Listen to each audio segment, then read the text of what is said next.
Well, I said left at the time, I meant the right. It's trying.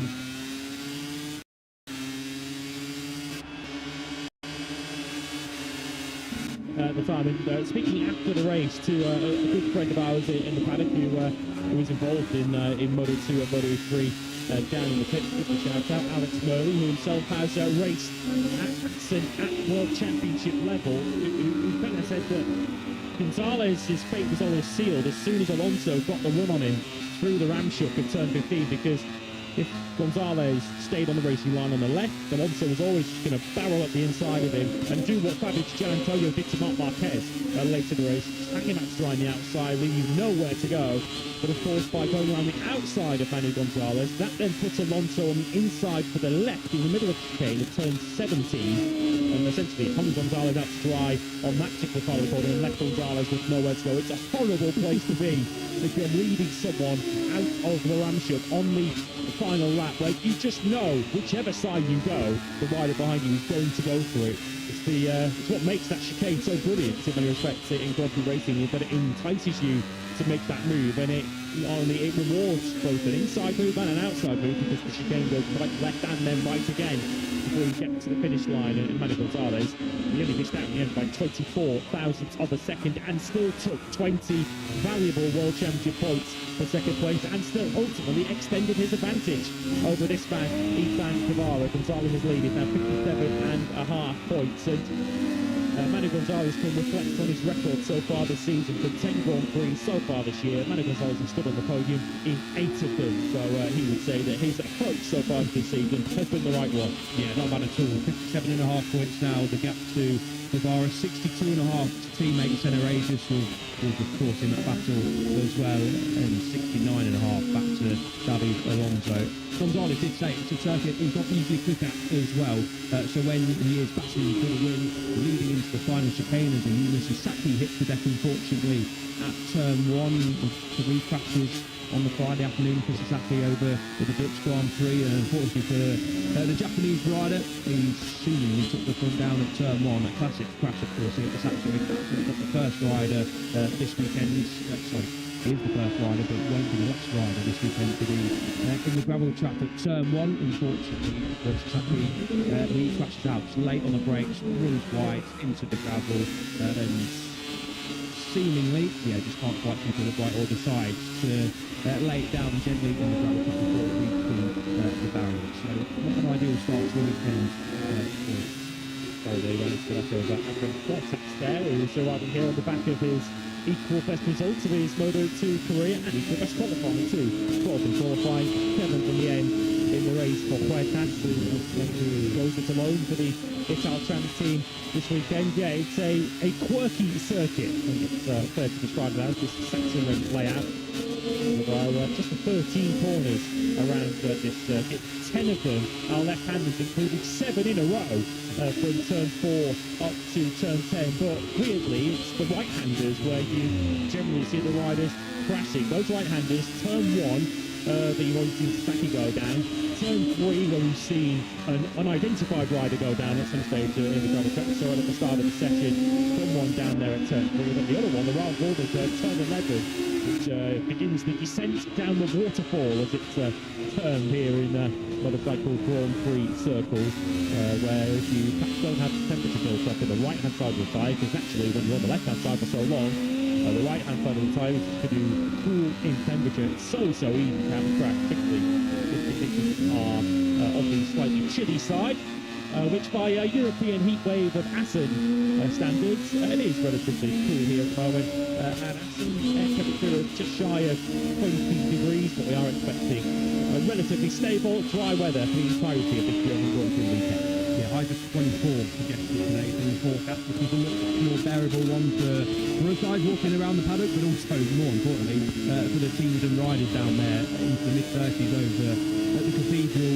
It was a little bit too toasty, what have you said? Could never complain about nice weather, but to go racing in Aston mid-30s is probably a little bit too much, especially for the riders, as mentioned. So, yeah, a little bit more dealable. Mid-20s is pretty much perfect, I've got to say, when you're not putting your feet up on a deck chair, sitting by the beach or by a pool with a cocktail, and we're then racing here at the Sachsenring. So, yeah, mid-20s is about perfect, which is good news. You can see the dark clouds in the distance, but I don't think we've got to worry about them too much. It looks like we're going to have a dry run of things this weekend, which is great news for the spectacle. Don't mind a wet race every now and again, but if we're going to get a weekend where you've got showers here, there and everywhere at random points, not really what we want to be seeing. And good news, of course, for Manu Gonzalez, and he's now thinking about the championship. You mentioned over the Dutch Grand Prix. A nice, sunny, dry weekend is exactly what he will want to be ordering for the rest of the season, and he's started the session pretty well indeed. On the front foot, the rainfall probability today is 8%. So we'll take those odds. We'll trade on the 92% there and hope that we have a dry Friday. We're expecting dry conditions next weekend, only a 5% chance of rain on Saturday and on Sunday. So unless we get terribly unlucky, we should have a dry German Grand Prix. At the moment, the top two in the World Championship are your top two. Manu Gonzalez, 1:24.25 from Ethan Guevara, just 700 between them. Guevara, the best of the rest, and a quite comfortable best of the rest at the end. He was 2 seconds, 2.5 back to the top three, and he was second half clear of Ivan Artola in fifth place. A weekend that Guevara said going in, and he said he looked at it on Friday, wasn't going to be particularly Boscoscuro friendly. So although he lost points to the World Champion Manu Gonzalez, I think Guevara making the best of a bad situation. Yeah, on surely screen hanging around there through the second split, coming down through 6 and 7, getting out of shape as the Turkish rider. But yeah, Guevara said he had no feeling on the bike on Friday over at the Dutch Grand Prix, and both he and his team boss Alex De Angelis were very proud and very happy with picking up a P4. Of course, it is points lost in the championship change to Manu Gonzalez.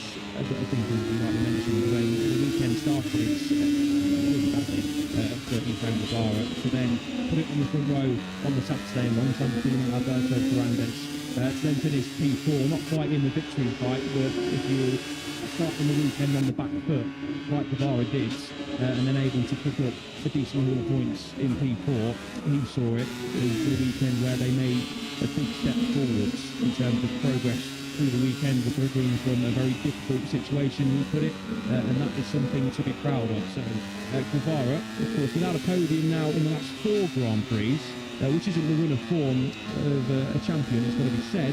However, when you're struggling a little bit, when you're still inside that top 6, qualifying on the front row over in Amsterdam, finishing in P4, not a million miles away from that fight as well. I think you can understand why Guevara was pretty happy with how the weekend ended over in Amsterdam. Boscoscuro only won once here at the German Grand Prix. That was 2 years ago. Fermin Aldeguer won the 2024 edition here at the Sachsenring. As with every Moto2 venue we go to, Calax have won the majority of the winning. They have 8 victories here at the Sachsenring. 4 victories for Suter, the former chassis manufacturer of Moto2. Of course, goes out with Marc Marquez rides one in the Moto2 class, because he won both of these Moto2 appearances here back in 2011 and 2012. But a couple of answers to a couple of these questions. The other two Suter winners in Moto2. Jordi Torres in 2013, 1 year prior to Dominic Peterson winning the German Grand Prix here at Sachsenring and for a some unusual or unfamiliar winners here on wheels. Chevrolet Simeon winner back in 2015.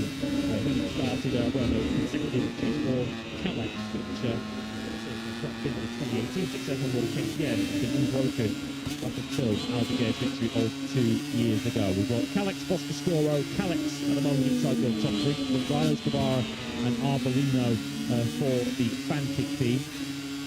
Captured by Guevara here this weekend. Philip Sarch up in fourth, if he looks to return to the pre-Assen form this weekend. It was never quite right, it's fair to say. Salach insulted. He gets gone through. Physically, necessarily at his best. I think just completely exhausted from the physical and mental toll that his home Grand Prix in Brunel took on him. Exactly that, yeah, he said that, didn't he? He felt exhausted after his home Grand Prix, wasn't able to be at 100%. But a sign of progress that Salach has made this season is that after a difficult weekend, finishing inside that top 10 in P8 is a positive result. He said he wasn't at his best over in Assen, and when you're not at your best, as Salach put it, and finishing inside the top 10 still, is signs that when Salach is on it, and obviously we've seen that over in Brno, and of course over at Balaton Park with 2 podium finishes this season, here on your screens, Philip Salach. When you're not on form and still finishing in P8, you can't turn your nose up at that. And I think Salach, although disappointed he wasn't able to get the best out of himself over at Assen, always happy that when he's not at his best, he's still picking up points. You thought you saw a familiar face just prior to Philip Salach. Yeah, was that the bloke who was going crazy celebrating Igo's victory back in Assen MotoGP? Yes, it was. It was Norman Rack, who is the crew chief to Aaron Canet down there at Mark BDS, but of course was the crew chief with Igor when he won the World Championship over Dempsey on MSI a couple of years ago. And Norman was staying in our hotel and about 20 minutes away, and did pop over to say hello yesterday evening. You could say this is just the beginning for Igor. We will see over the course of the season whether he is proven correct. Was one of the more entertaining moments, wasn't it, of Igor's made a MotoGP victory. To see that bond with and Norman Rank still holds very, very strong. Yeah, nice to see as well, of course, winning a championship in Moto3, Moto2, of course, the green in MotoGP, but the crew chief and rider, as we know, sometimes it doesn't quite work out. Relationships sometimes go like that, but sometimes when it does click, like it did with Norman and Igor, it's a very special relationship, absolutely. Yin and Yang, you don't really get two more contrasting characters. Igor, very much introverted. Thinking of words or 10 will do. As we saw in the press coverage yesterday, certainly the biggest challenge of Matt Burt's broadcasting career yesterday, trying to get 10 words out of Igor. In yesterday's press conference, there was his compatriot, Yumi Sasaki. He was happy to him down at turn 1. As we pick up Danny Holgado then, MotoGP rider of the future. Joined with myself and Jack Appleyard yesterday on our Gear Up show to officially put his face on the MotoGP board, the rider lineup for 2027, when he'll partner Joan Mir at the Grassini team. I guess now that he's got that in his back pocket, Holgado knows that the MotoGP seat's sewn up, although I guess he'd know for the time that he's got that wrapped up. It's just been the official dotting of the I's, crossing the T's, with the public announcement. But we're trying to inject the momentum back into his 2026 Moto2 season after third and first in the first couple of Grand Prix when he led the World Championship, we shouldn't forget, after his victory back in Brazil. Holgado is now in a situation from 4.5 points ahead of Manuel Gonzalez after Brazil. He's lost 95 points to Gonzalez since then. He's now 90.5 behind Holgado, particularly in the mid part of the race. In Assen, it was pretty simple story. Wasn't fast enough. Yeah, exactly that. He just did say that he just needs to find a couple of things. He was happy enough with his performance, but said halfway through the race just simply lacked pace. Of course, led in the opening exchanges. when Alonso teammate came past him.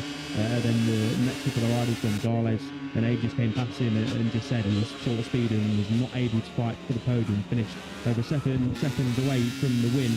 And just said he's feeling better and stronger with every race, but everyone else is going very fast as well. The most positive thing he said is that we keep going. Now, I did say this to him yesterday, that, you know, the pressure of, you know, securing your MotoGP seat for 2027 is a great thing, and now he can really concentrate on picking up wins and trying to claw himself back into the title frame in 2026. And he agreed, and he did say, look, I know that I need to make a couple of steps, but we aren't a million miles away. If we can just iron out a couple of details, then we're going to be right in the mix again. Obviously, the winner back in Brazil picked up that podium from pole over in Thailand, picked up that yellow podium as well. He's had more podiums than teammate Honda since the season, now finds himself over 20 points away. Honda's been super consistent so far this season. 45 points out of the top of the 50. So Alvaro just losing touch as things stand, losing a little bit of feeling there on the rear end, with Ortola coming through turn 10, I believe that was, and turn 9, and then it was turn 10 before you flick it right through the Ralph Baldwin curve into turn 11. For Holgado, the pressure in terms of trying to fight for a MotoGP seat, something that maybe Gonzalez and Aegis are still doing. We can come on to that over the course of the day. But like we just mentioned, Holgado would have known that, well, actually we would have known, he was put pen to paper. We reckon around about a couple of months ago, as did a lot of the MotoGP contracts. We've known for a while what's happening in terms of 90% of the grid so far in MotoGP for next season. So that pressure is all done and dusted. Now it's official force. He can actually openly speak about it with the press. I think it was a very busy day for Alvaro. Yesterday, I know, speaking to Vicente, his press officer, it was a hectic schedule for Alvaro, but he's going to have to get used to that now he's in MotoGP. But great for Alvaro to finally be able to come out and speak about it. Now all he's got to do is try and get his head down and finish, as he put it, his ASPAR career in the best way possible. But there is a pretty small mountain to climb, unfortunately, for Alvaro, if he is going to end the season as the world champion. That from Achi on his return from injury, up into 8th on a 23.6. It's a good team for Holgado to join, I think, as a rookie in MotoGP, the Cassini team. We have seen over the years they've brought on young riders and given them the springboard in MotoGP to go to bigger and better things. We've seen in the very recent past, Tony Albuquerque heading to MotoGP as a rookie with the Cassini team and take a victory.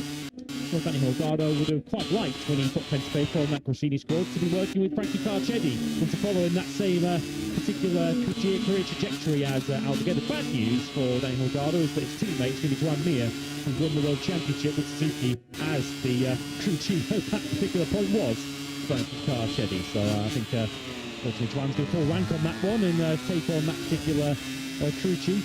A successful championship-winning combination of the past. But Holgado in a position where he'll be able to learn out of the glowing spotlight of potentially being with the factory team, which might yet still be the same route that Dan Alonso goes down. We're fully expecting Alonso to be a MotoGP rider next season. Still waiting for official confirmation. It feels like Honda potentially next in the particular chain in that respect, to potentially announce their plans for next season during the summer break. One suspects near at Silverstone time. Alonso signed up for Honda, we're still awake, which particular part of the Honda operation he falls in, whether it is the factory team or whether it's LCR with Diogo Moreira, the reigning Moto2 champion, making a play for a factory seat next year. Alonso currently 6th in this session on 1:23.610. As you'd expect, with this being the second shortest lap of the year, only Koyanya shorter than this. We do have a very close pack. Less than a second covers the top 20 now, down to Aaron Canet in 20th place. There's to the Tusa, locked himself into unusual surroundings in his Moto2, I guess we call it a rookie campaign, even if he is a injury replacement. He's up in the 7th place on the 34th yeah, good job from Zuratuza. Not a name we expect to see up inside that top 10 in FP1, but a good job done. Yeah, for Alonso. Caught up with him yesterday as well, and had a little bit of a cheeky chat with him. He came to the broadcast set to do a couple of things to the motor report after the American to camera. We did do a proper interview with him, and he thought, why don't you want to speak to me? And I was happy to speak to you, Dabbies, but we're not quite ready yet. Away in front of the cameras, the Honda contract, and sort of gave me a nice laugh and said, oh, yeah, not yet.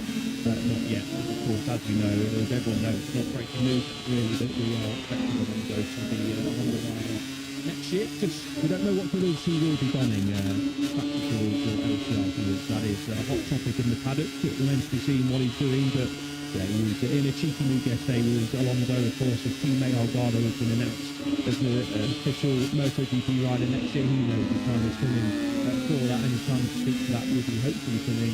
Not this weekend, but maybe when we get to Silverstone, that'll be the time to text Alonso and have to do to HRC next season. But he was understandably in a good mood. He knows his future is secured. We're led to believe 99.9% sure that is the case. 100% that's the case. That can't be 100%. The official announcement is out.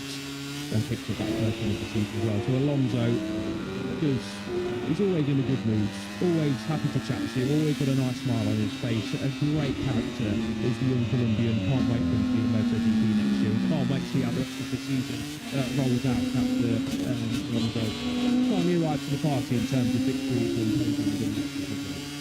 Accelerators has now taken top place. The first rider this morning into the 122s, 122.760. Accelerators jumped the start here last year. Joe Roberts there on screen, he jumped the start 2 weeks ago. The Dutch TT at Assen had put paid to any hopes he might have had while finishing inside the top 10 from 9th on the grid.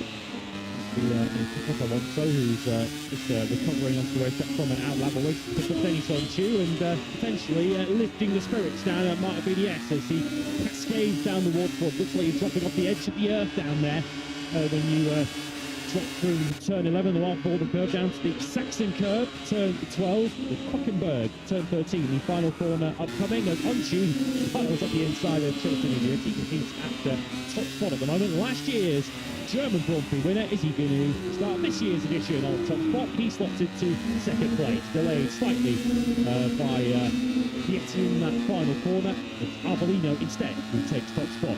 The 14, who has got a podium himself here in the past, back in 2023 when he finished second. Arbolino took us down on a 122.6. So that record, incidentally, is a 22.3 held by Chavestino.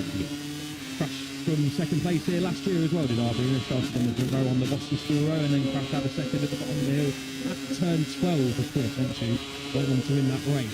We're neutral in this formative box, but it would be excellent to see a VDF rider finishing in P1 in one of the sessions this weekend. Will be quite fitting if Anshul connect and do the business this weekend. Stand on the podium, going to be a tough ask, but Anshul won here last year, won here in Moto3 really promising that he's going to have a good weekend out. This would be one of them, Tony Arbolino, getting out of shape on the exit of turn 1 after just setting the fastest lap of the Grand Prix. Did Moto not chuck it down the wall. Guevara into the 22 now, he takes third place, 28.87. Yeah, it's just 3.6 kilometres in length, less than 2.3 miles of this Sachsenring circuit, so not necessarily easy to make the difference against the original build when we're all on identical machinery, certainly all identical power plants inside the machine, all powered by Triumph, two forwards. Made up by the Calixes, who have so on board one of those. He's now into turn 12 and very nearly in trouble himself there as he had a bit of a bobble on the front end. And doesn't really do full justice to the elevation change. You're now climbing very steeply uphill out of the final corner, over the cracks Alonso comes, and he climbs 6 places from 11th now up into 5th. He is not yet into the 122, top 4 all in for the 122. Yeah, decent lap time for Alonso, of course a winner here back in 2024. You can say that about most places. Back from his title winning campaign a couple of years ago in Moto3, but start of weekend, won't he? David Alonso on shoe is all action in this session. Great to see. Elbows out rider, of course, as well. Just exceeded track limits on this lap, so this is going to go away. He was on decent one as well, second spin. And third, just lost a little bit of time, but did set a red section. Oh, and Nick loses the front pound at the bottom of the hill as well. The two will be enjoying on shoe, being on screen first and foremost, and up inside that top five. Too many moments of working through on shoe, just needs to maybe turn it down a tiny bit. You know that's his sort of style, and we absolutely love to see on shoe on a motorcycle. We'd love to see him back at the front in the near future, like he's doing in the session as well. He's testing the limits of himself on that Moto2 row in FP1. He's all action, isn't he? No question about that. His teammate at the moment, Aaron Cadet, he's in 22nd place, 24.04. Aaron Cadet for best through the first section at the moment as we follow the OnlyFans American Racing duo of Joe Roberts, who's tweaked to his crash helmet design here this weekend from the German Grand Prix onwards. Behind him, of course, already confirmed for the American Racing team for next season. That was announced a couple of rounds ago. Now pick up Arbolino through this sequence of left-handers. Now it's starting to climb uphill once again through turns 9 and 10. And then plunge down the hill once again. Did a few years ago, went up and watched some of the MotoGP practice action from that particular part of the racetrack. And just really take your breath away, not just getting to the top of that hill, but it also takes your breath away just watching the MotoGP riders just disappear down the waterfall. Certainly loops up to Billing. Not that we're expecting much water around there this weekend, but it's one of the more spectacular places visually on the camera to watch the very best riders in the world do their thing. Yeah, 100%. And obviously we're looking to get onto the service road around here. You can get so close to the action here, even if you're in the grandstands. Such a tight and compact circuit. Pretty much wherever you're watching from, you can get a great view of the circuit here at the Sachsenring. Not necessarily one of the prettiest on the calendar. Not something, not a circuit, you know, in the sort of realms of Phillip Island and Jello, perhaps, for example. But it has its positives, and that section, as you might say, Lewis, been there myself as well. It was sort of, you know, Matt Burt's been around a long time, and whenever you come to certain Grand Prix, there's mentioned some places, you really get to see where these riders are really at full chat. And that is something a spectacular place to come watch motorcycle racing, of course, in MotoGP, Moto2, Moto3, the best riders in the world, the most exciting talents rising up through the ranks as well. It really is a venue where you can properly get a close look at the action and get a real sense of the speed and bravery of people. That turn 11 too, the Ralph Baldwin curve that begins the descent down towards 12, the practice corner on the Sachsenring circuit, taking it fourth gear from Moto2 at just short of 200 kilometres an hour, around 120 miles an hour through there. It is an overtaking opportunity too if you do get those left-handers right that lead up into that. Generally you see riders getting a run through the Baldwin curve and attacking at the bottom of the hill, the Saxon curve of turn 12. Here is Celestino Vietti. In fourth place, the lap record holder still for potentially another minute or two. 22.7 for Vietti, who of course after those back-to-back podiums in Barcelona hasn't sniffed the podium since. 7th in Hungary after crashing in qualifying, into 9th. It's about as good as it ever looked in Brno. The fortnight after that, of course, his first non-scored, first DNF of the season when he crashed in the early stages at Athens. Vietti in desperate need, if he's to keep himself in title contention, he's had a fifth in the points now. He's in desperate need of turning his fortunes around heading to the break. Yeah, big time. We tend to forget, apart from qualifying, where he did well to P1, Vietti, stick it on the middle of the second row in P5, but then a really early crash ended his vote to picking up these more confident points that, as Lewis rightly mentioned, he needs, because Manu Gonzalez, who we're on board with now, is continuing on his way from the championship. It looks like he's going to finish this session at the top of the time sheet as well to kickstart the German Grand Prix, the home Grand Prix for the team. Of course, this morning, this is Moto3 GP team. Yeah, disaster really for the FC. Over in Assen, didn't set a time on Friday, as well as that huge crash early doors in practice, so lots of on-track time, as mentioned, did well. Fair play to Vietti for qualifying as well as he did up in the flags. That top 6 on the front 2 rows, but then he flipped it down the road again. A few too many crashes, some not entirely his fault on the 13, some unfortunately have been his fault. So just needs to iron that out, have a good weekend. Imagine obviously winning the race would be perfect, finishing the podium would be good as well. But I think sort of solid top 5 result would be good for Vietti to get a decent amount of points on the board before the summer break, keep up a little bit of momentum that he's lost in the last few Grand Prix, and then second half of the campaign, let's see if anyone will deploy Manu Gonzalez, but for Vietti to see if he can try and claw back some points and just have a bit more of a say in the title race. Well mentioned, title 76 points plus 0.5. I've got to keep annoyingly adding in. The season, Vietti over 3 races of points were back for Manu Gonzalez. He is ahead of, or he's within 7 points of David Alonso, and ahead of Daniel Holgado, and you'll be thinking, well, if they're considered title contenders, you have to still consider being 1-2. Podiums with Barcelona and Mugello in the years to reignite this title push.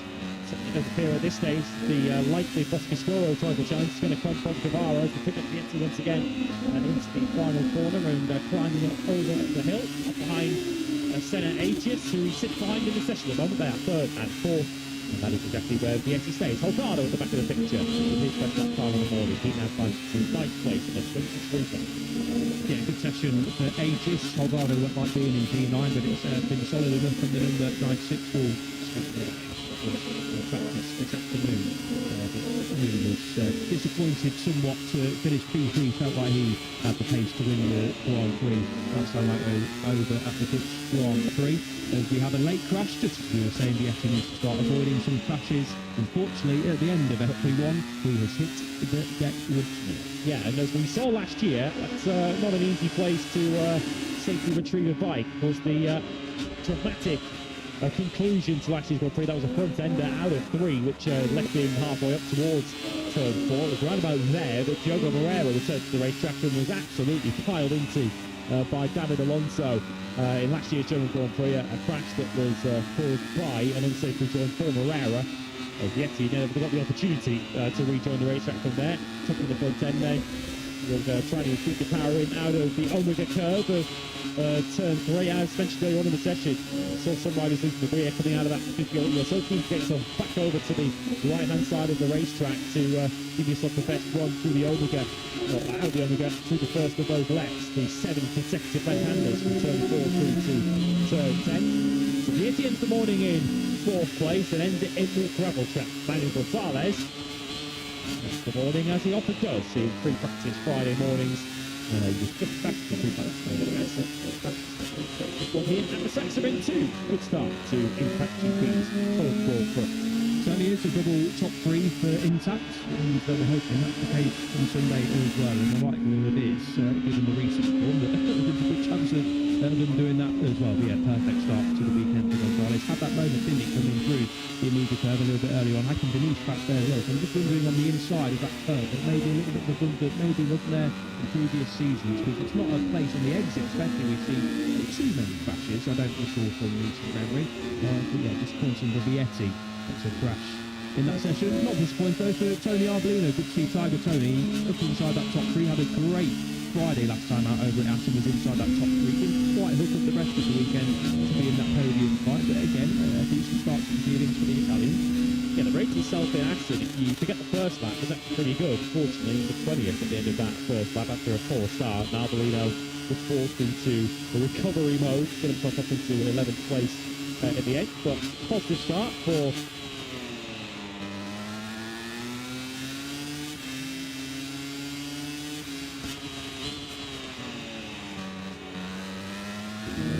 Fantasy squad. Ethan Guevara, I don't think it's a bad start for him either. 5th quickness for him. Get a blue crew Pramac across Scuro. 5th and 13th for that particular team. His team at Alberto Ferrante, there's another name that we'll look forward to waxing lyrical about later on for Moto2 Practice. Led a Moto2 race for the first time in Assen. David Alonso in 7th place, 7th and 9th for Aspar. Session, 10th for second Tweedman, Alonso on a 23.0, Holgado on a 23.1. Both side being top 10. Alonso did it to build on the momentum for taking his first podium of the season in Renault. First victory. A fortnight later, a week later, should I say, Eagle Speed in Assen. Dennis Unchu would have certainly taken that. Mark VDS team was racing with a heavy heart this weekend. Top 6 to start for Dennis Unchu, last year's German Grand Prix winner, as they look to pay a fitting tribute to their late team owner Mark van der Strecken. And Gonzalez.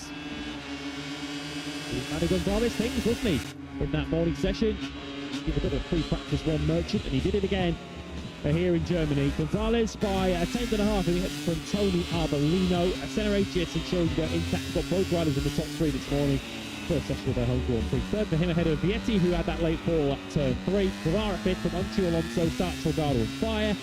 Ivan Ortola 11th quickest ahead of Luca Veneta, your leading rookie. Alberto Fernandez, fellow rookie right behind him. Roberts 14th from Cyril Tusa, a strong 15th for him. First with the forwards. Puertas Adji and his teammate Stridge next up. Rueda 19th ahead of Ayumi Sasaki, who fell at turn 1. For Rosato 21st, Garcia, Canet, Navarro and Van den Gorbo next up. Angel Piqueras 26th. Only the first visit of the Grand Prix action for the Sachsenring Milan Pavelet. The rear is 27th.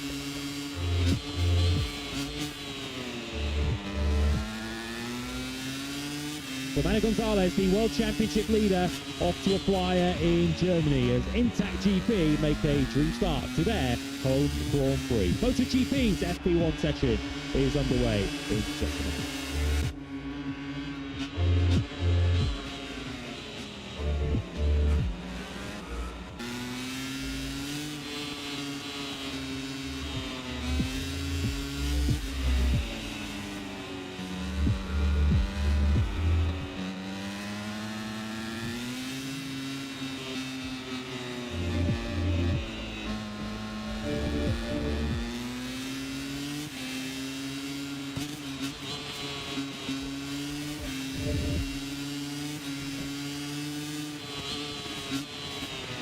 The battle for glory in 2026 reaches the halfway stage this weekend with round 11 of 22 coming from the title for the Sachsenring. Host the Grand Prix of Germany since 1998, Sachsenring sits between Leipzig and Dresden, when they were all part of the Saxony region and feature draw, circumambulation in the season's shortest layout. We're underway with FP1 next live. It's time for MotoGP.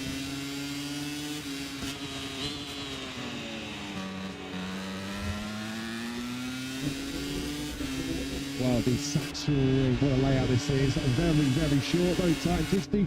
With 3.671 kilometres, 2.281 miles. Our first race here back in 1998. 13 corners, anti-clockwise, 1 of 6 anti-clockwise. Tracked on the Grand Prix calendar, 10 left. Just 3 right-handers for the world's best to tackle.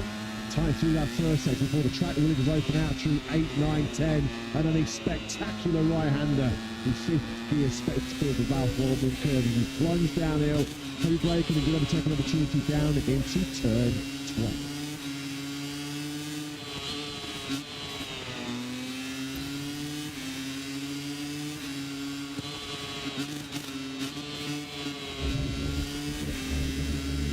Good morning and welcome back to the Sachsenring. Welcome back to our live coverage of the Grand Prix of Germany as we reach the halfway stage of this engrossed and this captivating 2026 MotoGP World Championship campaign.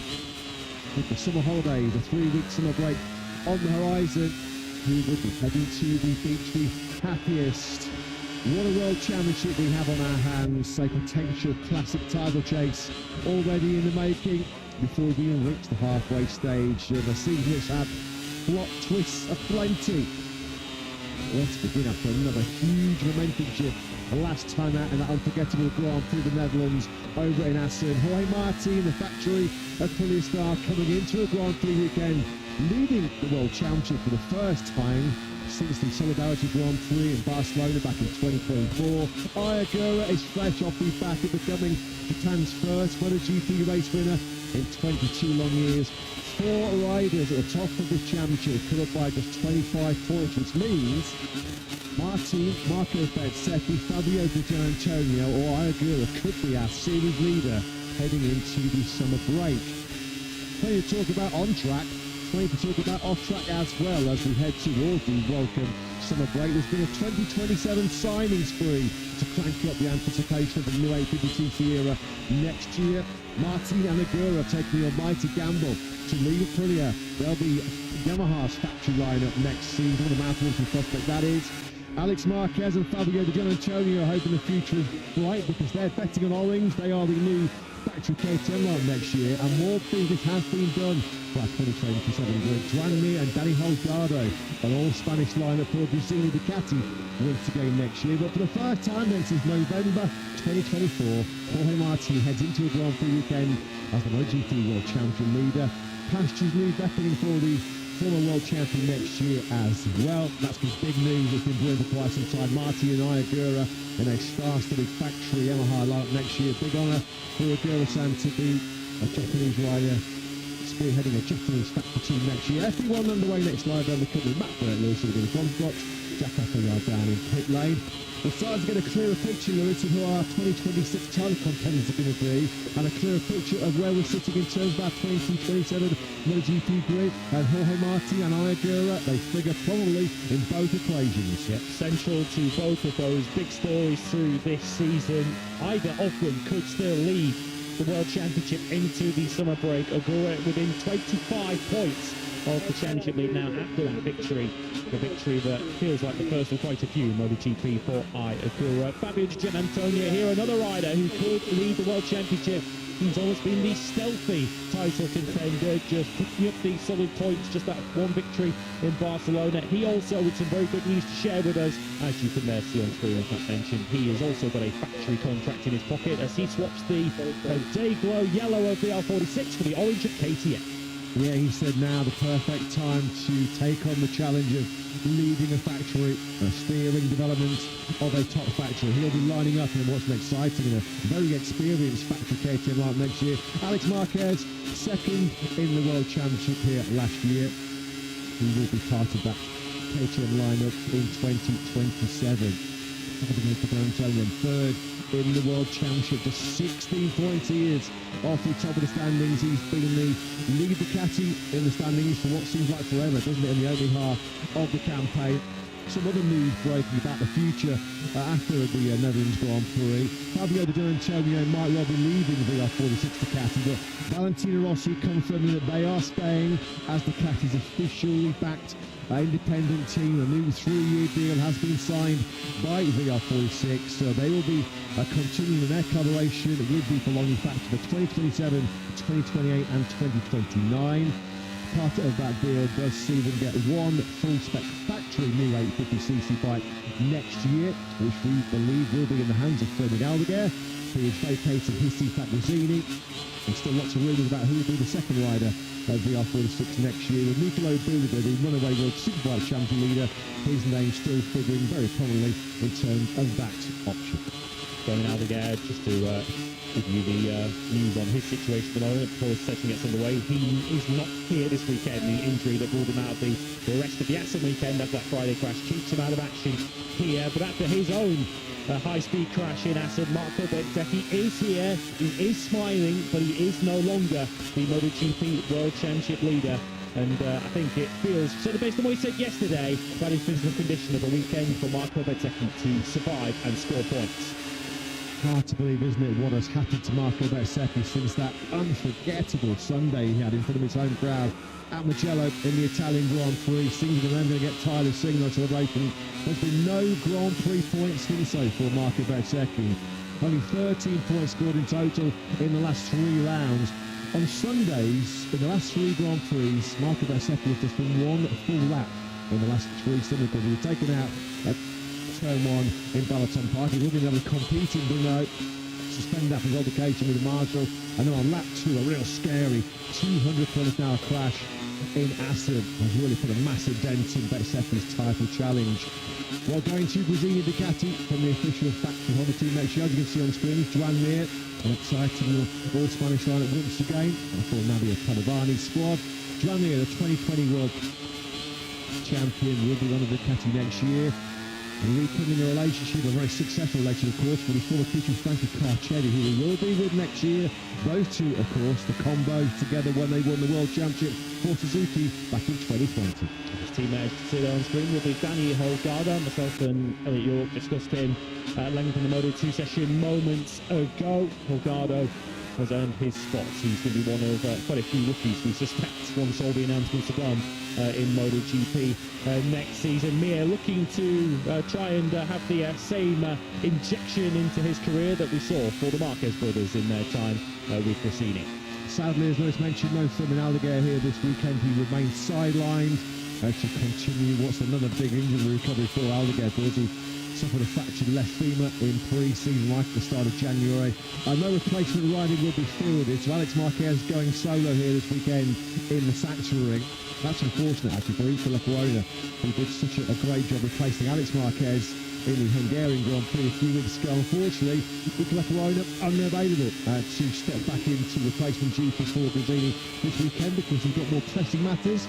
The British Superbike round, the Moto2 Practice taking place at Donington Park this weekend, which meant that Lecuona was, of course, unavailable to sub this weekend for Aldeguer. He's got 3 more races to win, one suspects, based on what we've seen from Nico Bulgaga so far this season. And Marc Marquez, well, he's got 2 more to win here this weekend. The sprint tomorrow and the Grand Prix on Sunday, which, as you can see, would see him tie the record for the most MotoGP wins at a single racetrack. He is after a 10th MotoGP success at the Sachsenring. And if you include his Moto2 and his 125 successes, he is after a lucky 13th Sachsenring victory here this weekend. However fit he is, and there are still question marks as to just how fit Marc Marquez is right now, he still starts this weekend as the runaway favourite. 10 MotoGP appearances here in the Sachsenring. Marc Marquez has never finished lower than second. 9 of those sadly from the top step of the podium. 13 frequently was in 2024. Of course, when he had to fight his way through from 13th on the grid on the Grazini Ducati. So then just before, the majority of the paddock, and certainly the full top cut off on our summer holidays, a very hard earned after a pretty intense recent one. Let's take it across all of Europe. We are set for action in here in the Grand Prix of Germany. Big test of Sachsenring circuit.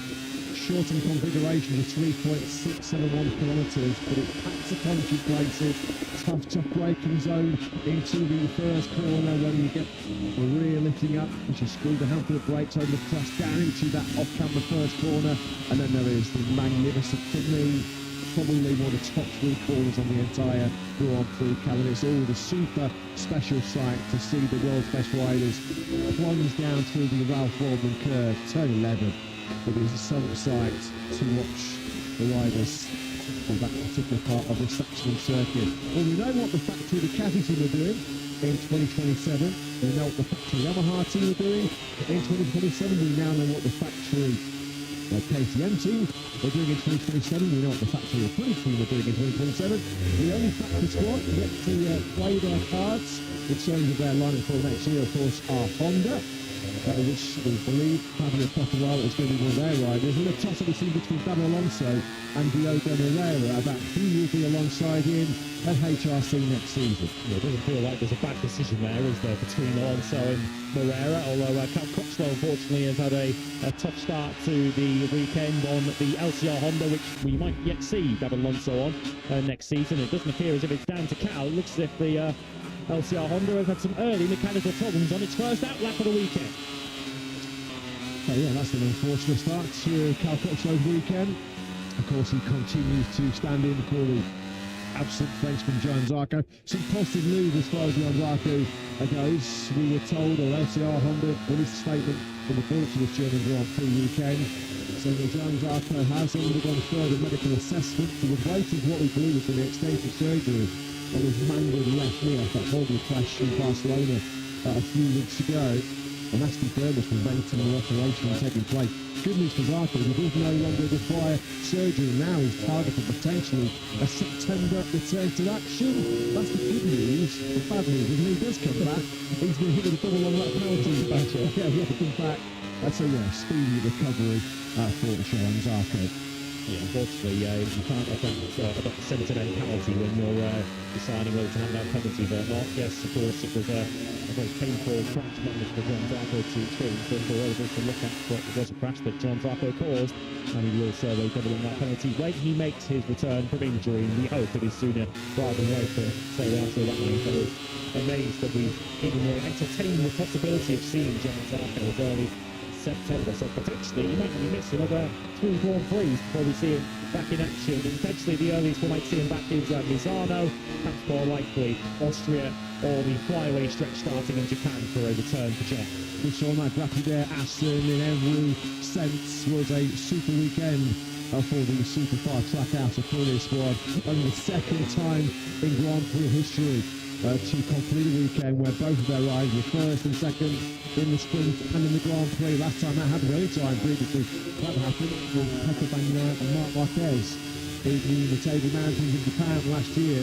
And what was a pretty special occasion for the captain when Marc won his 7th World Championship against Supercar Trackhouse. Ralph Fernandez leading Aigura in a sprint 1-2 in the Netherlands. It was roles reversed in that brilliant Sunday show in Aston for Supercar Trackhouse. Aigura becoming the first Japanese Grand Prix winner in the Premier Class since Makoto Tamara in 2004.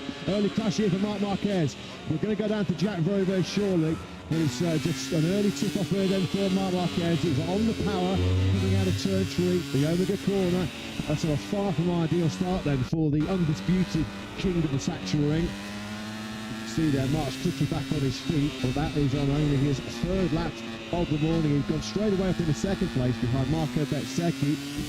Riders crashed at that corner in all classes now this morning. We had I think Danish went down there in Moto3, and we also saw forward down there in the Moto2 session. And as much as this circuit of Sachsenring largely goes left, it's often the right that we find the riders coming unstuck. So Mark looks relatively okay. Let's just have a look at this one then from the outside camera. Through turn 3 he goes. Just going to cut to a late apex here. We've got on the curve there. It's on the inside curve there. Look like he might have just clipped it and settled the bike and rough to send Mark into the gravel track.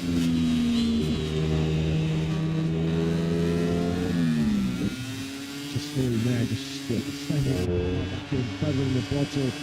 No great damage done to that factory Ducati, and more importantly, no great damage done to our reigning world champion. Well, let's pick it up once again with Jack. Thanks for his patience. Thanks also to the patience of Supercar boss Davide Brivio. Can they repeat their brilliance at last? What a story it was for the American-based team. Jack Downey, good morning, guys.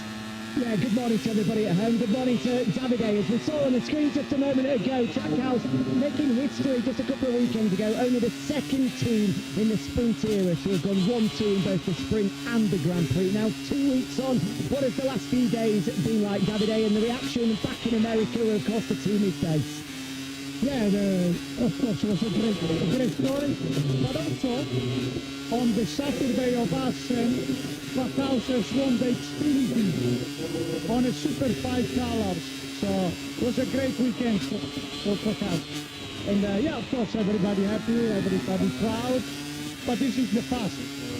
So now we have to restart a new weekend, back to Friday morning in Assen, and try to build up a good weekend. What's happened in Assen is not easy to repeat, but it's done. And so we here, of course, happy and try to do our best. We spoke in Assen about I and the team enjoying that underdog mentality, that tag of going under the radar ever so slightly in the World Championship, but I don't think we can say that any longer. After 4 straight top 2 finishes, including that win last time out, he's a serious contender now. How will that pressure, how will that spotlight, do you think, change him and the environment here at all? I think we don't really feel a contender yet because it's a long way to go. I think the championship will probably start around Aragon, which is a marked track. And then in Asia will be the time. So I don't know. It's very early. We try to enjoy. We try to build up a good weekend, and then we will see. I, speaking in the press conference yesterday, stated that this is one of his real bogey circuits. So are you expecting a slightly different weekend to what we saw in Assen? Yeah, but of course, during the season you can have a good weekend, bad weekend. The most important is don't to get too much excited when it's good weekend and not to be depressed when it's a difficult weekend. But just be stable, keep a good balance, and keep going, trying to score as many points as possible. At the end of the year, we will do the calculation. And just finally on Raul, we should touch on him. Another excellent weekend at a time when we've all known that he's racing for his MotoGP future. It feels as though he's used all of that pressure, all of that expectation and fueled it into positive results. What does that say about his mentality?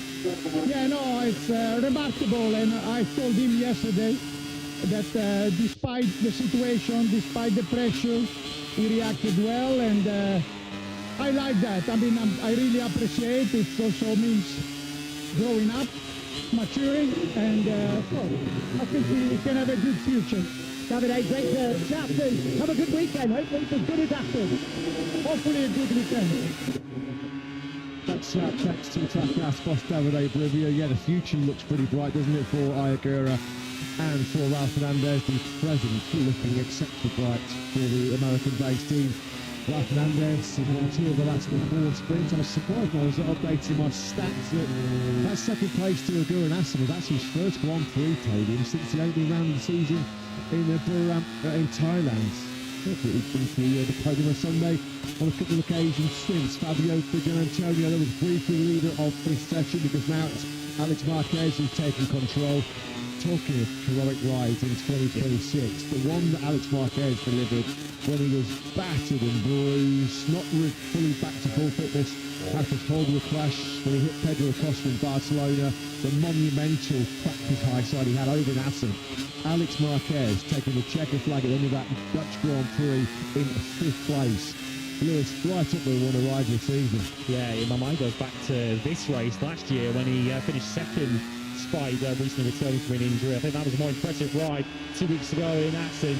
It was a race where his plan going in, well, he said himself, his plan was to stop with 10 laps to go to manage his physical condition, because you might recall he sat out qualifying on the Saturday, took a 12th place start on the grid and decided to save some energy for the sprint. But with riders dropping out ahead of him and instant ahead of him and all the top section result on offer, Alex Marquez decided to keep going, to put himself through the pain barrier, which we have seen him do in the past, and fight hard for that 5th place, to finish ahead of his brother Mark, to come within a lap of finishing ahead of Fabio Di Gianantonio and potentially the top Ducati too.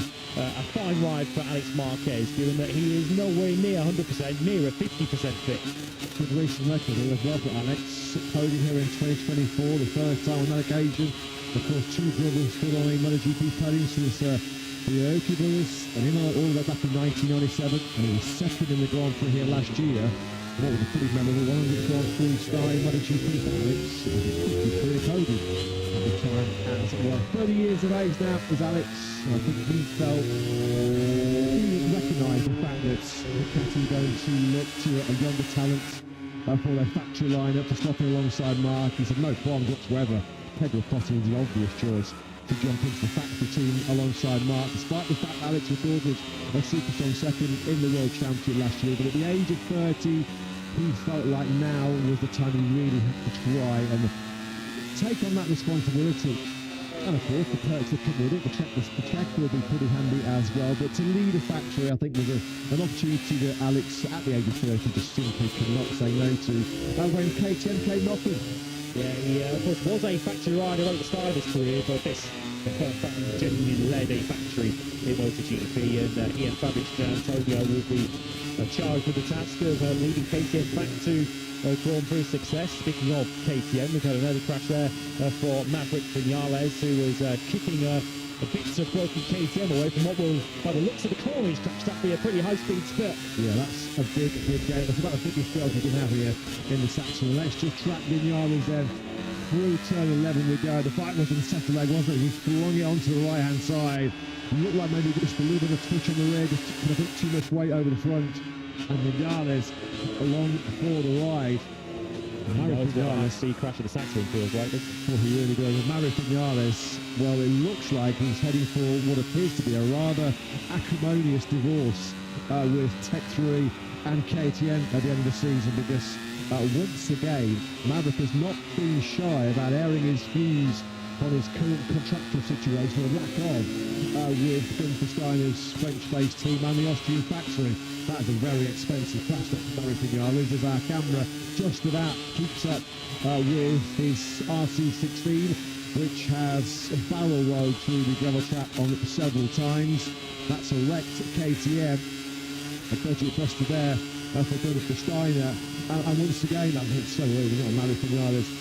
Lewis, yesterday, Maverick Vinales venting his frustration about his situation, his future with the media, said that kind of resigned to the fact that he's not going to be good in 2027. He said, I'm burnt out, I feel like maybe I am ready to step away from the sport, but once again, KTM and Tech3 are on the receiving end of his wrath. Yeah, he essentially suggested that he'd signed a contract and was sent down to him around about Magello time, and that contract was being taken off the table once again from KTM.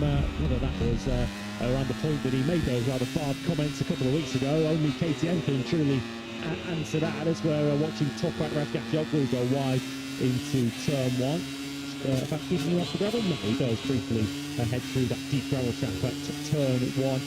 But it is a shame for Maverick Vinales, not only if it's KTM still ends in this way, but what looks like being potentially his MotoGP career to Maverick Vinales, who has still got so much to offer, but he's only 31 years of age, but hasn't really been the same rider since that nasty shoulder injury he sustained right here in Q2 when he crashed coming into turn 4 in that rain-affected qualifying session last year. And sadly, from Maverick Vinales' point of view, he won't like hearing it, but KTM haven't seen Maverick operate at his top level since then, and for those reasons that they've, I guess they can't feel that they can trust him to offer him a 2-year contract.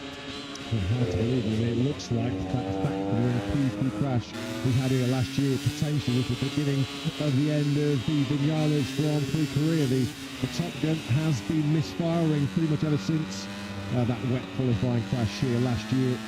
He suffered all kinds of lingering issues with the left shoulder. I don't really feel like it ever repaired itself. He had to go on the knife once again every year on the season. Then there was a screamer as well, which Marc Marquez at least is back in action after his early tip-off at turn 3. He'll took a lot more than that to knock Mark out of his stride around a Sachsenring circuit, which he has pretty much made his own throughout his Grand Prix career. Astonishing record. 12 victories. Is he going to get around turn 3 on this occasion? Certainly is. Yeah, not entertaining running over the curve and cutting that tight inside line this time around, was he, Mark? It was on just his 3rd lap of the weekend. So a little bit of pause.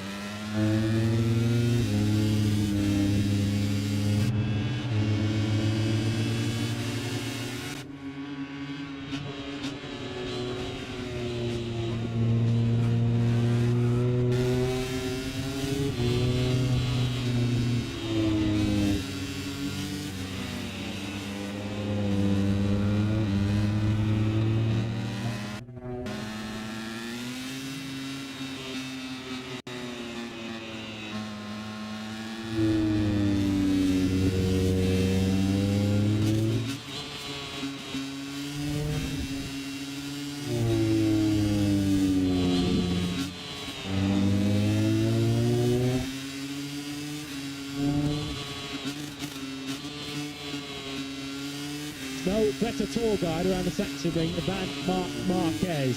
Albeit it's not been the most straightforward mornings for the king of the Sachsenring so far this weekend, but that is one of that of this compact to work the Sachsenring circuit. Looks like on board the reigning world champion, who is very much back in the game because they retain that title. Is this the weekend where Marc Marquez is come back to gather some further momentum? Of course, he can't lead the World Championship out this weekend. He's 40 points back with 37 on offer, but he could get himself right into the thick of the action with that top 4 covered by 25 points if he can claim a maximum score here. So he was in safe mode in Assel, and it was a safe mode that he operated very, very well, because Marc Marquez went into the Grand Prix of the Netherlands 40 points off and leading the World Championship, and left it 40 points off and leading the World Championship. So they didn't lose any ground in terms of top spot in the standings. Didn't mark it, either had this down as a banker. Fully fit or not, and we've already eyed this one as being a potential maximum 37.4. Well, sadly, no Fermin Aldeguer joining us here this weekend with his back injury from the big practice crash in Assen. So far, so good for Alex Marquez, as he currently leads the standings, and Brazil is busy in the transfer market with the arrival of next. Plenty of chat to the fact that the boss, Yeah, absolutely. It has been a busy couple of weeks, Michele, for you and the Gresini team. Let's firstly focus on the new signings. Joan Mir in particular, of course, a MotoGP World Champion. That is a signature signing for the Gresini squad. We spoke to him yesterday, and he pointed out two key things as to why he wanted to sign for the team. Firstly, the job that you guys have done with both Alex and Marc Marquez. Very much a similar story, moving across from Honda. But also, he said he spoke at length with Frankie Carcetti, the man that he won the World Championship with in 2020. Now, exciting is to team up with him again. It feels as though it's a match made in heaven for Joan to come across with all of his talent, and you guys to try and do the same job that you've done 2 or 3 times now. Yeah, really proud and excited for the 2027 lineup, because I think that our focus was always to be a completely new project that means a top rider from Untitled Chapter, a rookie that a rookie in a way that will to collaborate more than ever with Ducati, with the factory guys. You bike to understand immediately with the new tires, and I think that it's a mix of ingredients that we looking forward a lot to extract the maximum. And as you said, for the Joan Mir side, it's a thing that when we can put together the old and good experience together, this is the way to start in the best way, a new season with a new rider, and we are very, very excited about it. It of course means that Fermin Aldeguer will leave the team despite remaining under contract with the factory. A lot of people have seen that news and are quite surprised, given the relationship that you built with Fermin, the relationship he's built with Frankie. So when you were informed that Fermin wouldn't be with you next year, what was the team's reaction?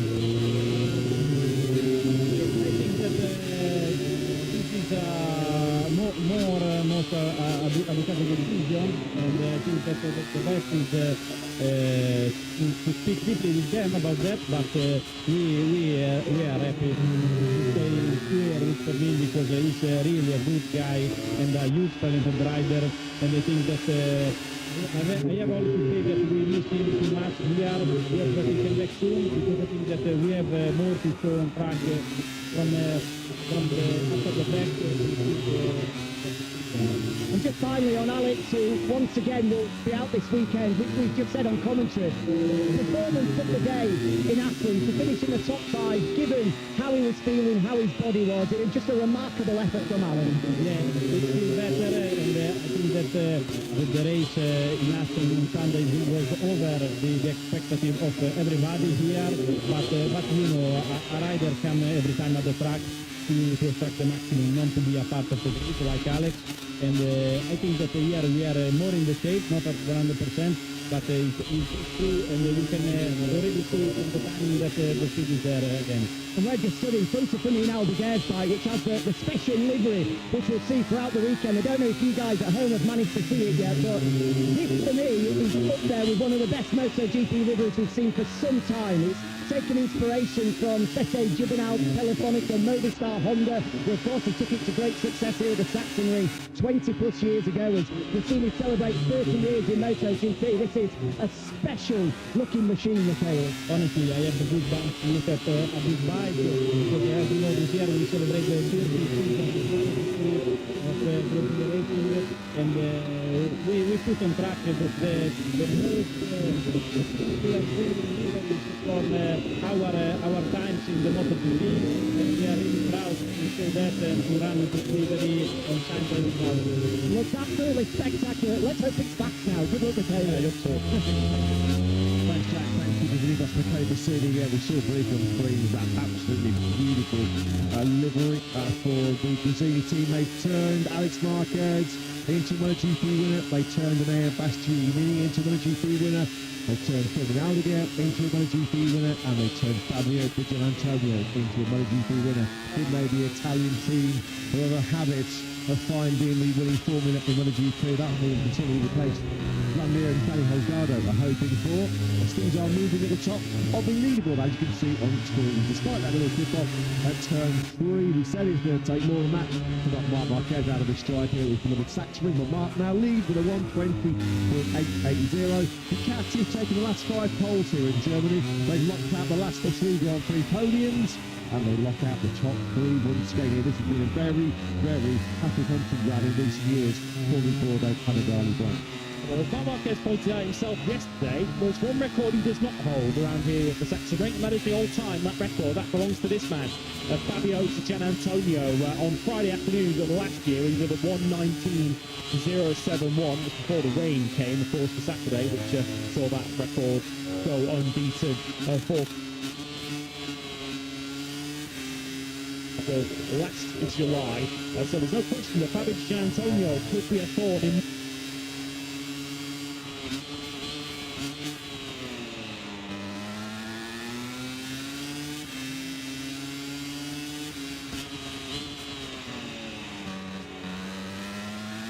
We're happy to go low profile. We're happy to be low key in terms of strategy. We're happy that nobody's really looking at us as serious content. We've let Marc Marquez, Boyd Martin and Marco Bezzecchi hold all the headlines in terms of that particular point. You know, Pablo Nieto has been sort of banging that drum as well about Fabio Di Antonio. 16 points. 16 points, and it's nothing. It is absolutely nothing. One of 4 riders this weekend have a chance of going into some great lead in the World Championship, as we mentioned. Martin, Bezzecchi, Di Antonio and Iron are split by 25 points. 37 of course, the maximum available.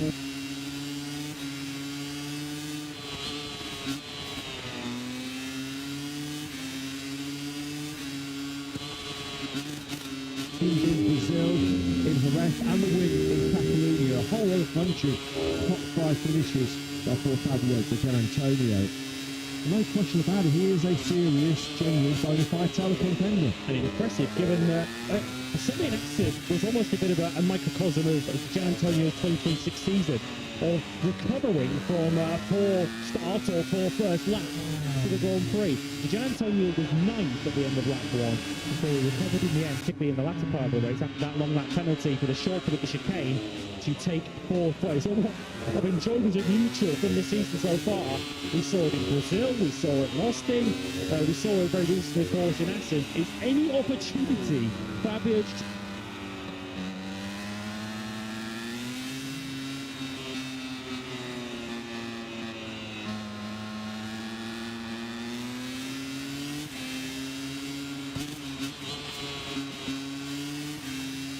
only the Sunday Grand Prix so far this year, the figure has not finished inside the top 6 with that top place in Hungary.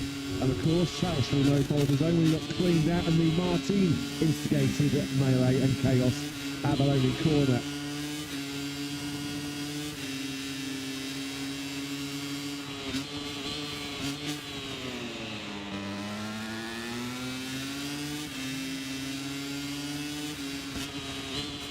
By 1:21 just there. Marco Bezzecchi is still going to be feeling incredibly beaten up after what has to have been the biggest crash of his Grand Prix career. We've all seen the trackside replays, we've all seen the social media fan views as Marc Marquez slides with Ducati down through turn 7. That's all 4th here through there. Multiple barrel rolls through the double track for Marco Bezzecchi. How on earth? I'm not even sure himself how he got away without any kind of serious injury. When he spoke to media yesterday, he said, yeah, I was pretty fortunate I was quite lucky to get away with that kind of major injury. What we say recently, my body was like an accordion. Yeah, I mean, it was a rough and tumble, wasn't it? Marco Bezzecchi, who just has to try and find a way to keep steady. The choppy waters of late, particularly on Sundays, for the 27-year-old Italian. There was a 69 points by Marquez in the last 3 rounds, 63 points he surrendered to fellow Tour rider Aya Agura, and for the first time since the Open Grand Prix in Thailand, he comes into a weekend not at the top of the standings. No rider we're looking forward to a few weeks of rest like Marco Bezzecchi, who said yesterday that his arms were the only part of his body that weren't hurting. Over the rest of the week, he's not going to do any training, he's not going to ride a bike, he simply had the various medical checks to ensure that he could come here to the Sachsenring. Bezzecchi fourth though in this section, so I think he'll be fairly pleased at the moment with how his one is going, and he hasn't been limiting his running at all so far. He's done 12 laps, which is as many as Alex Marquez, as many as Gian Antonio, and several others so far in this session. He is the first non-Ducati that do currently lock out the top 3. So I think this is a weekend, as mentioned earlier on, where the Bezzecchi mindset will surely be a little bit different. Rather than attacking and going for victories and trying to extend the World Championship lead, he's not really thinking about regaining the World Championship lead this weekend. He's just trying to get out of here with as many points as possible. Possibly the same sort of mindset that Marc Marquez had at Assen. Yeah, Marco Bezzecchi has taken his DNF count up to 6 already so far this season, which is exactly the same amount as he had in the whole of 2025 when he did 22 Grand Prix. So he's been on the deck a little bit too more than he would have wanted so far this season, has Bez, as we look at Gian Antonio. We've got 2 riders this morning which found a sub-121 lap, and of course who else could it be but Marc Marquez. Coco de Bez, though, he did something in the Sachsenring sprint here last year, in the wet Sachsenring sprint, that not too many riders have been able to do in this German Grand Prix of late, and that's leads Marquez for a fair period of time. He led every lap in the sprint last year, did Bez, apart from the most important one, the last of them all. Unfortunately, he was locked in for a second place behind Marc in the Grand Prix. He crashed out at the first corner. He did qualify on the front row of the grid here, so it was a strong Grand Prix here last year for the Italian. Well, Ducati's 1, 2 and 3, with Aprilia 4th at the moment. Honda 5th, Tranmere, who of course will not be a Honda rider next year. Then we've got KTM's 6, 7, 8 and 9. And Maverick Vinales has at least rebuilt his session somewhat. He's gone back out onto the racetrack on his other KTM and put himself straight up into the top 6. What about Pedro Acosta, who is another rider that's looking to just emerge from this German Grand Prix with a decent point tour, having had the back-to-back DNFs in Brno and in Assen. Carpal tunnel surgery immediately after the Grand Prix of the Netherlands. Under the knife was Pedro Acosta, who's still retired in Assen, as he had that sort of tingling sensation of the lack of feeling and numbness in the right hand, when I think most of the world thought, oh no, not again. But KTM has conked out once again. We saw Acosta's needed this yesterday. He got about an inch-long scar on the sort of bottom palm of his right hand. He said the good news of it seems like the surgery has been a success, because the last year or so,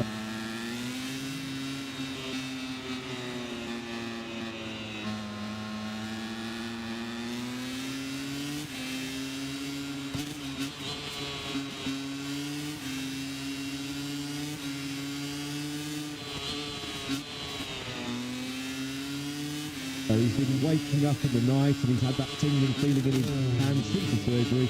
That has not returned. Well then, Yamaha, as we suspected, have been very busy in the 2027 rider market, and what a lineup they've been able to secure. Jorge Martin and Ayagura will be replacing Fabio Quartararo and Alex Ring. That is some lineup for the Iwata factory moving forward in the new this year. Let's get some thoughts from the Yamaha camp on those big moves, because I would like to say my very barbecue is Jack. Yeah, it does indeed. Busy morning down in pit lane as we try and cover off all of the 2027 news. And as the guy said, Mayo, the lineup for next year is arguably as strong as any as we've seen announced so far. Riders currently first and fourth in the World Championship. It's not the greatest moment in Yamaha's MotoGP history. So how did you manage to convince those riders to leave the manufacturer at the top of the constructors' standings to join Yamaha that are currently at Sackhoff? We need to convince them. We are extremely satisfied of the job that we were able to do, and as you can imagine, we are really excited in new season with a lot of new things, not only the rider lineup. But we still have a lot of races in 2026 before the end. A genuine possibility that you could have the #1 place on one of your bikes next year. Given the season you're currently seems remarkable, have you stopped for a second and just considered that thought that you could have the world champion in your box next year? Yeah, for sure we are considering this possibility. But I think for a team it's better to home or to get the #1 inside, not coming from outside. So this is, yeah, for sure, we are a lot of optimism for the next season, but as I said before, we are now really focused on this current season. We are, as you can see, we are keep developing the bike. We just introduced the last aerodynamic homologation, with which we had a really good test in Barcelona. This is just proving that we will keep working until the end of the season, and this will be not the last update. Yeah, and add to that as well, we can see some of the swing arm attachments as well, some aerodynamic parts on there that we've seen Aprilia used to good effect. You say Yamaha will keep working, but obviously we now know that both Fabio and Alex will both be leading the team at the end of the year, so there's still half the year to go. How much of a challenge is it to keep both of them motivated to push this project to the limit? Yeah, it's, I think they are all professional riders, as we are a professional. The aim is just to try to improve the performance and to get from both the best results as possible. Maya, thanks for your time. Have a great weekend. You're welcome. Thanks, Jack. Thanks to factory Yamaha boss by Morigani. Frankie Morgan becomes the latest victim of the turn 3 curse. It looked like he got caught really by surprise. They didn't lost the rear on gas coming out of turn 3. Frankie was able to quickly mount a trackside scooter. Amazing thing, isn't it? This Grand Prix 4 years ago now, in 2022, was the last time we saw Yamaha victorious in the MotoGP World Championship. More points produced on that occasion by the man we're looking at on screens right now, Fabio Quartararo. 4 years without a win for the beleaguered Iwata factory. Last time out in Assen, with Fabio Quartararo and Alex Rins finished inside the top 10 together. That was the first time in 14 Grand Prix since Bangaloka last year that both factory Yamahas have finished inside the top 10. It has been a slump from the in terms of fortune for Yamaha. Their lead rider in the championship at the moment is Fabio Quartararo, 14th in the standings, 45 points on the opening 10 Grand Prix. I mean, it's been a shocking 2026, hasn't it, for the Iwata factory. The only sniff of a win you can say they've had in that 4-year period was Quartararo leading the British Grand Prix last year before ride height device issues truly robbed him of what would have been surely victory. There, seeing Fabio Quartararo struggle for motivation, certainly struggle to put a smile on his face. We've seen in the very recent past Quartararo's body language, his anger boiling over on board the motorcycle, but Quartararo has demonstrated no lack of loyalty to Yamaha. He's been a Yamaha rider for his entire MotoGP career. I think he also feels it's time for a bit of a change, perhaps from Yamaha point of view. A fresh lineup could also do then good, of course. Quartararo speaking yesterday, he said, I've got nothing to hide, but I can't confirm to you where I'm going yet. I don't think there are many secrets in this paddock as to where that is. Yeah, it's au revoir and Yamaha next year for Fabio Quartararo. 4 years since the Japanese factory were left on the top step of the podium in the longest Baron runs in their history. Look at Marc Marquez about to venture out on circuit for his latest stint. His first 13 laps were eventful, a fast turn 3 and the fastest lap of day 1 so far from the reigning world champion. We've seen Jorge Martin jump up from 5th to 6th place. Martin undefeated in the sprints here. Of course, he didn't race here last year. That was Morbidelli getting caught out at turn 3 as well. a nasty one to Frankie. You saw his reaction there as he came to wrestling. Galachad wasn't expecting that at all. Look at him, he didn't feel like he was doing anything wrong, nothing out of the ordinary. There was a moment there as well for Pekka Bagnaia. So yeah, on power, and a real part of the exit of turn 3, which is certainly grabbing the attention of the world's best. Marquez certainly not immune to that. Marquez can make that sort of mistake around Sachsenring, then just about anyone can make that mistake. We've also had a high-speed crash driving Pinata's elsewhere on the circuit at turn 11. As I mentioned earlier on, it's the right-handers weirdly that you often crash it around here, even though the vast majority of this circuit, 3/4 of it, you are spent going left. And if it was at the moment, Marquez stops falling into this session with 1:28.0. We have 3 Ducatis followed by an Aprilia, a Honda, and another Aprilia down to Jorge Martin in that 6th place. Who's further down the track or not to be? We've got Pekka Bagnaia down in 15th place at the moment. He's not a rider which he had a bit of a moment at turn 3, albeit not a crash. It was Bagnaia, another rider, to lament a lack of good luck back at the Dutch Grand Prix when, once again, mechanical misfortune cost him a bucketload of points, which if you have them all up, might well have put Bagnaia in the title picture himself. Yeah, 10th Grand Prix being after the last 17 for the 29-year-old Italian. He shut the media down yesterday when they were asking him for the reason for his premature retirement from the Dutch Grand Prix. He said, perhaps the lips are sealed. He's now Pekka, of course. Congratulations to all the Bagnaia family and friends. Save the rival of their son. Congratulations to Pekka and his wife, Dimitria. John Muir then looking to pick up a spot here maybe late on in this session. Took the back on the left and start with a rather rapid climb up into the finish line here. A short run to the finish line. He picks up 2 places. It's got even better in that last set before he preceded the Ducati-bound Spaniard. Near then the 3rd rider to find a lap in the 120 this morning. Just 600s are now covering Marc Marquez, Miguel Antonio and Mia. Front medium front the rear for Mia. Brand new soft front medium rear for Jack Miller on the Pramac Yamaha as he now tackles the bottom of the corner, the Quackenberg corner, and Miller about to head with full front of himself. Is he? No, not quite. 5th place here on a 121.184. He is now your leading Yamaha this morning. Always happy to be back in this part of the world. There's Jack, who made his Grand Prix debut here at the Sachsenring all the way back in 2011, and I'm sure there's a bit of jet lag is kicking in right now for the 31-year-old Australian, because he's been racking up the air miles over the last few weeks or so. Last weekend he was over in Japan putting the Yamaha on the podium in the prestigious Suzuka 8-hour endurance race. What looked like a very wet affair actually. We know how good Jack is, a bit of a rain specialist. Looked like he had a lot of fun over in Suzuka.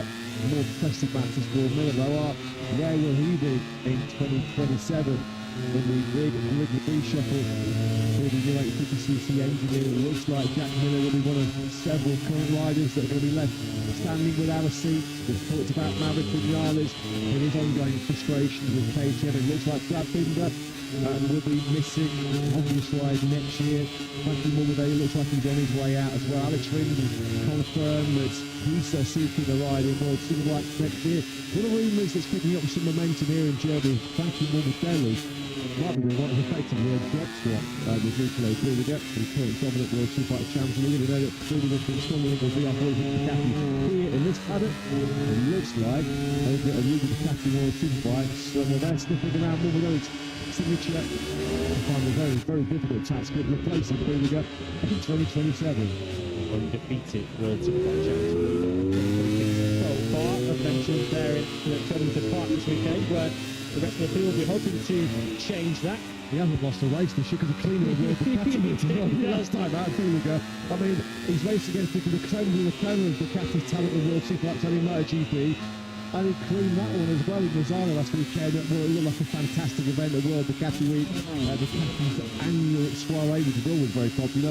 Of course, more significant this time around because they're celebrating their 100th centenary year. Great to see the likes of Peter Legends, Katie Stone, Carl Fogarty was there, Troy Valence was there. Franklin Williams said that they had a lot of fun. Malcolm Anderson was enjoying life this morning on fresh rubber. As you can see, the winner of the Ashen Sprint, second to his teammate Aguila last time out the Netherlands. If your quickest rider so far this morning with a 1:20.829. He is on a brand new soft front medium rear. He's going to go slightly quicker on that occasion, no, not quite. It's a 1:20.90 from Fernandez. Miller once again riding in the first three sectors. It's not a power circuit, the Sachsenring, but if there is a sector of this circuit where you might feel the lack of power, we might need getting the waterfall down to the final two corners, and once again Miller does lose a chunk of time, 2/10 to the final sector, a 1:21 exactly for Miller, puts in quick place, but also the best first sector for his team at the top rank for Joan Mir and for Alex Marquez at the moment. Of course, so fine margins around such a short layout. A second virtually covers 19 rides. Qualifying always super important around the Sachsenring, not easy to find overtaking ball. Good overtaking Oscar, particularly on the brakes in the first corner, continuing down the hill into the Saxon third turn. So you have to be pretty precise, and otherwise it's picked up on the fact that qualifying has kind of a little bit of extra significance this weekend, because this weekend, of course, here in Germany is the first time we've had the new grid layout in response to some early dramas we've had in Catalonia and in Hungary this year. Each row on the grid has been extended from 9 to 12 metres. That comes into effect here at the Sachsenring for the first time in 2026. In addition to the regulations, we saw front whole truck devices were banned from Assen onwards. But yeah, for the first time this weekend, we'll see that extended 3-metre gap between rows in play for the first time this weekend. It's got a pretty long run down to the first corner here. We're coming on to the main now with Marc Marquez at the grid. It's about halfway down the main straight. Marc Marquez is going over it now. They can see the grid layout. So 3 to a row. That hasn't changed for this weekend or beyond. But as Matt mentioned, change to the configuration of the bikes in Assen with a hope of making starts later, and now change the spacing of the grid. We'll be demonstrating that on the screen. Demonstration of what's different. Whole bunch of riders were set up fast first sections. Lads Gaglioglu, Morbidelli, Ralph Fernandez, Binder, Mir, Acosta. I don't even say who hasn't just stepped there fastest first sections of this session. It looks like there's been some great rubber thrown in here late on as we move into the final 60 seconds, the final minute of this FP1 session here in the Grand Prix of Germany. It is advantage of Ralph Fernandez, who is riding the crest of the wave right now. He's looking to build on that serious momentum he gained with the sprint win and the second place in the Assen Grand Prix. Discount Fernandez, the potential championship dark horse. He's looked in great nick already so far here at the Sachsenring. Yeah, well, of course, so much of the talk is about Marc Marquez, given his record of the Sachsenring and the opportunity for Marc Marquez to inject some fresh life into his championship defence. But the others, his rivals have got to look at this as a real opportunity this weekend to potentially do the reverse, like the difference it could make to their World Championship chance if they could beat Marc Marquez. The Sachsenring. We heard from Davide Tardozzi around about a month ago when he said that this potentially could be the point where Marc Marquez is unable to attack. He's in a potentially a better physical state. Marc said yesterday that he definitely needs a different mindset from what he was at Silvercross. No question that the Aprilia is much closer to Ducati than it was here last year when Marco Bezzecchi was approached second in the sprint and would have been second in the Grand Prix had he not crashed. So Aprilia in particular, they must see this weekend themselves as an opportunity to once again demonstrate how strong their package is by challenging, if not beating, Marc Marquez here.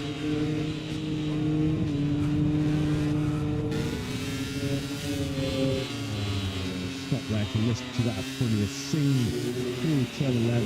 What an onboard that was. What an onboard shot that was with Ralph Fernandez. Sometimes before the Sachsenring gets a bit of a bad rap because it's, it can be notoriously tight and twisty. But when you look at how the track opens up when you come out of turn 6, through 7, 4th gear, turn 8, 3rd gear of 150 kilometers an hour, 4th gear through 9, 10, up to 52 Ks to 11.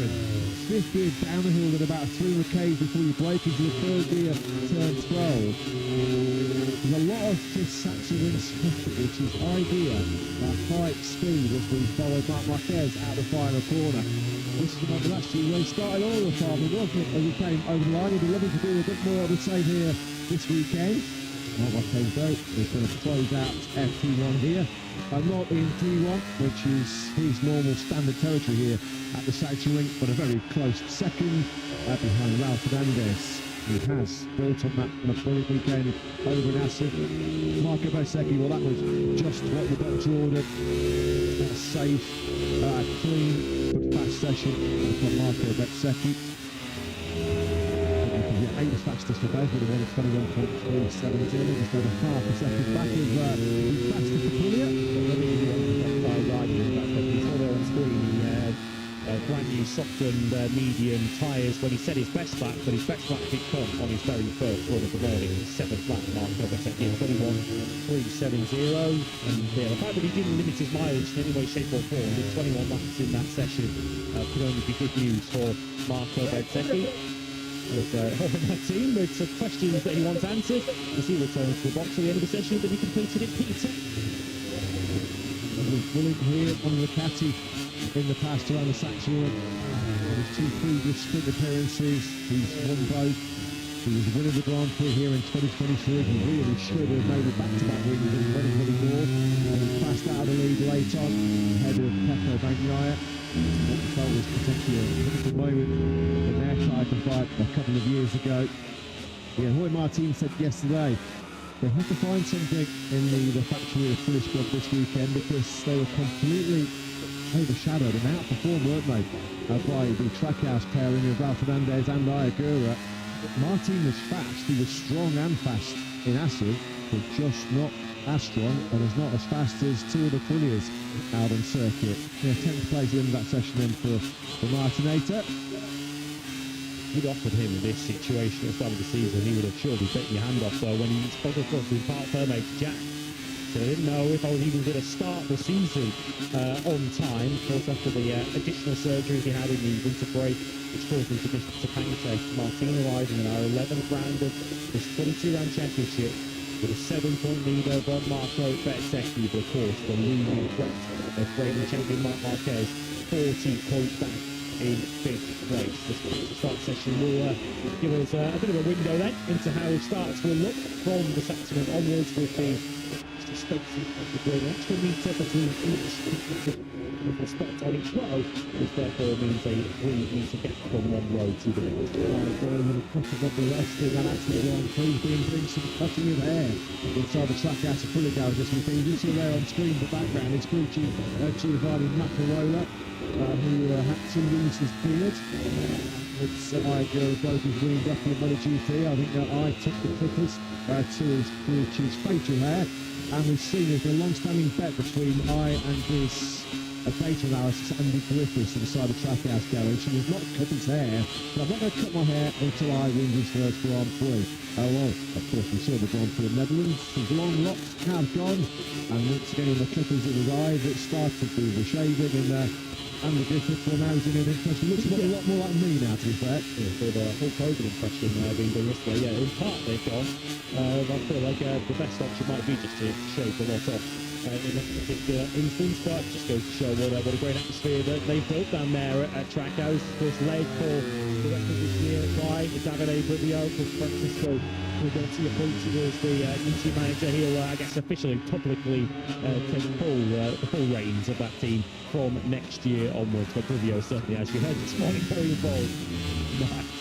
Beautiful rolling stoppy there. Yeah, somebody has got a view of the start finish line here in the Sachsenring. Enjoyed that one. A nice little wave there because Fabio Quartararo, brilliant rolling stoppy. That's his practice start point. That was superb. Love that from Fabio.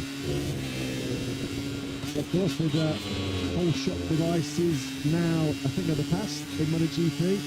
Good launch that by Morero. Nice one by Milan Scalioglu, who we saw there in the background. What about Jorge Martin?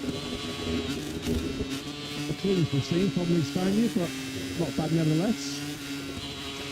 89 on the inside line there as he chose the good spot on the riders. Right, here's Fabio Gianantonio.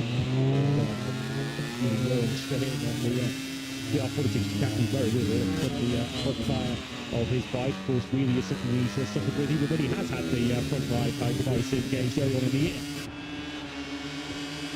Davide Brivio, the watchers are probably still pinching himself. So too the boss, Justin Marks, who was watching Assen over in California, giving a close eye on his car racing project, where they've been enjoying all the success as well.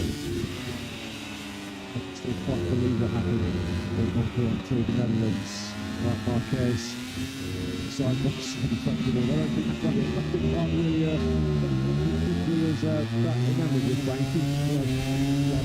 The next to him in the practice starter. With a shrug of the shoulder from the world champion. Well, Frankie certainly followed Marc Marquez's route to turn 3 earlier on in the session, both down at the Omega curve. Morbidelli get himself up to the end, goes up into 9th place right at the end of the session with a 1:21.381. Start then for Fabio Quartararo. Yeah, that was neat. That was a nice one from the number 20. Ace in the Aston Grand Prix was his first win from that bruising Catalunya Grand Prix. Once again, I think back-to-back pretty impressive starters from the 007 and top up was Gatlioglu. Pecco Bagnaia, who's not quite pulled up into pole position there. Pole position is what he's just riding through. That's probably one for Bagnaia, as always. One session, no points awarded for fastest on a Friday morning. So Bagnaia fans watching around the world, of which there are several of you, don't be too worried by Pecco. Pecco has been our form again, beaten out in Team 19. He was chasing that last tour this morning. Sure there's not impeding anybody or disturbing anybody as they go for their second practice starts. Gets themselves all ready. What a weekend it was for Fernandez and Aston, of course, fresh off the back of the nasty bout of appendicitis was at one stage, straight in his place on the grid in both the Renault and in the Netherlands, having had to undertake surgery to remove that troublesome appendix, or that would have ruled him out of those 2 Grand Prix, where he really did find himself back into World Championship contention. A couple of strong top 10s in Renault, and the brilliant double podium in Aston.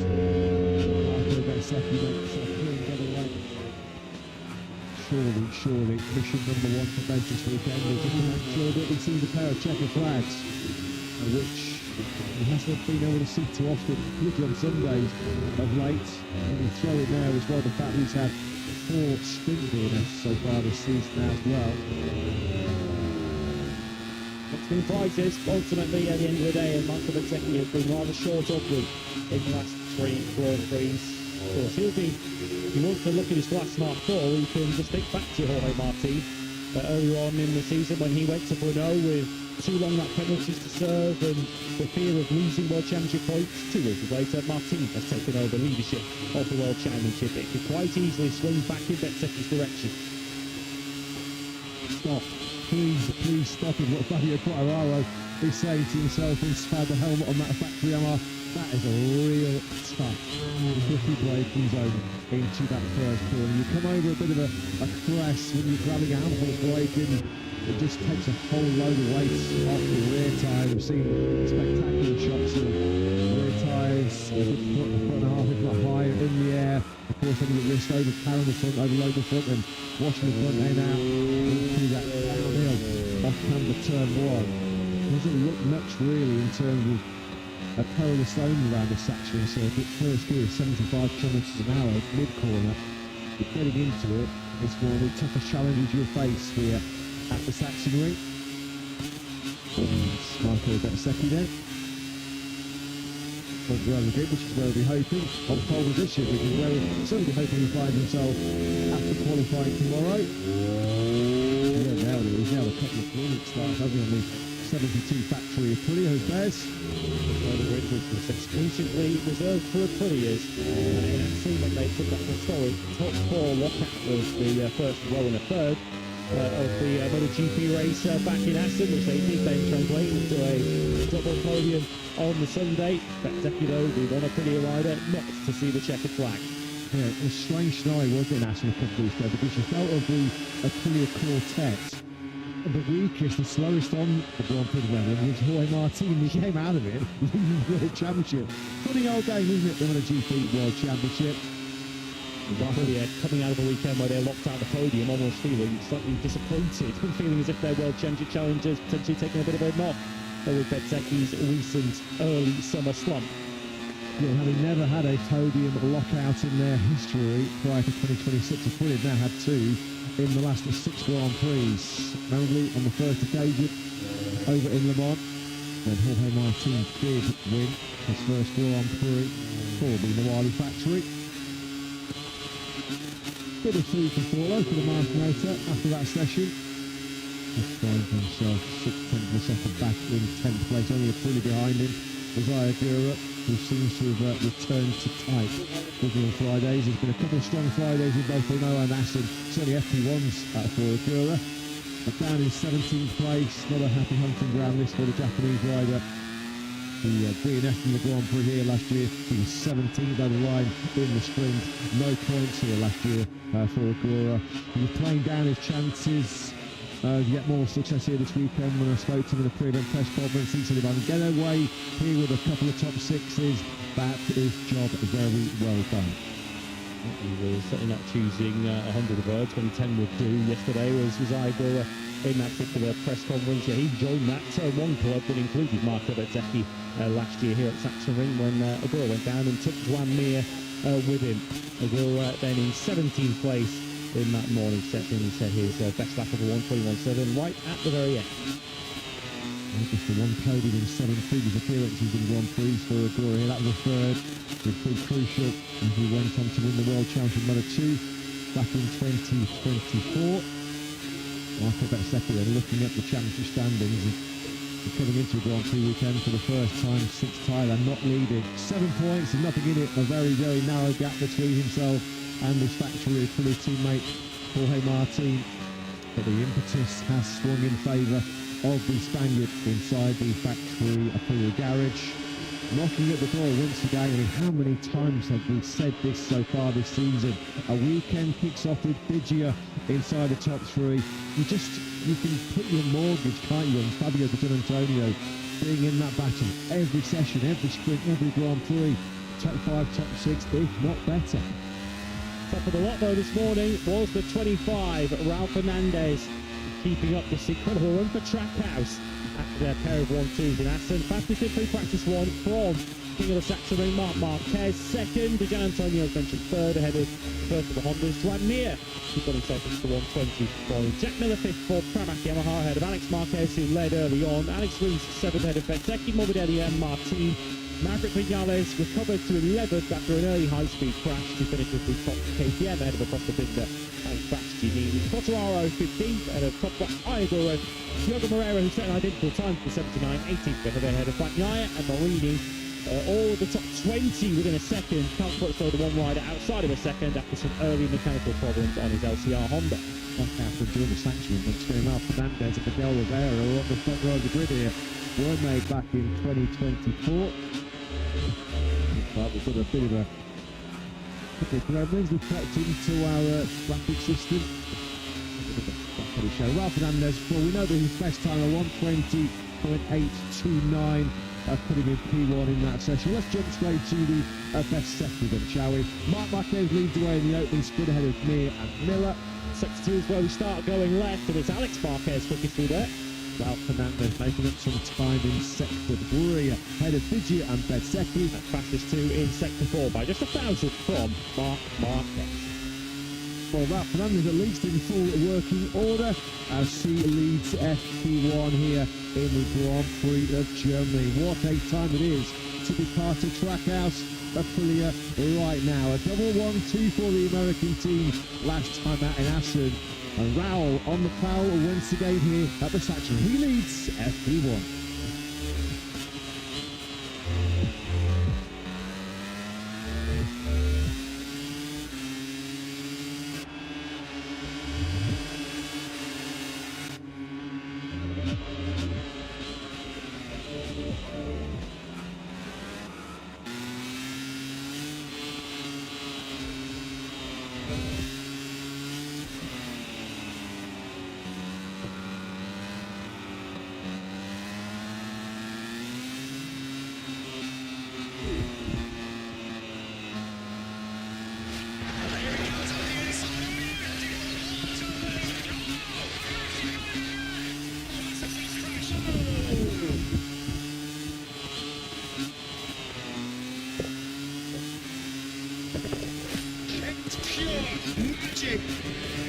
This is as good as racing gets.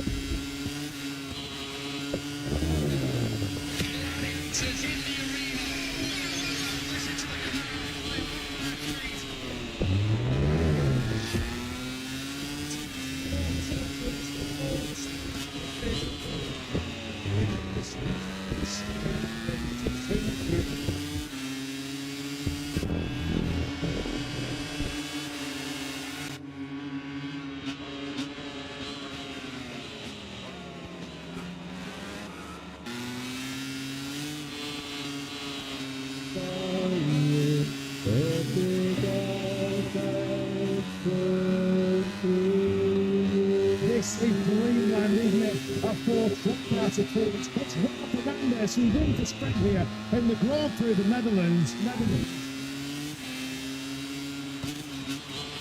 Chapter 10, 2026 MotoGP World Championship. The Cathedral of Speed welcomes the world's fastest riders. It's the Grand Prix of the Netherlands.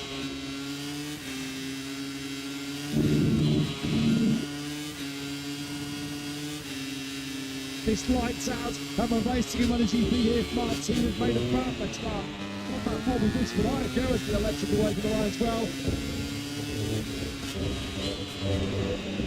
Ralph Fernandez is going to pick off first in the turn two. Martin does lead. It's the Prix 1, 2, 3, 4. It's Martin in the front. Inside for the doorstep, his face by his team.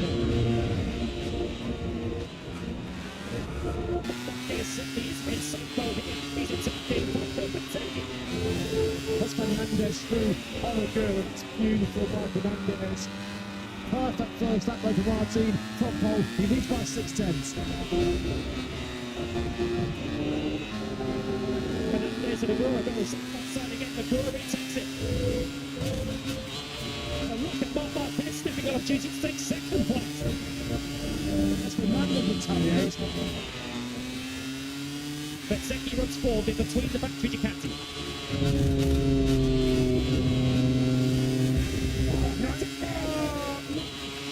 Bezzecchi has a monumental crash. Lost the front of the factory of Prix and going to lose the lead in the World Championship. Marco Bezzecchi, who's been taking the medical attention, he has been reported conscious. Comes Agura on the inside of Marc Marquez. Acosta's going to fire on the inside of his future factory Ducati teammate. If you pass Marc Marquez, you better make sure you make the stick and dart away from quickly because you just know exactly what's coming at the very next corner. Ralph Fernandez, though, has got some serious early pace here.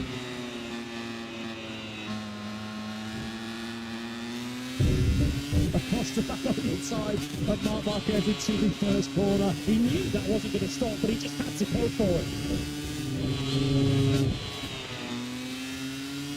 And Yannick does now make the move. Oh no.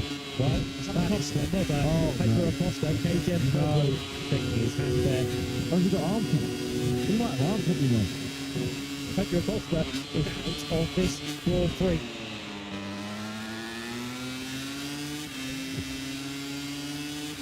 It's got to on the front of Bagnaia. Now Pekka Bagnaia's Ducati has gone prepared. Bagnaia's touring. Pekka Bagnaia is cruising. Agura's got ample time opening out. As Agura goes wide down. Look at spots coming. What's Agura? He's up for a lot of the time, hasn't he? Wow.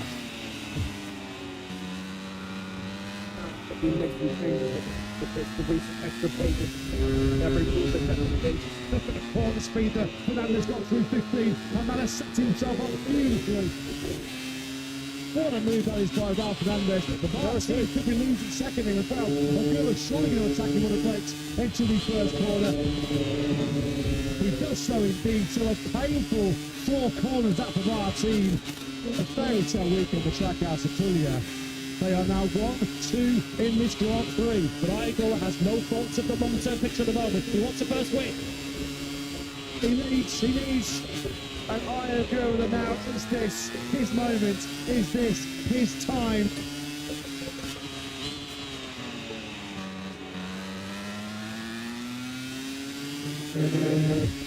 But which Gian Antonio's going to force it of Marc Marquez. As you can see there, Marc Marquez is getting in the setting. Well, that penalty for Fabio to Gian Antonio. What a day we've had here in Aston.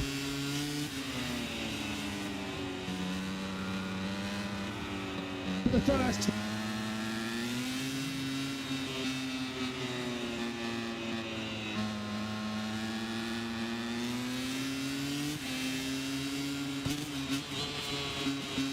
What a weekend for Iagura.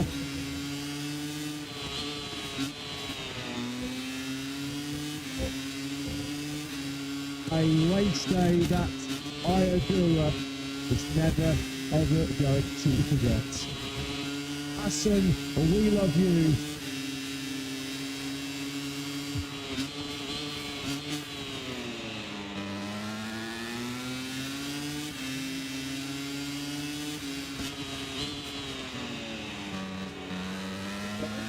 Goes to Paco Bagnaia.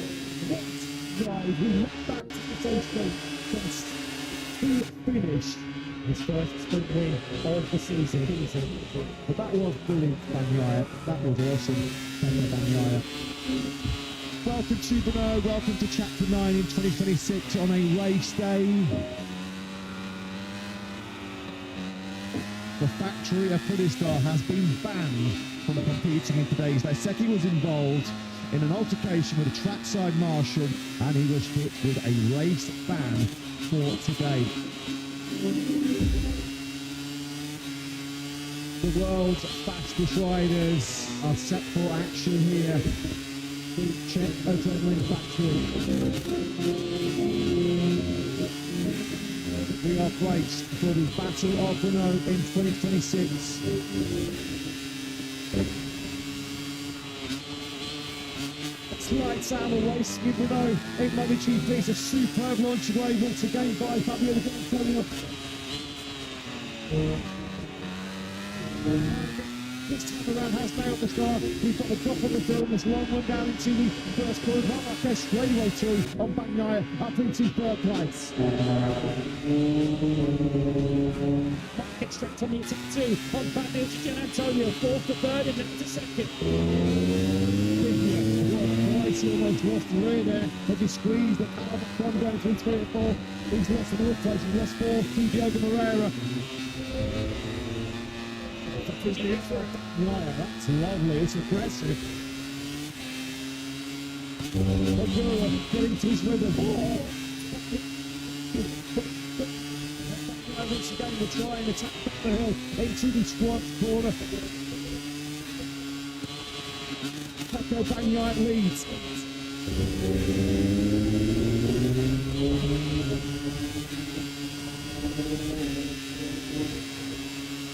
Marquez has got the inside line, nothing that Iagura can do.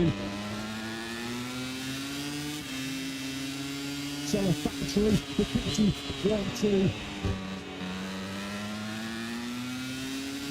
So this, if it's all legal and above board, will Boy Martin taking his medicine.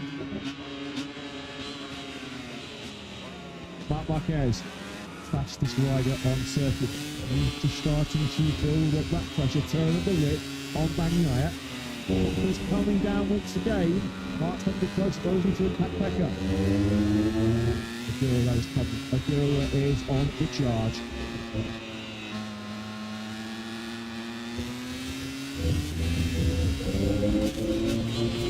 Here goes Marc Marquez down to his move. He has finally decided then it's time to break Bagnaia. Marc Marquez it is at least for the first time here in Brno.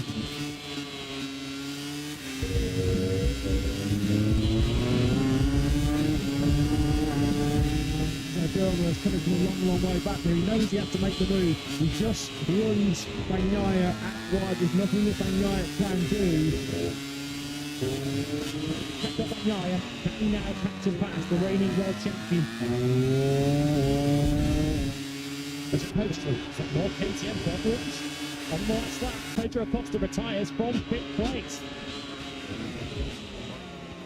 But look at this from Bagnaia. Is Aguila going to get Marc Marquez for the win? Is Biggio going to get Bagnaia for the final place from the podium? Once again, we are looking at the 93 Magician.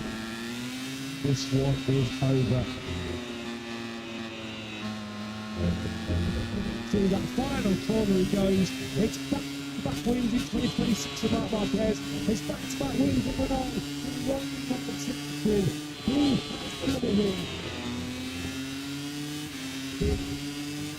Aguila in pole position does take 2 second places. By far his best weekend of his MotoGP career. Fabio Di Gianantonio, it's the fastest lap of the race from the last one. We can't take the podium and steal the third place away from Bagnaia. Marc Marquez, what can you do to beat him? This title race is on.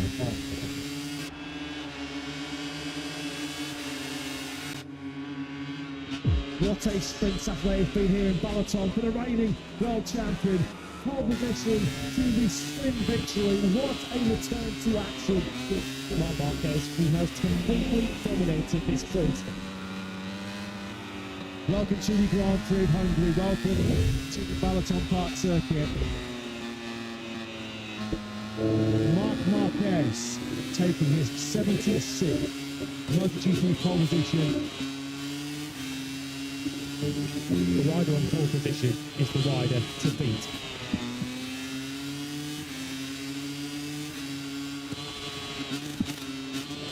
So here we go now.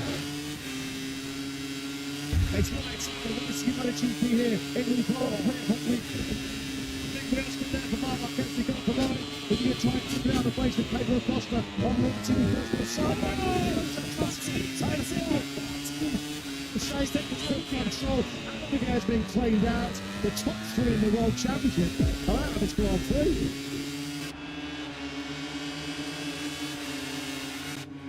Bezzecchi, Aldeguer, Gianantonio and Fernandez. At the front there, Marc Marquez has a 4 to a second lead over Pedro Acosta. Just cruise to all the pass up in the third place. Marine sails wide, so he's given a fourth now to Jack Miller.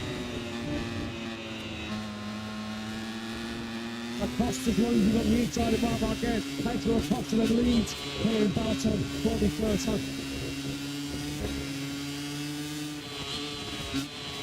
Acosta's been wanting for it out of that soft rear tyre, with Marc Marquez banking on that medium rear being the better long-term pick. Clearly, instant that turn 1 is under investigation. Marco Bezzecchi then, basking in is super frustrated for Bez. Oh, look at that field, almost down. No surprise there, we said that Anea's going to likely cut along that penalty. Now Agoura's going on the attack, he's on the inside of Juan Mir. Marc Marquez is trying to pound some serious pressure on Acosta here. All over the rear tyre of Acosta into 9 and 10. It's again we go. Marc Marquez leads.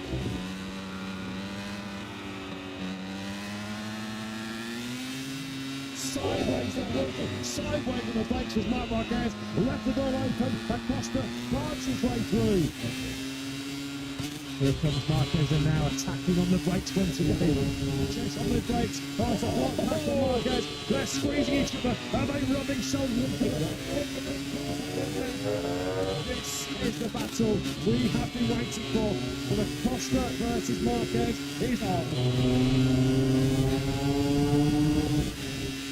Is this going to be another time he's going to attack? It is. So this is successive laps. They've won the 93. Has sent it on the inside of Acosta. They'll just want Acosta out with paintwork. That was crucial. They've got his tactics spot on there, the number 93, Marc Marquez. He is back at the front, and now already he has got daylight between himself and Acosta. It's battle continues. It's a race between Marini and Agoura. Only once again held the inside of the racetrack, but then of course goes across the race line and that's the brakes off. Desperately trying to get to the apex first, and this time he's able to park it in front of Luca Marini. The reigning world champion, but just one corner left.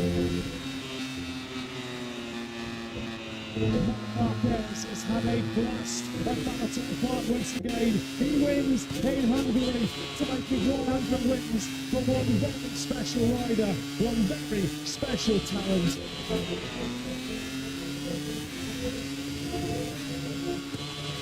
Costa takes second place. Patrick Bagnaia is on the podium for the third race in succession. The Factory Ducati team reach essentially a wins.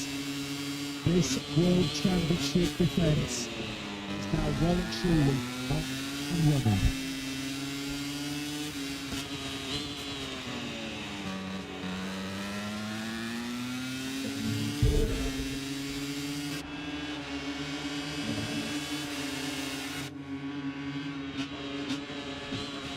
We are at majestic Mugello again.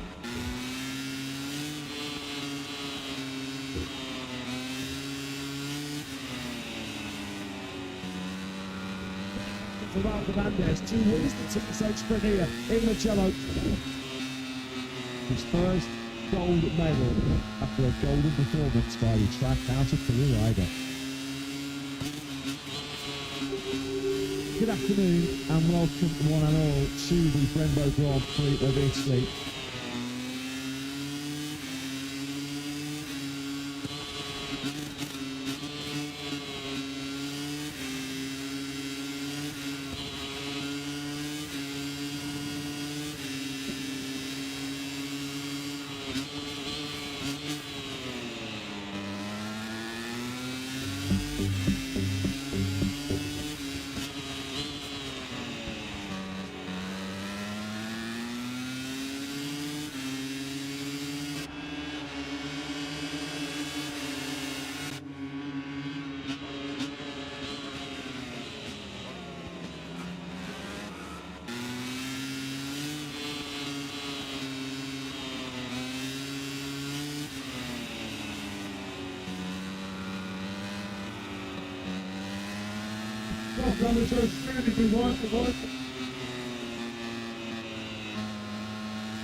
Trying to pick up some scripture. He's going to go to attack players on the brakes into San Donato. He's got the inside line. Is he going to get it stopped because there's a big hate there for Martin? He's going to run in hot. He's going to run in wide. Be careful here. Marquez is 4th, so it's now second Bagnaia, Italian 1-2 at the Italian Grand Prix.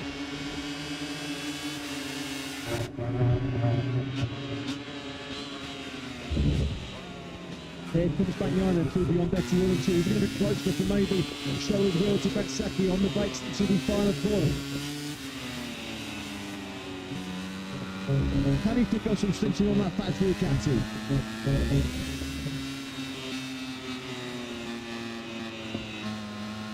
It's Bagnaia about to lead the Italian Grand Prix as he goes to the left of Marco Bezzecchi, and Bagnaia does hit the front once again in Mugello. Marquez brings in a little bit hot across to the back rider on second. Martin back up into P4, but Echo Bagnaia then leads here in front of his home crowd.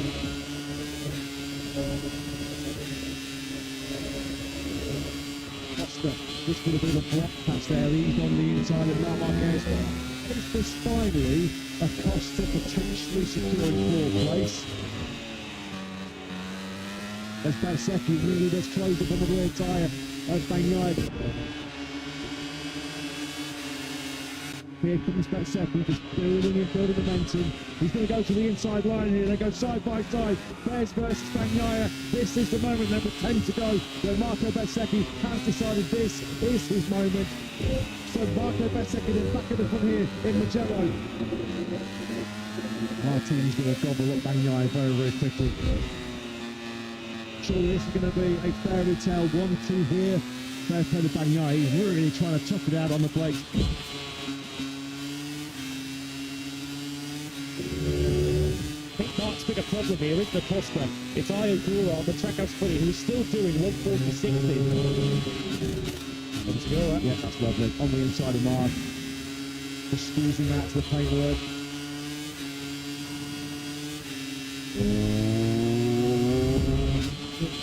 From 13th place on the grid.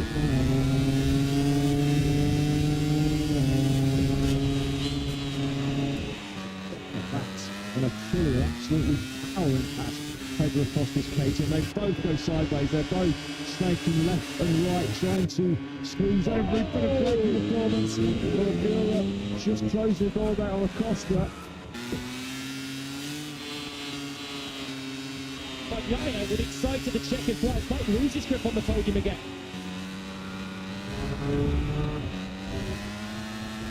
But here comes Iogura. What a battle for the final place on the podium. Bagnaia speeds to the inside line. Marco their second with Prix. That dreams do come true. He takes a fairy tale home success here in Mugello. Huge credit to Pecco Bagnaia. That has to be the best day of Marco Bezzecchi's life. Aprilia's first win at this circuit. A 1-2 to Aprilia team. Simply the best, simply the best day of his career. Dreams do come true. A lifelong dream as a schoolboy. He would have watched his Italian heroes for so many years win here in Mugello.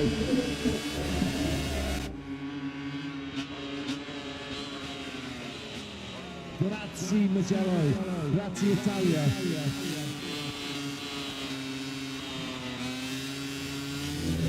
Brilliant job that by Alex. Alex Marquez held up and stood up to the pressure, and he does take his first sprint win of the season.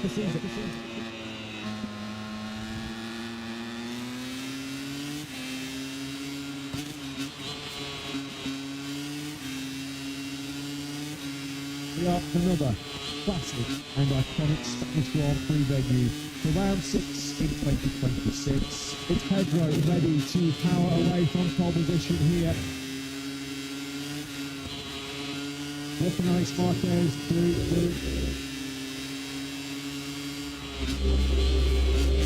We've got problems here. Tucker Binder, this is the number 33 who's rolled off the line.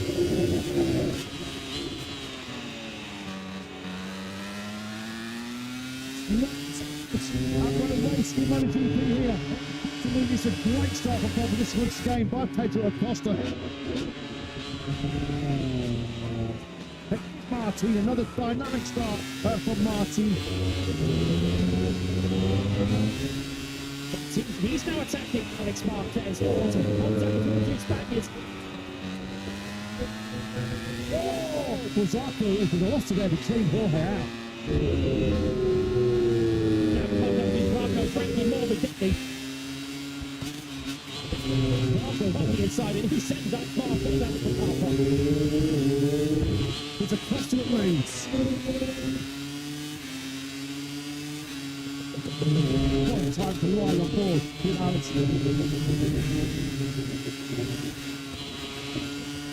Martin's busy attacking rather than defending. He takes Zarco then for that third place. As Alex goes through on Joe and Zarco.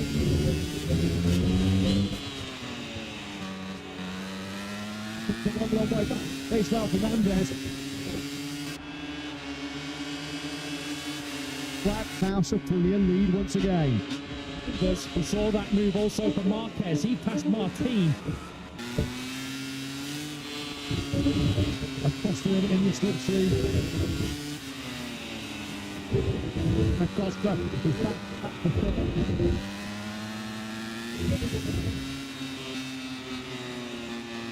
Marquez up into second place.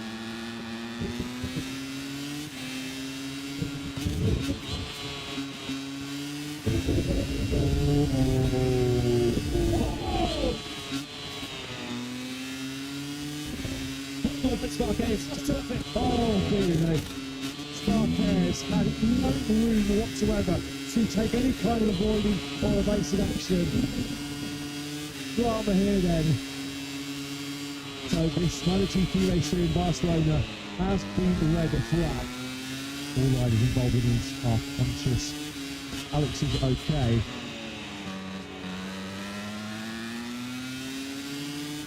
Costa went from pole, Fernandez second on the grid. Here we go then, take two in Catalunya. Martin, who makes another stunning start on the factory of four. It's not this for the wing well. Second place to Marini Bagnon. Another red flag. Taking a Bagnon and making his way back to Paris. Very hopeful John Zarco is A-OK. Third attempt to complete this Grand Grand Prix.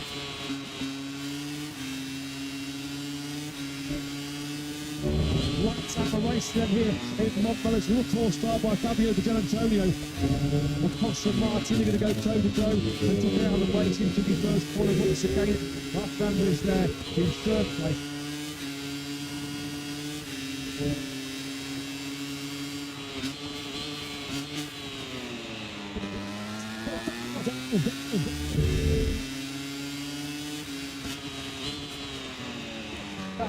What a Aprilia takes out another. So Jorge Martin, after a double win in Le Mans last weekend, now has a double DNF. Gianantonio comes a long, long way back on the inside of Pecco Bagnaia. Featured enough into P3. Gianantonio, if he wants to make his move, he needs to make it soon. Here comes that move, up in the second place, past Mir. He's going to park it on the inside of Pedro Acosta and force it to give the lead up. Acosta's not going to keep this up without an almighty fight. On the cut, back goes Acosta. Gianantonio's going to have the inside line now going through turn 12. Acosta's not on the podium, he's not careful. He's got no grip. A sitting glove, a passenger, Aldeguer, dives on the inside of Acosta. Acosta goes down. There's Fabio Di Gianantonio, wins the shortened Catalan Grand Prix. Throughout this afternoon in the top class, and Valentino Rossi congratulates his race winner, Fabio Di Gianantonio. What a shortened Catalan Grand Prix that was.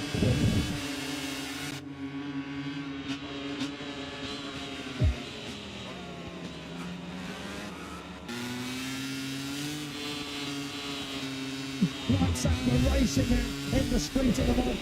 Martin with an absolute show-stopping start. Unbelievable. Perfect start from Jorge Martin. Martin from 8th to 1st. Marquez has dumped it again. Such an absolute nightmare for the reigning world champion. Constant and I faced crashes, and for that reason also this weekend I was extra careful to try to survive, but yeah, you know, the body is not following what I want and I need to take a rest. The sprint here is going to finish in phenomenal fashion for Jorge Martin as he takes the checkered flag first. It is a record 18th sprint success for the Martinator. What a ride, what a performance.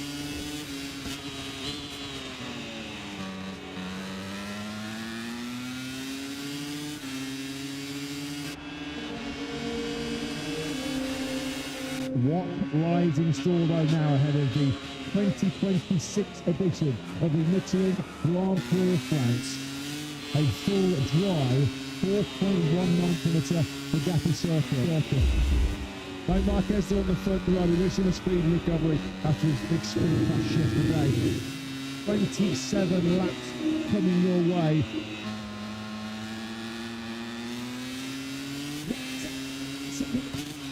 It's a great start from pole position by Pecco Bagnaia and goes to the off with the front wheel comes down the smoke break from Bagnaia. Great start by Marquez at second.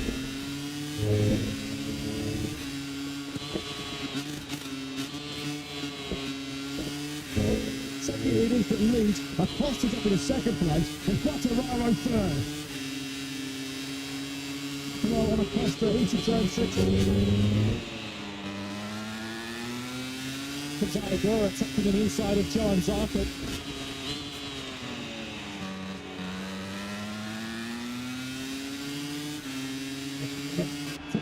Towards Jeff Antonio. He's running thick again as that Mark takes in. Someone's getting the first string now. It's Marquez. It's Marquez. Crashed twice here in the Grand Prix last year, and he looks like he's going to do it taking down a Dorna.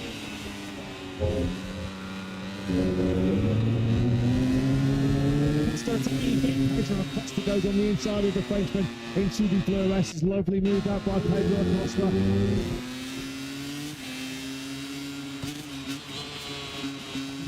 On the inside of Patuaro on that line, running through the first corner. On the inside, Jordan da Costa into turn 3.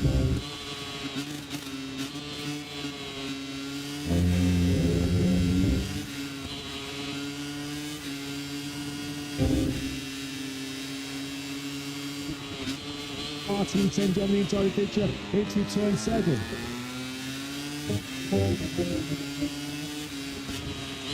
Let's go down. Sunday disasters onto the what a weekend to forget. It has been for the factory, the Catty team. Bagnaia dumps out of second place. Martin on the podium. Boy, Martin can win this French Grand Prix. Brilliant work, that tactically superb by Martin. He's second. Here's Iagora on another fast close in a brilliant.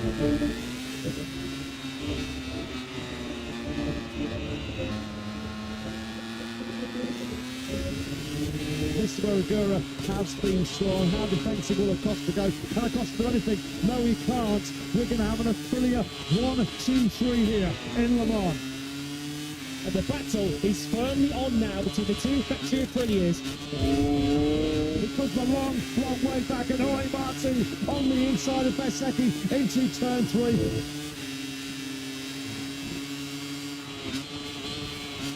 Phenomenal in France here this weekend after a brilliant sprint win from the third row. Oi Martin wins the French Grand Prix here in Le Mans for the second time in 3 seasons. He completes a dream double, winning the sprint, winning the Grand Prix. What a victory! What a statement for Aprilia, and what a day, what a weekend for the Moto factory. Aprilia, for the first time in their history, have a 1, 2, 3.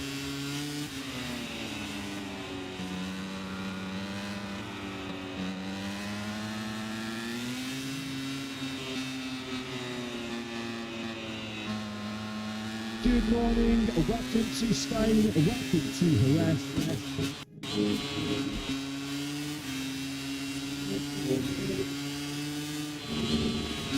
It's lights out of the racing in the sprint here. Bike is ready for rain conditions. Top bracket's gone down. The reigning world champion on the deck. Alex Marquez ahead of another massive moment on the front. Marquez has crashed in this sprint here from pole position.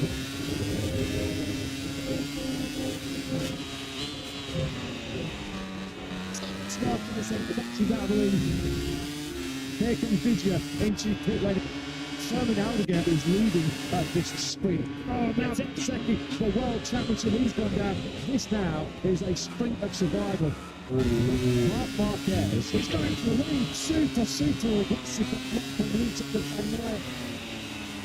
He pulls out the final corner to take victory in a truly sensational sprint here in Spain.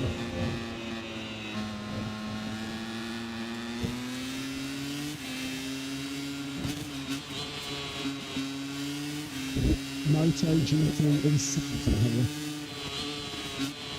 The greatest motorsport show on earth has arrived at one of its greatest and most iconic venues.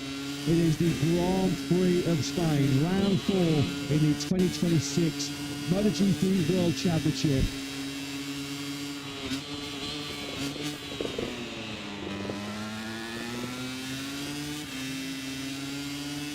This is Jerez.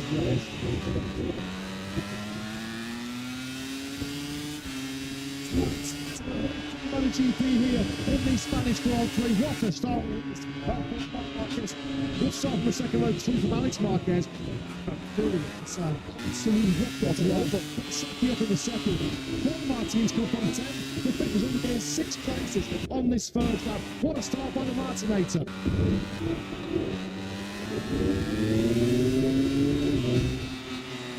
Marquez goes on the inside of that second into the angle on the outside corner.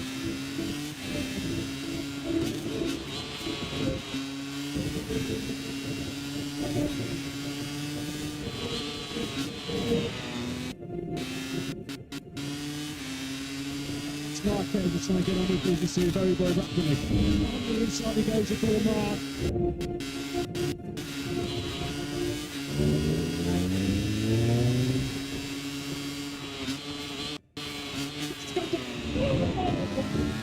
Marquez has taken a huge tumble. It's over. Marc Marquez then now is down here now for the second time in 2026. A massive dent in his early championship challenge.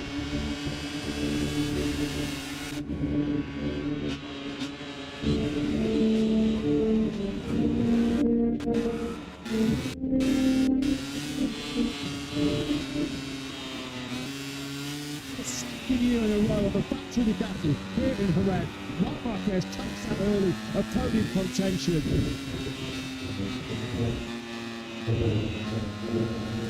For Gian Antonio then now, perfect time to ride aboard with the Italian. That is the textbook move on the brakes of Martin down the hill into the race corner. Into them now, up in the top three. Oh, that's going to be close. That's going to be really, really close. Cost suffering big time here, isn't it? So Captain's Day is going from bad to worse. Not undeniable. It looks like there's clearly some kind of technical issue that has come the way of the Italian. Fantastic, and he comes.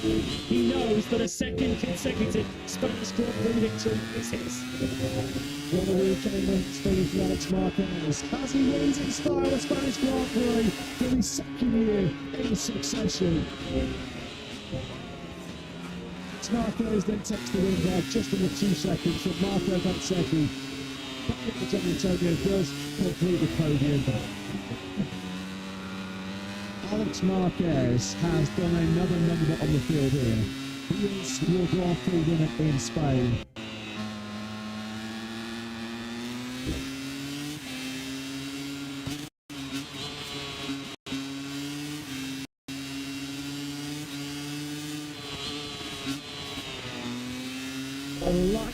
Some lights sprint to the Apex attempts to the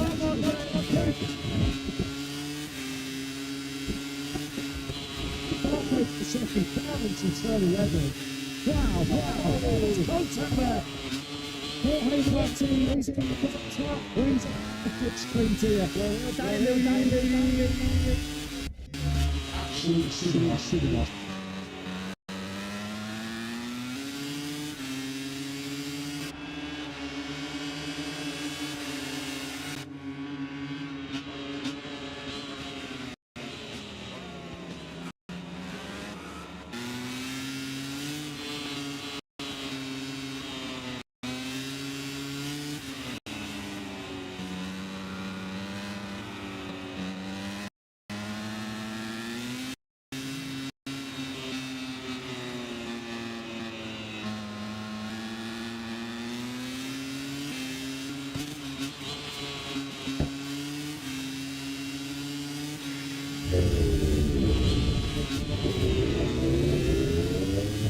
Seconds made a great start, moving up in the second place. Gian Antonio's done a well away from pole position, and Jorge Martin up on the team three.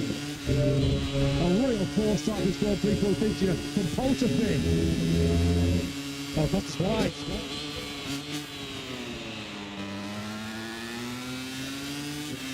Close with that. Marco about seconds to himself in the freedom here, and it is game on for this leading laps record.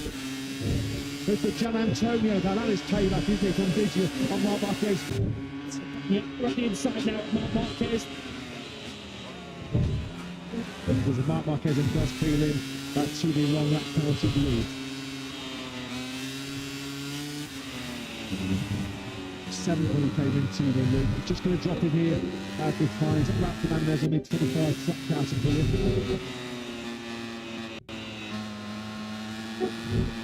There was a bit of damage to the rear C unit of Marco Bezzecchi.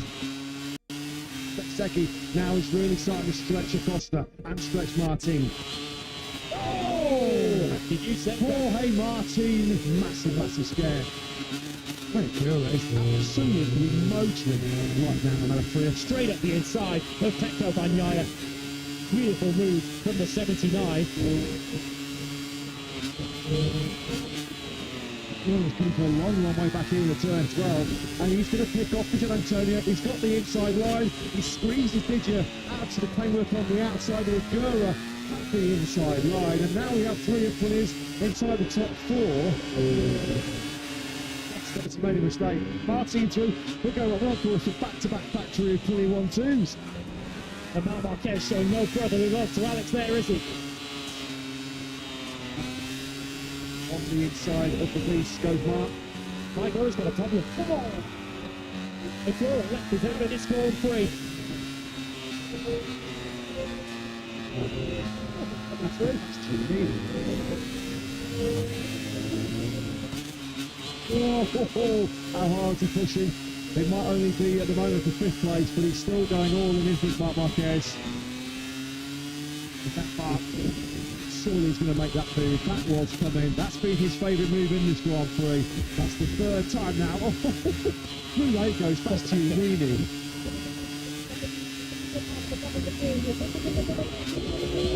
Who is going to stop at Aprilia? He crosses the line. The Bezzecchi blitz continues in MotoGP. It's another factory Aprilia 1-2. Pedro Acosta does take third place, the final spot on the podium. Marco Bezzecchi. Simply the Bears. Another Acosta.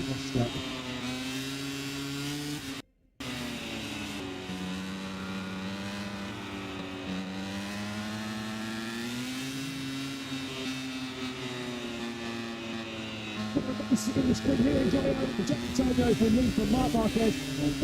Fabio Quartararo, super aggressive. Marc Marquez now looking very similar to the P2. Marc Marquez wins in first.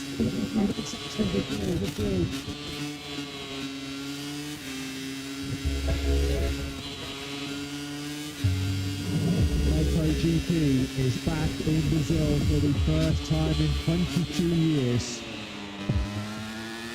150,000 fans have come to enjoy the show.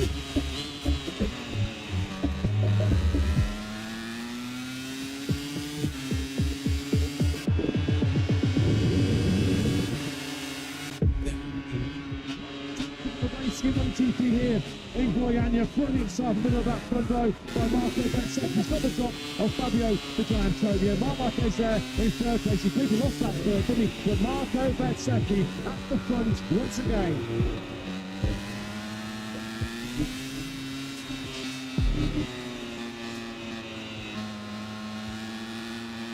Antonio's gone wide, but Marc Marquez pouncing on another Di Antonio mistake. It's shaping for a move up the inside from Jorge Martin. Acosta up into fourth place. Pina Acosta.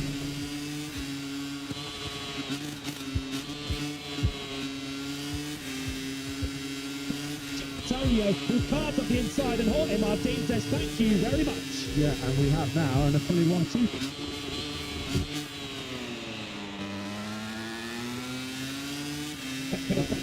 Unfortunately, he is now out of this Grand Prix. His miserable start for 2026 continues. Oh, Jandir, it's another double DNF. Spartan taking Pedro Acosta into turn one. Pedro Acosta on the inside of Alex Marquez. Well, whatever room there was there, he decided to take it on what way, didn't he? Marquez does dish out some retaliation, and lets us back to P5.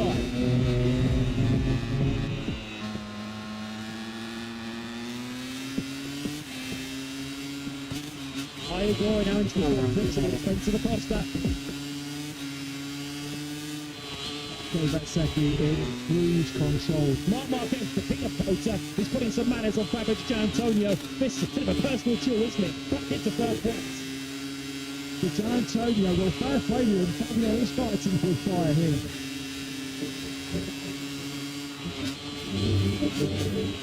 Jorge Martin makes good of a mistake into turn 11. It has been an exhibition from Marco Bezzecchi. That's if you can the message. Marco Bezzecchi was utterly brilliant in Burram to start 2026 and is reluctant. He wins our first Brazilian Grand Prix in 22 years. He absolutely destroyed the field. Jorge Martin completes a fairy tale. 1-2 for the factory of Prix squad. Di Antonio holds on for the podium. This is to the top of the MotoGP World Championship.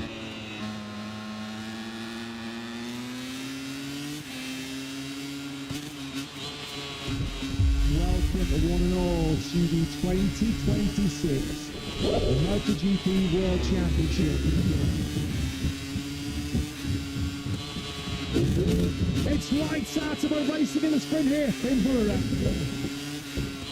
Second's blown it here. Marquez comes from a long way, but seems to aggressive on the inside. Marquez has to draw one position. And Joe Acosta that it is that will take victory in our first 2026. We are back. Its first chapter of 2026.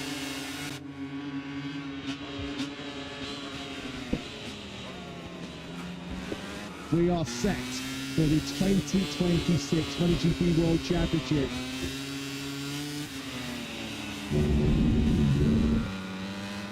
Lights out and we're racing in MotoGP here at the Chang International Circuit. Marco Bezzecchi's nailed that start from pole position here. He's going to get a couple of foot ahead of Marc Marquez on that run into the first corner as Martin tries to attack Fernandez.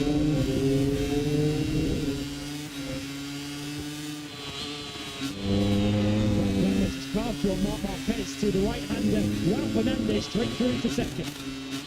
But Costa certainly attacking. From first to fifth, Di Antonio for fifth. Marc Marquez still stuck in those 131s. Jorge Martin on the inside of Marc Marquez. That's brilliant. Into turn 3. This is vintage Jorge Martin.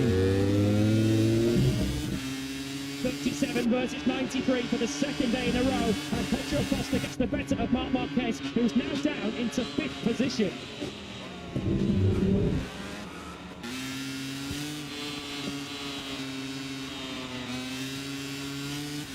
Acosta attacks again on the inside into turn 3. He's just going to try and hang Martin out to dry. Now Marc Marquez is getting involved.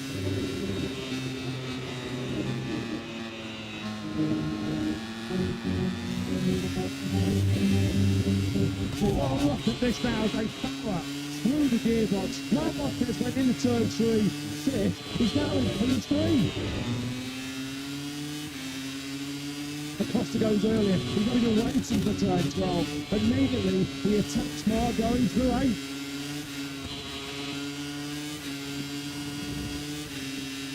Bezzecchi leads from Raul Fernandez and Pedro Acosta. Oh, what's happening here? Marc Marquez is one wide going into turn 4. He's got a problem. He's got a puncture. The rim is damaged. Wow, Marc Marquez then. What on earth? That is a catastrophic failure there. Marc Marquez is out. Marquez is down at turn 4. This tight Grand Prix in some of the most demanding conditions of the entire season. Oh, now it's slowing down. Unbelievable. Here comes Acosta, then he's coming from a long, long way back on Raul Fernandez. Yeah, Raul Fernandez is really suffering.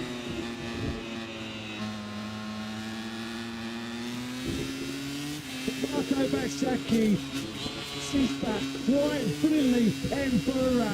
He does create history. Marco Bezzecchi, the first Prix rider in MotoGP to win 3 successive Grand Prix. Pedro Acosta caps off a stunning first Grand Prix of the season for the Spaniard in KTM. But Fernandez does nurse himself back to the checkered flag in 3rd place. Pedro Acosta leads the MotoGP World Championship for the first time in his career. The sharpest...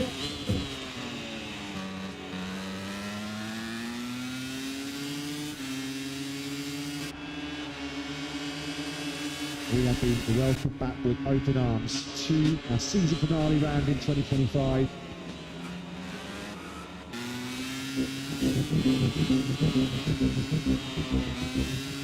What a pleasure it is to be back here at the Ricardo Tormo circuit. Over 200,000 fans in Valencia. It's lights out, we're racing in our final sprint of 2025 here.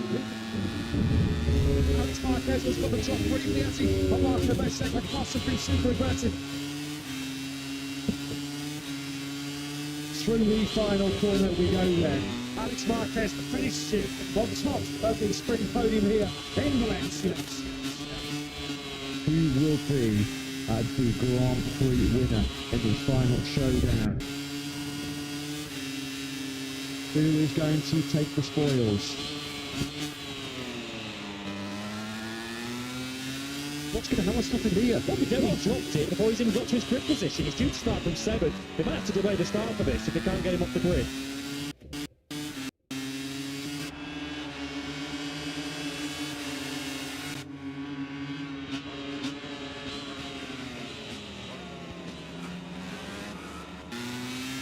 Lights out, and we are racing this final showdown here in Valencia. It's another brilliant start for pole position by the Aprilia of Marco Bezzecchi.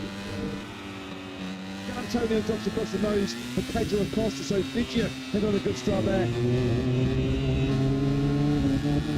Miller is launching it at the inside there of Twan Mir as we see what today that's Bagnaia and Zarco, and that really does cap off Pecco Bagnaia's miserable 2025. Poor old Pecco Bagnaia. Zarco has a long lap penalty.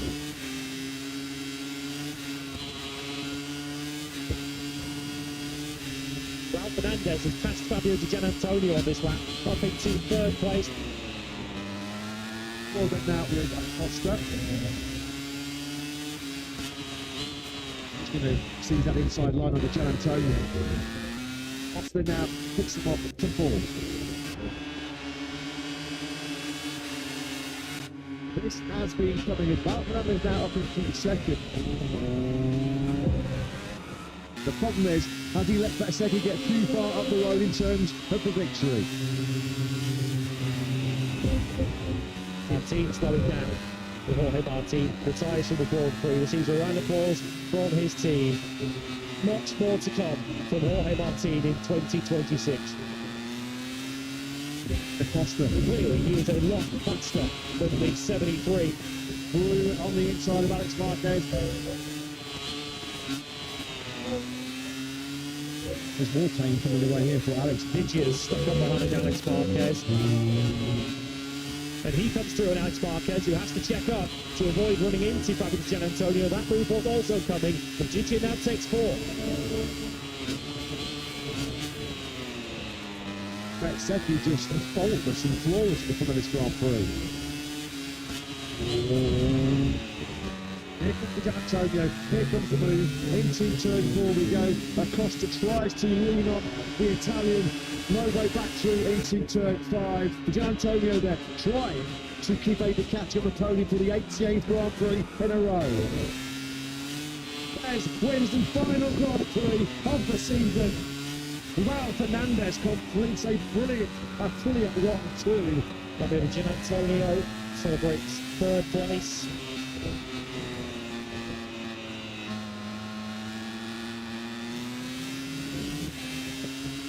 The 2025 then has ended.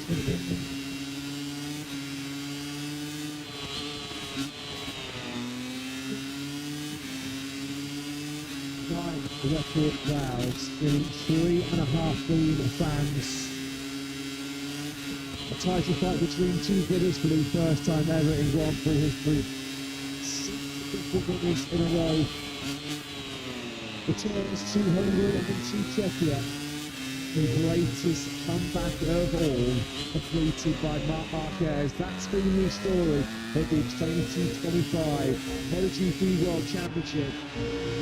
We thank you for your company. See you in 2026.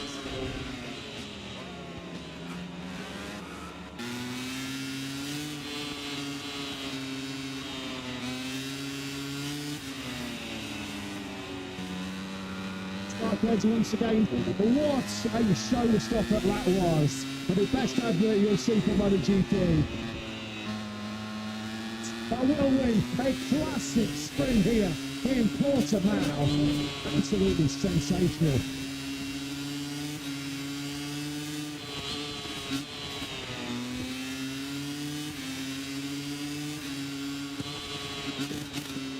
Race for the 21st time in the Grand Prix of Portugal.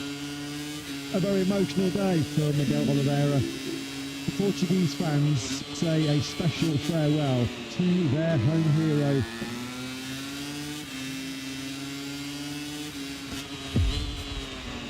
Marco Bezzecchi from pole position. Race action underway in MotoGP. Excellent Sauber racing in MotoGP here in the Grand Prix of Portugal. Pedro Acosta on the KTM has made a lightning start. Bezzecchi, as he did yesterday in the sprint leads, with another fast start back gained by Alex Marquez, who gained 2 spots from 5th to 3rd.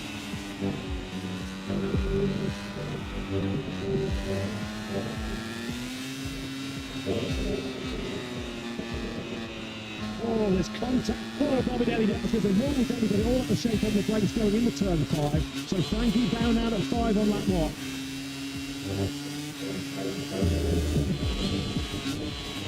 Alex Marquez goes side by side in this tricky downhill braking zone with a cross. It's a lovely, lovely move. Bagnaia sends it on the inside of Quattararo. Acosta, this moment as he squeezed the brake going down into turn 5. Even now from the Coleman fortune for Mia. Meaning hasn't come across the line either. Ingo's got the same race taking across the pass, snapping for sideways down the hill. Ingo still in 6th place. Ingo's going to go a long, long way back. He's going to have that inside line. It was a force move, it was an aggressive move, but Ingo resisting out again. But how much run with the third and 5 we go. Oh, that's more combat. I think some of them Samara. That was a lovely move on the inside of Quattararo.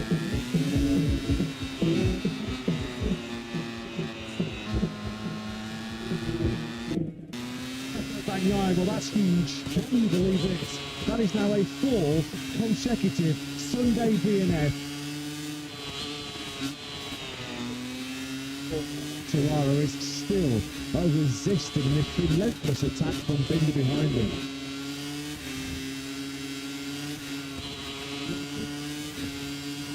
True on the inside goes that Binder. That way, says Lucio Cicchinello. Push, Johan. Push, because we wanted to try and keep that 7th place. There's a Bureau finally get through on Johan Zarco. Nietzsche is going to just force this one to fit up the inside of Johan Zarco. This has been a demolition job here so far. A masterclass from Marco. Absolutely brilliant Bezzecchi. What a performance. Marco Bezzecchi wins the Grand Prix of Portugal in 2025. He won it from start to finish. Pedro Acosta on the podium for the 3rd time. Marquez then does indeed hold on to 2nd place. A standing ovation for Miguel Oliveira.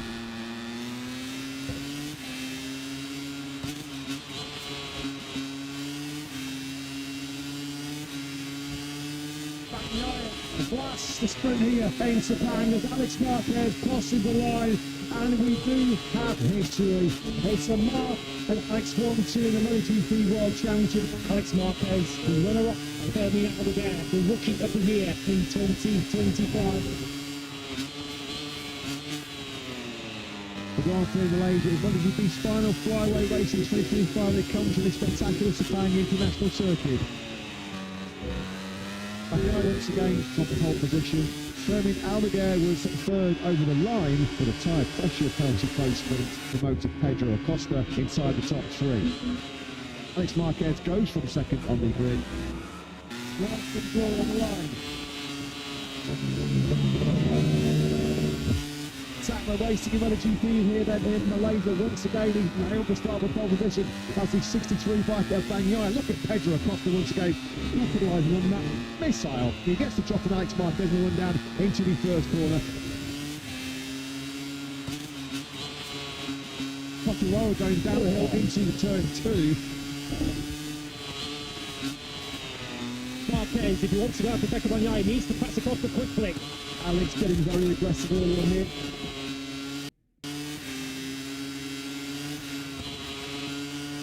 Marquez goes up the inside. Bagnaia, well, he was aggressive. It's Alex Marquez that leads.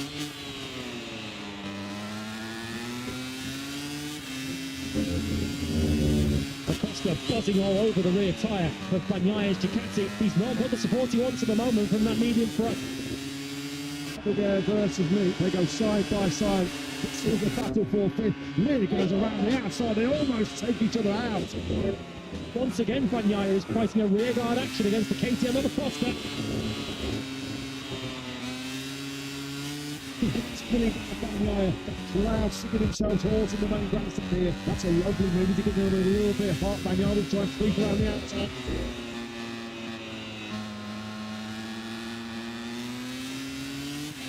Here it's Potiraro.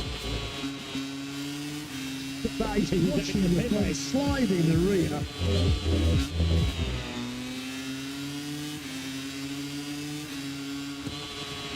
Being this time when he's going to get the move done. Once again, he's sideways on the inside. Potiraro at his own moment. The 2020 World Champion is now up into fourth place. Ralph Fernandez has also gone down. There will be no back-to-back victories for the Trackhouse rider. Well, he was. Thank you more than the aggression. Alex Marquez is riding absolutely beautifully at the front of this Grand Prix. Bagnaia's going slowly. He's losing his grip. The inside rider now through 11 and across, and then finally has retaliated on Bagnaia. Fair play for me. That was almost a disaster. Almaguer crashes out. Well, this has been coming. He's had some big scares, hasn't he, on the front end of that Ducati. Oh, Bagnaia's gone in really hot into turn 4. Yeah, there's something happening to Bagnaia. He looks back to his left-hand side. So Pecco Bagnaia's Malaysian Grand Prix is over. Sastas Mia onto the podium place. Marquez can't be caught. The final corner goes. And Alex Marquez has sprinkled some magic on the Malaysian Grand Prix. Second place goes to Pedro Acosta. Third place then for Juan Mir. Prix are now the top independent team of 2025.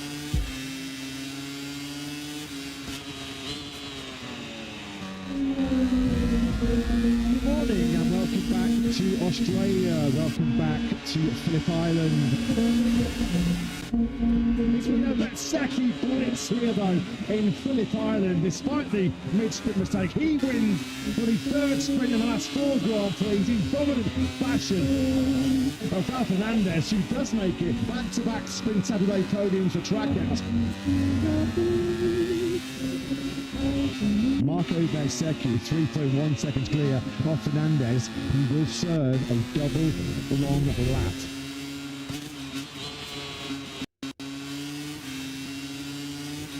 It's lights out and we're racing in MotoGP here. It's a superb shot from second place for the grid by sprint with Marco Bezzecchi. Potiraro, like yesterday, is going the wrong way. Acosta is keeping at lightning speed. The KTM on the run down into the third corner. Acosta immediately up into third place, but it's Bez that leads in a clear 1-2 once again. Of course, that is for Potiraro, but he has at least limited the damage somewhat, and this is perfect for Marco Bezzecchi. That's exactly what he would have wanted to achieve on this first lap. Get out front, pull an advantage out, so the long lap's not going to cost you as much. Costa, brilliant. He's got the inside line there, using every single pony underneath him there. Costa is Fernando behind him.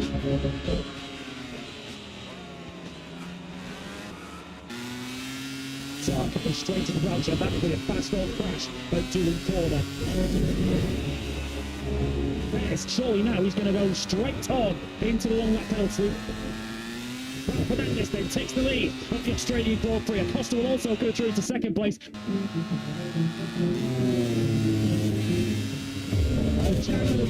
Jack Miller has crashed out of podium contention here.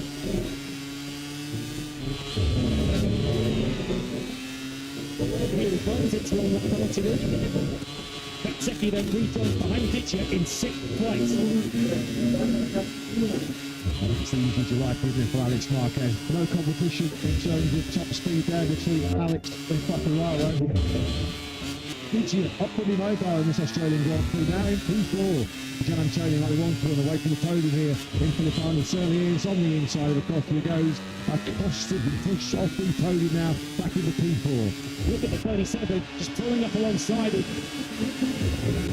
We're just running out a little bit hot, and that's allowed for Gian Antonio to come back through. He's taken second. I was going to say taking second on this lap. He takes it immediately. With 4 laps to go, he was salvaging some pride from this Grand Prix, but he crashes with 4 laps to go.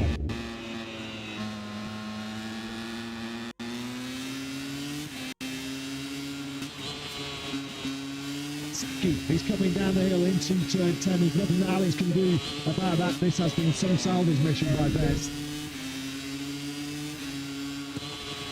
Few better places than Phillip Island to take any MotoGP victory. But the first MotoGP victory, always the most special, and Ralph Fernandez can reach out and touch it. First time winner in MotoGP, and it is the phenomenal Ralph Fernandez in Phillip Island who wins the Australian Grand Prix.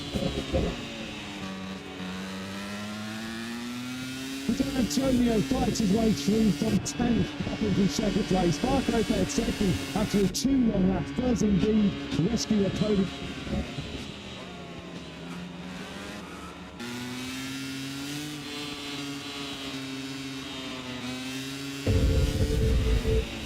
Marco Bezzecchi has delivered an incredible comeback here in Mandalika to take the sprint victory.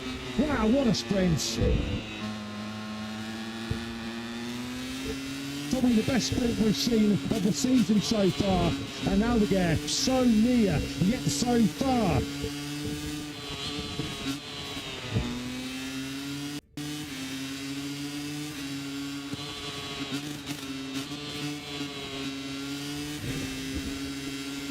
Here in Mandalika, underway we go. The Marco Bezzecchi's getting shot from this on another shocking straight goes backwards once again. It's Pedro Acosta leads from Luca Marini in second.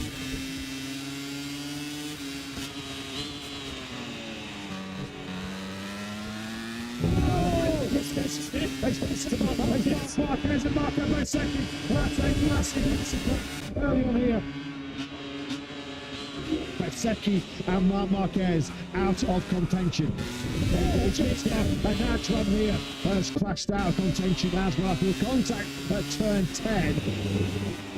Aldeguer goes on the inside with Marini. Aldeguer now up into second place. Starts in pursuit over Acosta. Here is Aldeguer taking the lead at this Grand Prix for the first time. He's got the job done up at turn 10. Acosta now, what have we got in terms of retaliation on the factory KTM?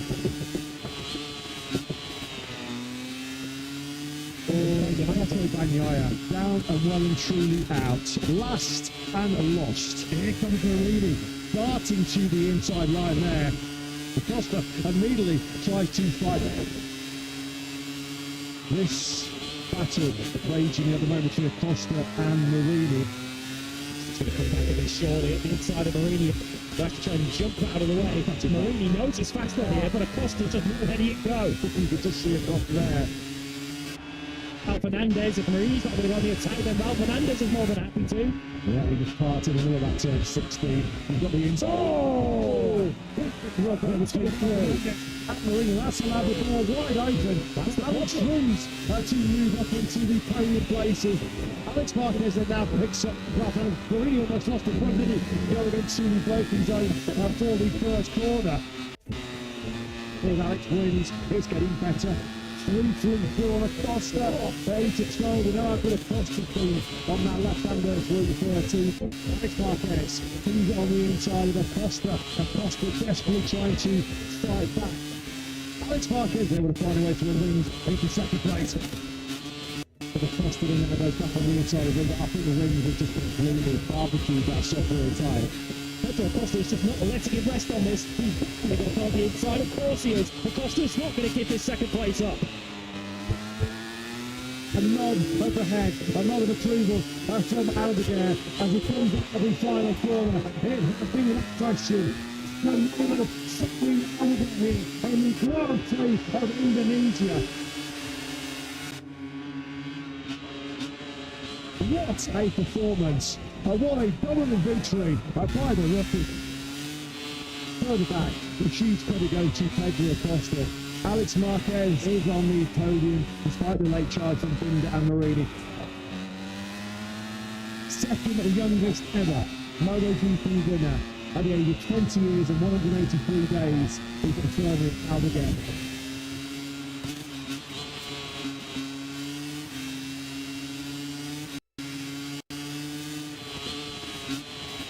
The racing here in Japan in the spring. Oh, shot the back. I think the trip is down. Marco Bezzecchi's gone down. There's 4 big injuries though of the season. Jorge Martin suffered a fractured right collarbone after big contact with his teammate Marco Bezzecchi. Bagnaia is back, pole position and spring victory double. Pecco Bagnaia back in business.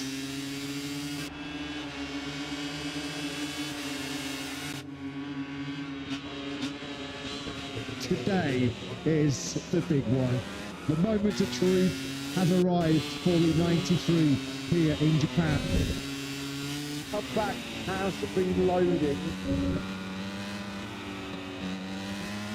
Marc Marquez just 24 laps away from being in 7th heaven.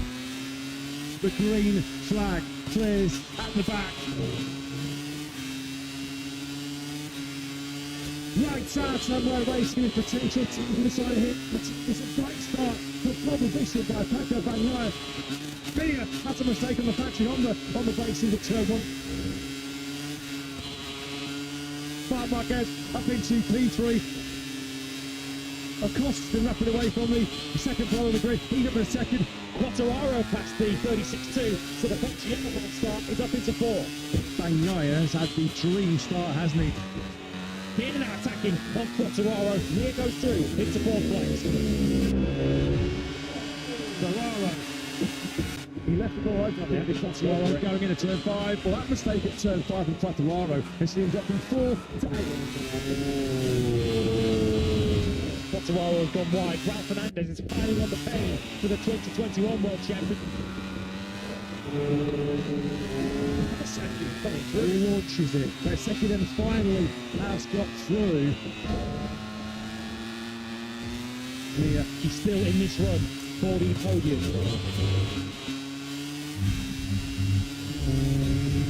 Acosta really struggling. Mark hasn't made the move up into P2. Acosta looks like he's really struggling at the moment with grip on those Michelin tyres. What a weekend for Mia. Going for it into 7 and he goes. Joan Mir then does fight his way through. That brings you 3rd place. Oh, what's going on with Bagnaia? Bagnaia's got smoke.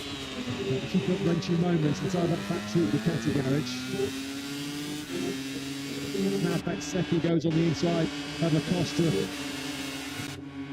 Acosta sails way up the race. Just could not slow that KTM down. He's lost much more now than 6th place. Well, that's the biggest clue we've seen so we have seen. Are we going to get a dramatic late plot twist here in the Tabi? So clearly at this stage, it's only smoke, not fluids, coming out of the Ducati. If that changes, then Pecco Bagnaia might get pulled off the road. No dramas at the moment for Bagnaia. Reborn at the Ducati. Resilience, matched by pure brilliance. Pecco Bagnaia will win the Japanese Grand Prix, but from career saving surge in Minnesota, back to top double-penny Motorland. The crowning glory here in the Tabi is the comeback atop all combats. Marc Marquez is the 2025 MotoGP World Champion. Sunday Sporting Titans has been hailed for producing amazing comebacks. Now Marc Marquez surely has to be mentioned in the same breath and clinches his 7th MotoGP World Championship. The comeback king has taken the throne once again.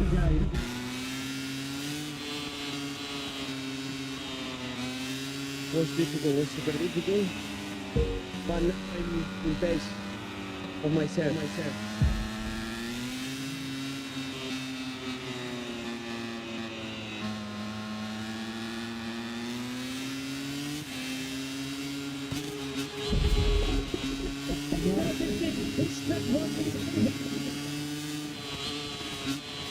It's his first big Saturday slipper of the season. The Ducati's the golden roller sprint is over. It's Ferrino. Second comes in, so sensational Saturday.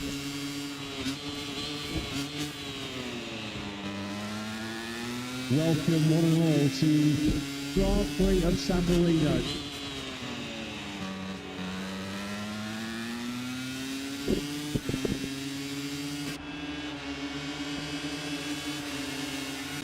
All eyes on pole position.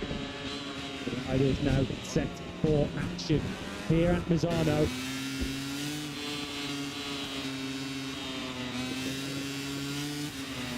South and we're racing with MotoGP in Misano. Right start for pole position of Marco Bezzecchi. That's made the perfect start. That's far close right towards the lead at Bezzecchi. Costa getting on the inside of the Gian Antonio. Up now into 6th. Margot, according to the try and line up the move on Bezzecchi.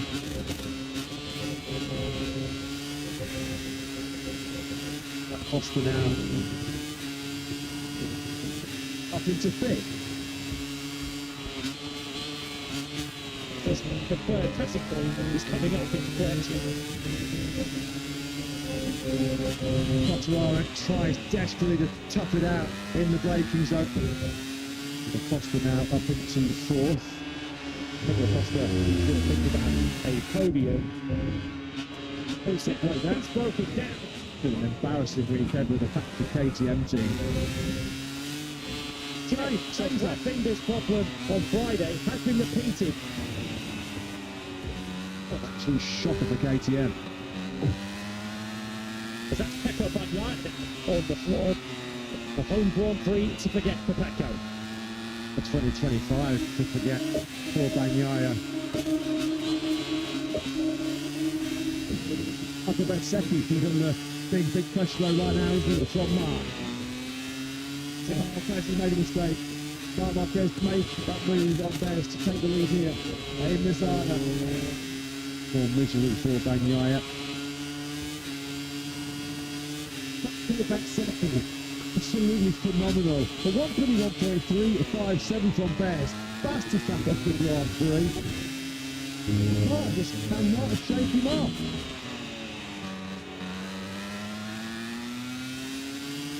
Marquez responds with one of his own. It has been another Misano masterclass from Marc. He takes the checker flag just over half the second clear of Bezzecchi. It's a very lonely and distant third place for Alex.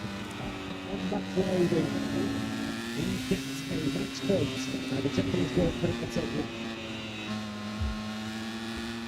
battered, Roubaix.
An hour or so from picturesque Dresden and buried deep in the forests of eastern Germany, MotoGP takes on the Sachsenring for round 11 of the season.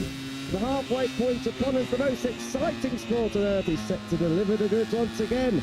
Welcome to practice on Friday.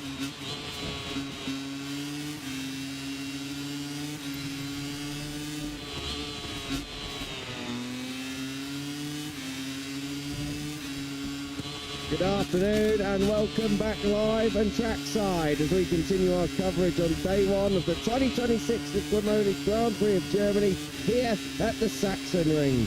We've been coming here since 1998, but the Sachsenring in a German GP itself can trace its roots back to 1927 when it was held on public roads in the surrounding areas. The permanent circuit built for 1998 has seen us call the Sachsenring home ever since. Moto3 Practice coming up first this afternoon, and some news to break is that David Almanza will also sit out this session with illness. He had a fever this morning and it's been decided that the best thing that can happen is that he's reviewed tomorrow ahead of FP2, which should he take to the track at all this weekend, he will find himself in Q1 automatically and with a mountain to climb. Kiko Giles and Elliot York here taking you through this one as always. Bad news with the number 22L. It's got to be said, he was in some good form, just moved up into third in the championship. Let's hope he's okay to get back on track tomorrow and make a fist of things on Sunday. Good afternoon. Good afternoon, mate, and hello to everyone tuning in for this afternoon's practice session. Yes, excited for this. Unfortunately, won't be featuring David Almanza. A real shame, he's not had his fair share of luck so far this season with injuries and illness. Of course, qualified on pole position over at Mugello, then missed the Sunday Grand Prix through illness. Suffered that elbow over in Brazil as well, and now a heavy bout of flu, unfortunately. It takes a lot to keep these riders off track, so it must be a pretty bad illness for David Almanza. Of course, the team's home Grand Prix this weekend, and with David Munoz still sidelined for injury, it was David Almanza who was going to be their lead rider this weekend, and a real chance of victory as well, given recent form and the form all season long when Almanza has been on track. So yeah, sending David a get well soon. Fingers crossed we'll see him out on track tomorrow morning for FP2. It would be a crucial 30 minutes for Almanza to get up to speed in the weekend before qualifying 1 and potentially qualifying 2 later on tomorrow. But that is to come. Unfortunately, Almanza won't be on track for practice this afternoon, which is a shame because he would have been one of the riders you do expect fighting right at the sharp end, as this rider was this morning. Alvaro Carpe topping the timesheets earlier on in FP1. Very strong indeed, wasn't he? Ahead of Valentin Peroni by just under 0.2 of a second. Guido Pini with top Honda in third. Just if I can, just to carry on with that Almanza thing for a moment, that means we'll reduce at least in this session down to 24 because Zen Matani, you'll be aware, Zen Matani had a crash in Assen and has badly done his hand and his wrist. He's been waiting for surgery for a little longer than he anticipated. Finally got that done earlier on in this week, but that means he's not here for Saxon. Silverstone is the task for him, and he's not been replaced, whereas David Almanza was meant to be out there, of course, and isn't at the moment. Some other bits of housekeeping: Eduardo Gutierrez and Inter Nugri, as well as Marcus Uriarte still deputising for David Munoz. So there is, at the moment, no Team Davo. No Team Dave, as you like to call them, and I like to call them as well. Yeah, unfortunately for, as I say, the home team this weekend, the Liquid Money Dynabot Intact GP team, currently none of their full-time riders on track, sending everyone who isn't here a get well soon. Zen Matani, Ruche Moodley, and of course David Munoz as well. If you weren't with us this morning, you've probably seen online that he's undergone another operation, 11 in the last few months now for Munoz. Ridiculously bad luck for Munoz, who of course we were fully expecting to mount a title charge this season. A speedy recovery for Munoz, for everyone who was in here, of course, for Matani and Moodley as well, but especially for Munoz, who came under the knife once or twice is bad enough. To do that 11 times must take a hell of a lot out of you, and just hope that Munoz is in a decent headspace and just returns to the track when he's ready, and fingers crossed it's a smooth sailing. We know that David Munoz has got plenty of fight in him, so I'm sure that he will be confident a bit to get back out on track. Speaking of which, we are back out on track. 35 minutes Moto3 Practice action is underway. What you saw this morning has zero bearing on what you're about to see now, but this does have a bearing on qualifying. The top 14 riders in this one will move directly through into Q2. Everyone else will be forced to go into the jungle of Q1, where the top 4 will be seeded into joining the already seeded full 14 seats of day. Q1 and Q2 obviously getting a qualifying program underway tomorrow at 12:45 local time, and John, myself and we'll suddenly up here in comms for that one, and we'll be controlling pit lane here. It's the longest straight here, there's only 700 feet to go on. It is the front straight, so you'll be alright. bit hilly. Bit hilly, but the weather is also a little bit kinder than it was over for the Dutch Grand Prix as well here in Germany. Look how many tents and caravans and whatnot are in the background there. Such a well-supported Grand Prix, well over 100,000 tickets sold. Won't be that many today, of course, on a Friday, but coming into Saturday and Sunday, really excited to see this place at full capacity. It's one of the ones I would recommend people coming to if you ever get the chance to reward for that. Friday yours was fancy Grand Prix in this part of the world when the Sachsenring. You can't really go too much on this place. Just about to say exactly the same. It's the one where you always say if you want to do MotoGP properly, you don't even have to camp. You can stay with the sports camps all around here. Even little bits isn't too far away where we were playing football last night, Al. There's some great places, some great undiscovered gems in this part of Germany. You're not that far away from 10 minutes. We spoke about 10 minutes this morning. Dresden is gorgeous, an hour away, or just over an hour away from here, so plenty of flights in there. It's one of those ones where really do get rewarded for a sense of exploration. Similar to Brno as well, that's another. Austria's a belter, Jerez, another one, Le Mans as well. And we don't need to know on about Mugello, we know how special Mugello is, but there's a real good cluster of European rounds that are perhaps slightly more underrated than their big heavyweights of, like I say, Mugello. Assen is another, as well as Barcelona. There's some real good ones that we can get stuck into. Oh, dearie me, talking of getting stuck in, that is a Max Kiles fall, and that is a big one at turn 7. Max Kiles has taken a bit of a battering here. The stretcher has come out. Turn 7 is the downhill left-hander. It's not quite the bottom of the hill, I don't believe. It's this one here. Oh! What has happened there? He's been run over by his bike as he's fallen off. He must have had a massive rear-end moment and almost saved it. But Max Kiles, your championship leader by 90 points, has brought out the yellow flags here at turn 7, 3 minutes into the session, and Max Kiles, the last time we saw him was yet to really get properly on his feet. Nico Tirol in the box watches on, as do we up here in Coventry, but that was a big one for Max Kiles. That's the biggest one of his season so far. Yeah, turn 7 is where this Sachsenring circuit really opens up pretty much full shaft through the left-hander of 7, and a big one for Kiles. Drama then here. Early doors in practice, and that motorcycle took a bit of a battering as well. The main thing is, of course, is for Kiles. Hopefully, he's going to be all okay, because there's not many places on the Sachsenring circuit, anywhere on the calendar, you don't want to crash anywhere. But 7, 8 through 9, 10 and 11 down into 12 as well. Fast places here at the Sachsenring, especially turn 7. The yellow flags are clear, which is good news, which means Kiles and the bike are at least on the service road part, which is good. Fingers crossed that Kiles is all okay, because that was a quick one. Two things to touch on here, Al. The first one is in Moto3 and Moto2, one bike only. That bike took an absolute flyer, so the Aspar team now are going to be rounding up the mechanics probably on both sides of the box if they can afford to, and getting that bike fixed as well as possible and as quickly as possible should Max Kiles be able to get back out onto the track. The second thing is where he's crashed. He's crashed on the outer loop. So the Sachsenring, if you look at it on a map, we're right in the middle of the track here. The start-finish date hasn't changed at all in 100 years of this place being here, but the permanent circuit looped back round and we are right in the middle. And Max Kiles probably crashed at a point where he could be much further away from pit lane. So we've got to wait a little bit to even get the bike back. So there's a couple of things there to keep an eye on. When that Max Kiles number 28 CF Moto Gaviota Aspar machine comes back rolling through pit lane, and when the rider comes back, and also what state it's in and how quick they can get it fixed. Yeah, fast corner, turn 7. Remember in 2023, Marc Marquez crashed there in warm-up.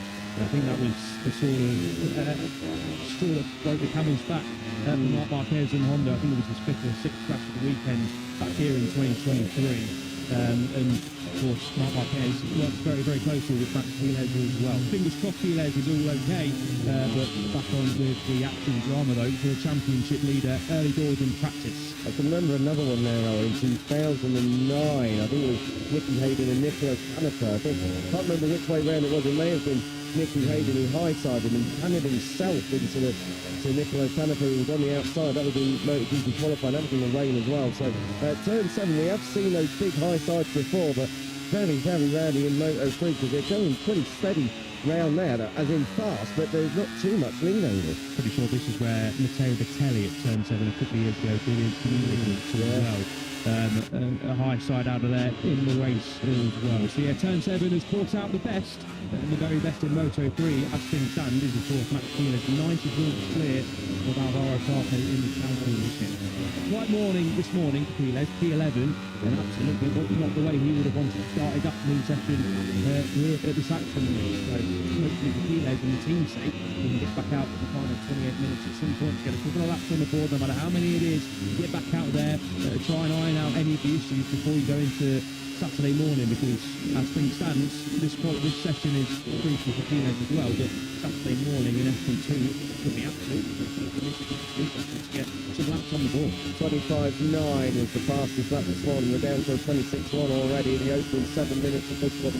That's far, and that has been set by Riley Riata on a 26.110, just 300 of a second ahead of Goldfelter, and then Jesus Rios, who's worth noting. Jesus Rios and Max Keeler's had a little bit of a, I wouldn't say coming together, but on-track escapade earlier. Rios was coming through the final corner and indicated, well, was slow on the racing line and indicated having the pit lane. That wasn't deemed enough by the stewards. He's not been given a heavy penalty. It was a official warning. So do it again and your final sub probably would allow. Yeah, just wasn't quite aware of the surroundings of Rios coming towards the end of the session. Maybe just thought everyone had crossed the line, took the checkered flag, but Keeler's was on a quick lap behind him, and you've got to be a little bit more aware. So yeah, right for the stewards to give Rios a bit of a warning, a bit of a slap on the hand, and say if you do that again, you're going to be heading for a penalty, which is obvious. Rios will know that. A little bit of a mistake. These things can happen. Not the first nor the last time we'll go to see that. Because Salmello at the moment coming across the line in 7th place. He was 8th and 5th in the Red Bull rookie places here at the Sachsenring, so he's got good pedigree around here, Salmello, and he's in a good vein of form as well. It's fair to say that the 11th place that the official classification is going to give him some Aston is probably not representative of where we expect him to be, because he was across the line in 5th. He had a double long lap penalty equivalent added onto his time at the end of the race, because the long lap penalty lane in Aston was not active for the Moto3 Grand Prix, but Rico Salmello is finding his feet now in Moto3. It certainly is. I'll be Rico's shoes, I'll be taking that P5 and taking the result sheets before it added the 6-second penalty. It was unfortunate really that the long lap penalty over in Aston on the Sunday morning for Moto3 was wet. Another crash then down at turn 7. This is not going to be a slow one, as we saw for Maximo Keeler's. Remember, was it last year at Senna Aegis in Moto2, that massive save coming through there? So you can maybe save it and run it out towards the barrier, but judging by where that yellow might be green power machine potentially. Yeah, I think that is either Prix says for Ogden, and confirmation on our screen it is Adrian Prix says, with Guido Cooney as well. Wow, that's quite big, and we can see the number 94 walking away, and the bike as well, and also Crusoe's running. Here we go. Oh dearie me, this is going to be scary, and it's a high side for Pini, which leaves Crusoe's with nowhere to go, and that is a big old fall at turn 7 in the opening stage. It's just like I was saying earlier on with the incident with Canepa and Hayden. You crash there together, and there's not a lot of room, there's not a lot you can even do, but great to see both riders at least up on their feet. Yeah, exactly that. Crusoe's just taking a little bit longer to get back up on his feet, but just saw him there on the service road trying to sort the bike out. And again, Crusoe's in the wrong place at the wrong time. Of course, he was involved in that Parque incident when Parque crashed over at turn 5 and Aston just in front of him, left Crusoe with absolutely nowhere to go, and there again, can't do anything about Pini having a bit of a high side. In terms of the rear end coming round on him, it wasn't the biggest for Pini, but a very quick part of the circuit as well. So Pini crashing right in front of Crusoe. Crusoe's nowhere to go. Thankfully, they're both back up on their feet, but that's 3 riders down then at turn 7 in the opening 10 minutes. Yeah, and as we said about Keeler's, those riders, they looked okay and they're going to get back, but they've got to get their bikes back down. If the marshals are already busy there, they're going to have to wait a little while until someone else can come and get them. In terms of the vehicle recovery, that is what I'm talking about. This is the new David Almanza, who will take no further part in Friday's session due to fever. We already covered that off right at the top of the show.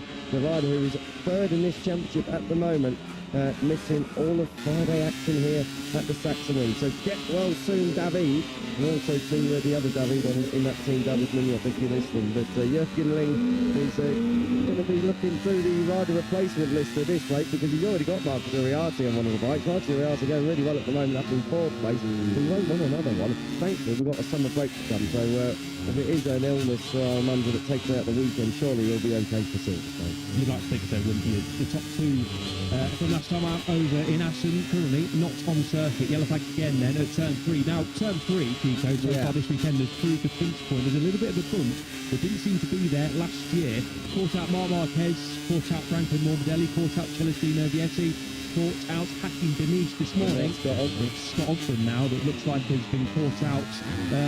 Well, not by that bump, to be honest, because that isn't the sort of section where we've seen the bump yet, returning the corner for them, and that bike takes a little bit of a barrel roll as well. That's the second crash of the day for Scott Ogden as well. So Scott was down in the gravel again for the second time. Earlier on it was turn 13 where he took the front. This time it's turn 3. So Scott Ogden not having a lot of luck on Friday. More yellow flags at turn 3. I wonder if that's just because we've got a rider walking through the gravel, or whether we have an all-new incident altogether. We'll wait and see. Well, clear on the exit, so I think it's just because someone's getting that bike out the way, and yellow flag has got in, so it looks like we're all good to go again. But a very, very dramatic opening 15 or so minutes here, Al. We came off air earlier, or I came off air earlier when I caught up with you over lunch. I said it was a bit of a slow burner this morning. Well, we've had anything but this afternoon. It has been quite the opener to practice, and I remind you, this is a session that counts. This is the one that seeds them into Q1 or Q2, so a lot of crashes that are going to hurt a lot of riders, not physically, but in terms of their aspirations for pole and Q2 contest. Yeah, you're just tuning in this weekend. Watch out for that turn 3 on the exit, when the riders come back for a sort of second apex, or they power it back up the hill towards turn 4 and 5, and then of course come down the hill through 6 and 7. The exit of turn 3 is a little bit of a bump, but it's brought out a few riders so far this weekend. Hasn't brought out anyone in the session so far. They would of course known about it from FP1 and watching the Moto2 and MotoGP sessions as well. So obviously a little bit more aware of it than we were this morning. But do watch out for that when the riders are pushing in time attack mode, trying to fight for a bit of track position. Turn 3, of course, out a lot of riders so far this weekend across all classes. Yuta Yamanaka was up inside the top 5 early on stage, just crossed the line and is in 16th place at the moment. He was 11th to 6th in the Sachsenring in 2024. His best qualifying there was a 6th in 2022. So not tearing up trees, when you say Yamanaka, but his top 6 form this morning has been normal here in recent years. It's not quite getting him in that top 4, top 3 just yet. Yeah, it's more like the Yamanaka we were used to seeing, and talking of seeing, absolutely, Kiko, that is good to see. Quiles coming back to the garage, walking not too gingerly as well.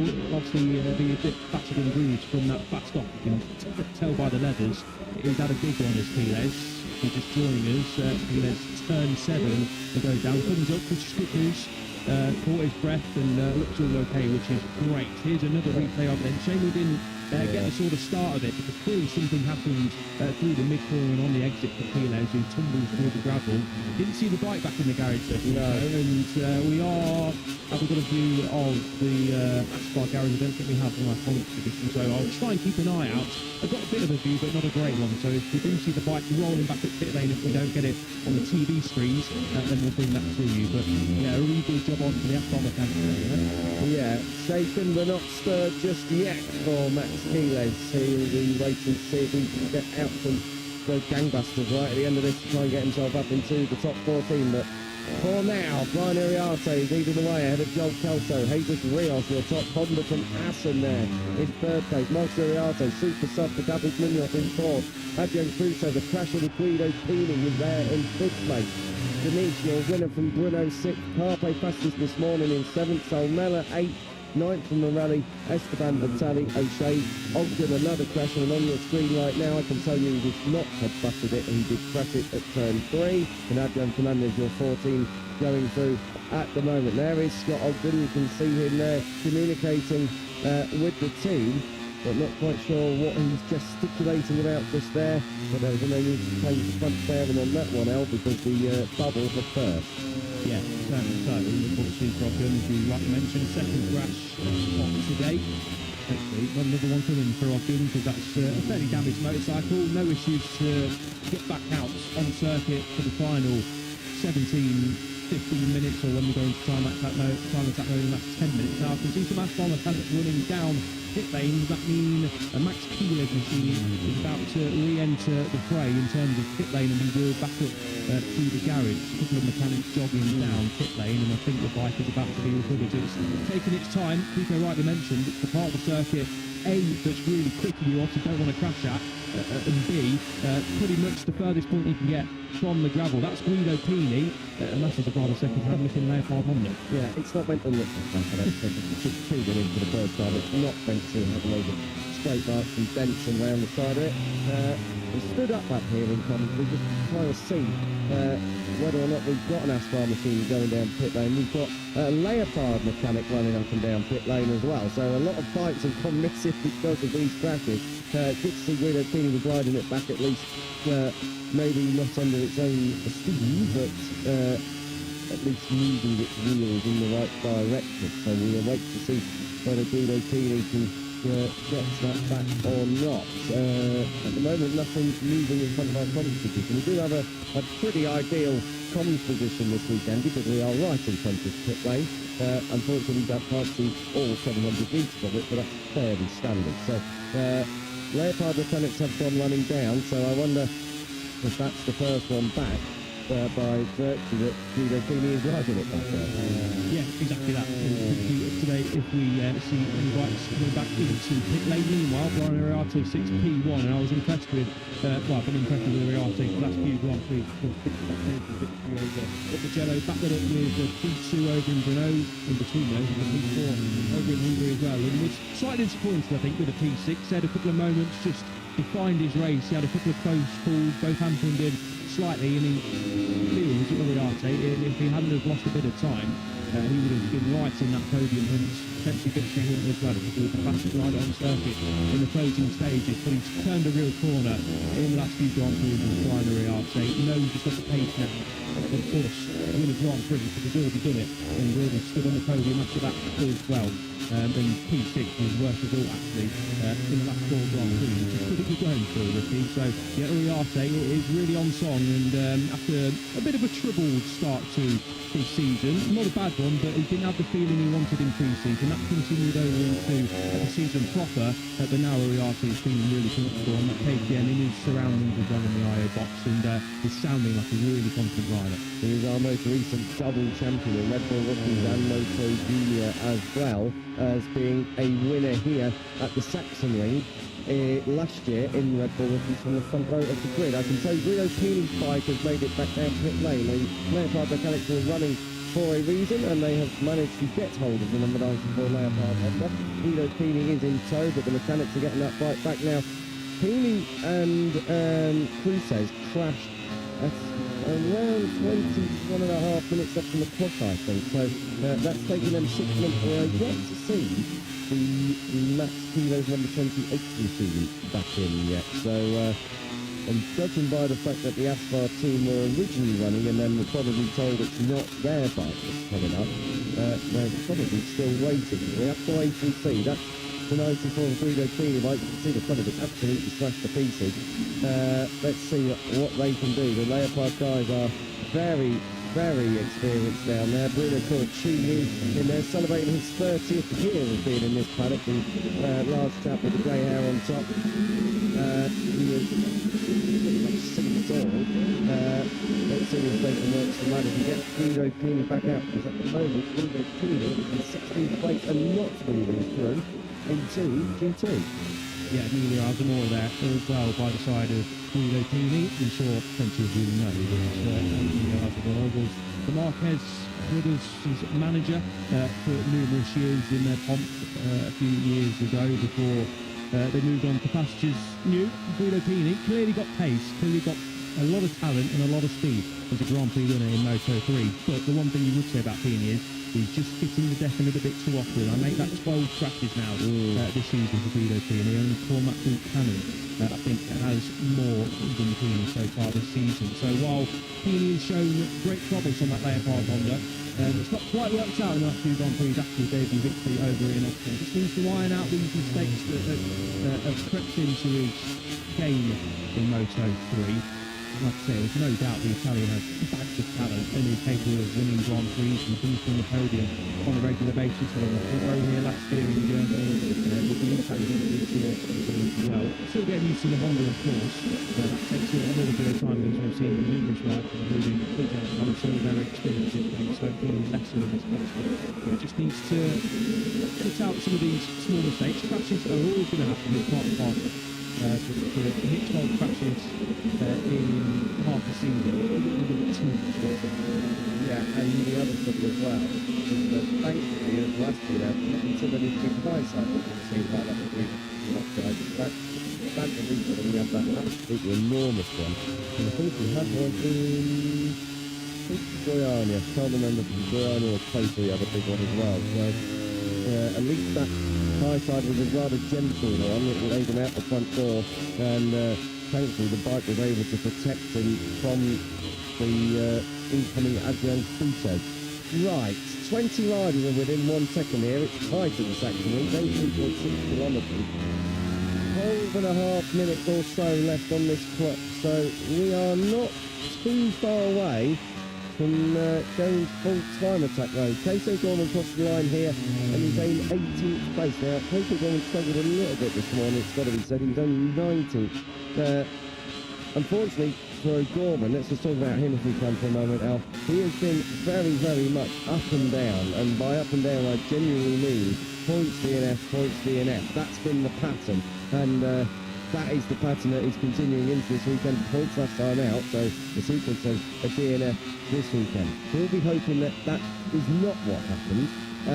Looking back at him in Red Bull Rookies at the Sachsenring, 25th of the grid in 2020, came into 6th and 10th. So we know Casey Gorman on a Sunday will get his elbows out, but probably just needs to find a little bit of extra something in terms of A, his consistency, and B, today, his pace. Yeah, for sure, consistency is what O'Gorman will be searching for. Like all rookies. Yeah, for sure. It's a very sort of rookie-esque season, let's say. Not all rookies enter the class as double champions like Brian Moriarty and are able to win Grand Prix. That isn't really the norm. And O'Gorman, to be fair to him, is stringing together a very impressive rookie campaign, got to be said. He was obviously in that front group when he crashed out over in Brunei. It was a big crash as well, so he did well, actually, did the Irishman, to come back in Aston, not absolutely 100% fit, and get back into that top 10, was happy with his pace as well. Was the Irishman over at the Grand Prix, and he's had 5 top 10s overall in 2026, which isn't bad going at all. It is, and has been a roller coaster season for sure. But one thing you will say about O'Gorman is when he is on it and when he's not crashing, he's got real pace and real potential, easily inside that top 10. Very used to seeing O'Gorman inside that top 10. So, yeah, he'll be hoping to, of course, get into the top 14 primarily in this session, but only have one Q2 appearance automatically since correct. And that was the P6 on a Friday finish over in Hungary. So O'Gorman was wanting to get back into the top 14 on a Friday, but I've been impressed so far this season. Oh, he's been brilliant at times. He's been absolutely brilliant. We knew that Casey Gorman would do this. And like you say, very, very exciting prospect for the future. We're in that lull at the moment, or we were. Everyone now just starting to head out on track. And it's Marco Morelli who's going to lead them out of the pits. Valentin Peroni needs a lap time here. He's down in 20th place, so a lot of work still to do for the Argentinian. I can tell you that half a second covers your top 11 and less than a second covers your top 20 in exactly less than 8/10 as well. So 1.2 covering P1 to P22. Eduardo Gutierrez, of course, we can't really read and expect too much into him because it is his debut. He's 3.6 off Brian Eliarte at the very, very top. let's say, That's not going back out. no, but what Guido Pini has done there is turned that Honda into a jigsaw and left it for the mechanics and everyone to put it back together. But I'm not a mechanic, that's fairly obvious, that's why I'm up here. So even I can pretty much work out with 9 minutes on the clock, that needs a little bit more work. Right, that's great as well. So you did manage to, Even with Russell. to work that one out. No, that's Still scored more goals than you this year. Guido Pini is not heading back out for this session. Mechanics clearly not in a rush to get that rebuild underway, and you can't really blame them either when there's that much of a job on. The last thing you want to do is rush things, potentially get them wrong under pressure. It's only Friday. Yes, Fridays are massively important now in Grand Prix motorcycle racing, finishing in top 14 in Moto3 and Moto2 can make or break sometimes a weekend. And Pini will be heading to Q1. Last thing you want to do though is send him back out potentially with something still wrong on the motorcycle, causing danger to Pini and of course the other riders on circuit as well. Leopard, obviously a very experienced team, know that they're not going to get that bike fixed and repaired in the final 8 minutes, and neither is that one of them. Let's start. Look what's just rolled back through. With number 28 and Max Healy. Now that took 20 minutes out. That's taken 20 minutes. That's well worth noting in the future for any other crashes at that section of circuit. Moto2, MotoGP, of course, coming up straight after this Moto3 session. But 20 minutes to get that bike moved back from the outside of turn 7 all the way back to the Aspar box. So the Aspar box as well is quite far down pit lane, which means it's quite far back up pit lane. They've got to come right back down the bottom and then back up again. So a long old time wasted there. Well, not wasted, taken. And unfortunately, a session wasted for Max Healy because that is not going to get back out, I'm afraid, with 7.5 minutes to go. Okay, fast times incoming. It's a 25.959 for Joel Esteban, which is the fastest lap of the day so far. Until Jesus Rios went and put a 25.904 in. So the number 54 off the back of his career best results in Grand Prix racing last time out a couple of weekends ago. The number 54 from Marbella, going very strong indeed. Esteban second, Cormac Buchanan's got up to third. Vader Patron was only 23rd this morning, he's fourth. Moriarty's fifth. So we are in that session area, L, where it's hammered down. Absolutely, yeah. Good to see Cormac Buchanan enjoying a better weekend at things. He was disappointed after crashing out of the Dutch Grand Prix. He did pick up the top 10 here last year, which was his last top 10 in Moto3. So good to see the New Zealander inside that top 3 looking really strong. Fatama back up there as well. We've sung the praises of Rios, and rightly so. He's been in a very rich vein of form in his rookie season with Hayes Rios. Good to see the River Gold Snipers team up there in Q1. Will that stay though? Which I think won't for long with Marco Morelli on a very, very good lap. And this is the feedback from Yamanaka Ida. This should put him in the top 5 if he can hold it. Let's take the Japanese rider to the line. Oh, we lost a lot of time in that final sector. And I'll tell you what, that's just pushed out Alvaro Carpe for the moment. Carpe's got a red sector going on through the first sector, but you don't want to be leaving yourself at the mercy of yellow flags potentially or track minutes. The Tama's gone top on at 25.8. Oh, talking of yellow flags, turn 13, that's the final corner. Who is it? I wonder. We will soon find out. Morelli has crossed the line to go fourth. That is, by my record, that is not surely Alvaro Carpe. Is that what looks like? Right? No, it can't be Ryan Ariata. Is it Salmello or Peroni, perhaps?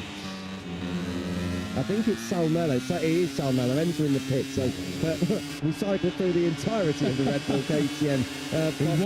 Yeah, we got there in the end. The number 27, Enrico Salmello. Now that is a real problem because he's come down pit lane. He'll give that bike a once over. It doesn't look too badly damaged. But when you're in pit lane, you're not on a track, and he's down in 16th place. And judging by what's coming behind him, Eddie O'Shea, who has just got up into the top 3 in third, but just pushes him back further. So Rico Salmella is going to really need to push on with 5 minutes to go. Good lap time from Carpe, puts into P6, but even better one is speaking like I mentioned from Eddie O'Shea, less than a tenth away from Batama at the top of the timesheet. Great from the Indonesian, who was a very disappointed figure at the end of the Grand Prix after crashing out. Yamanaka, a better lap time coming in, but still losing time in that final split is the Japanese rider, but P11 is good enough, but how long for? Let's see, 4.5 minutes on the clock. Those who need a lap time at the moment, Adrian Fernandez, Valentin Peroni, Adrian Truces. Let's see whether or not the number 11 fight is able to get back out there. Casey Gorman is down there in 21st place. At the moment, the thing with Pini and Chile is almost guaranteed to be going through Q1. Oh, Eddie O'Shea has really found the edge of the racetrack limits there. Whoa, that would have caught his attention. Turn 8. He's going through the gravel at some speed. He's done very, very well to keep that wheels in line. I was just about to say, with the likes of Pines and Pini all but guaranteed to go through Q1, this is a big round of opportunity, a big opportunity for someone to squeeze on through, perhaps maybe wouldn't normally. Yeah, a Gorman P21. We're used to seeing the 67 in Q2, albeit not on a Friday afternoon in recent races, but that, so far, is good enough. A good lap time from the Iceman, who had to pass Parquet as well, so he would have lost essentially a little bit of time going into the final couple of corners. Good enough for now, but 4 tenths away, Gorman will be wanting more to just be a little bit more safe. Yamanaka not going to improve on this lap time around after setting a red first split. The number 6 crossed the line, losing a little bit of time in that final split, but it wasn't going to be a personal best lap time anyway. Fernandez's lap time was gone in the second split. Fernandez needs a very, very strong final couple of splits to make up some time from 4 tenths. It doesn't look like he's pushing too much on this lap time around though. Runs wide onto the green, so it doesn't matter anyway. This lap time will go away, but pressure on then for Fernandez with one Leopard Honda rider not coming out for the final 10 minutes after a big crash. They don't want to see their second rider in terms of what we're talking about, Adrian Fernandez, not going through into Q2 directly. Got to say as well, Valentin Peroni needs that lap time to really come in. It's all done as far as Piles and Pini are concerned, because they're not getting back out, as we've said now, and that's almost guaranteed. Really with 2.5 minutes on the clock. Regarding disregarding wizardry in terms of Leopard, they haven't even bothered down at Max Kilos' box, because they're not going to be able to gain anything. So the next time we'll see Max Kilos is going to be on qualifying Saturday, and it's going to be an FP2 tomorrow coming up at 8:40 local time. 2 minutes on the clock. Yamanaka still going very strong in the opening 2 sectors, but losing a little bit in that third sector. Big shout outs to Vader Batama, Joel Estler and Eddie O'Shea. That's a heck of a top 3, I've got to say, with Jesus Rios in tow in 4. Good laps done by Venetian Buchanan. Vitelli as well has got himself positioning through up into the top 14. Binary RT in 11th has been quick through this session, but he hasn't set that bank at that big attacking lap time later on in this session just yet, and I wonder if he's coming at all. But the number 51 is there in 11th. Ogden has crashed, but is in there in 12th place. Koso and O'Gorman completing it all at the moment. 90 seconds on the clock.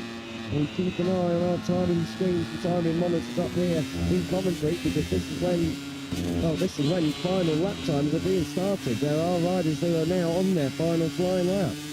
Yeah, not too much going on in terms of yellow and red sectors. Yamanaka set a red first split. Denise was on a personal best lap time, but the lap time was properly gone away 10 seconds over through the second split. So Denise has either made a mistake or decided to sit up out of it. Vitelli was on a personal best lap time in sector 1.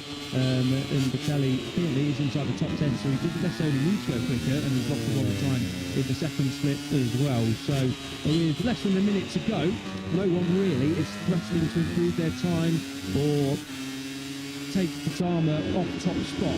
Ransdorfer first that time, but he's then 9 tenths away through the second split as well. So in terms of riders penetrating the top 14, let's keep an eye on the number 88 of Uriarte, 3 tenths away through the second split. So as things stand, Uriarte the only threat to Kocho Gorman in P14. Yeah, the only threat, but let's see what he does through the third sector. It's not a lot. He's great through that third sector. Eddie O'Shea has parked it, so it looks pretty safe from that side of the garage. Let's wait and see. Kelso gets away with it. We're waiting for Mark Suriarte to come across the line. He's had to deal with Valentin Peroni. These guys on their final flying laps are not going to get around for another. I tell you what, this is another disappointment for Valentin Peroni, because Peroni has not improved. Mark Suriarte hasn't either. Peroni is in Q1 once again here in Moto3 on a Saturday afternoon. Can you believe it? Well, actually, judging by recent form, yeah, you can. Valentin Peroni 17th at the flag. Fernandez is taking it as well, so no Leopard racing machines moving through. Rico Salmella in 19th place. I mean, that doesn't look too promising either. And absolutely, well, hang on a minute. Rico Salmella might just be about to save Tech 3's day in Moto3. Lost a bit of time in that final bit in that second sector. He's taken off. Gorman's not improving, and he's the rider at risk should Salmella improve his final flying lap time. We're keeping an eye on the number 27 on our timing screens. 3.5 tenths off through the second sector. 4.5 tenths off to the third sector. This is very much touch and go. He's going to need to do something pretty special in this final sector. Brian Uriarte is the one who's towing him around, but I don't think Salmella, unless he's going to do something majestic through the Queckenberg corner and all the way up this straight. Salmella, it might be a personal best. Does it sneaking him in? It does! And at the expense of Casey Gorman, who was looking to move through for the first time on a Friday since Hungary. Rico Salmella does it the hard way, and Tech 3 can breathe a sigh of relief as they do.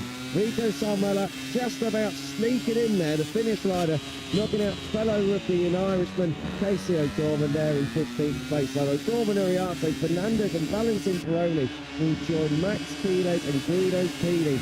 That is going to be a riot in Q1 tomorrow. No one could keep up with Vader Batamano, 25.848. It is the Indonesian who leads the way on a Friday afternoon. And potentially David Almanza too in Q1 with his illness today. That is a great spot there. Thank you. Yeah, Patamo in P1, great job from the Indonesian to be top dog on a Friday. As I mentioned, was really disappointed with how his Dutch GP ended, so great for Patamo to respond, and really impressive that from Rico Salmella. Did think Washington chucked it into turn 13. Got a bit of slipstream as well at the hill, which would have helped, but nailed that final split. 14 for Casey O'Gorman, he was on the receiving end of it. He took 700 off the gap he was already at the third sector point, which is just at the top of this hill, by the time he crossed it. So it was some last sector from Rico Salmella, probably one of the best ones of the session so far. So Rico Salmella doing what he needed to do and just about squeezing through. Who else can we have a little chat about here? Cormac McCannon. Let's have a chat about the number 14, the New Zealander. They're in 8th place. Great stuff from him. Also Joel Kelso. I know we're watching Australia, so great for the Antipodeans there. 8th and 13th and moving straight through into Q2. Massive sigh of relief for both. Yeah, Buchanan's first automatic Q2 since Brazil when he was second on the opening day in Goiânia. So yeah, good to see Buchanan up inside that top 10. Not the day Leopard Honda would have wanted.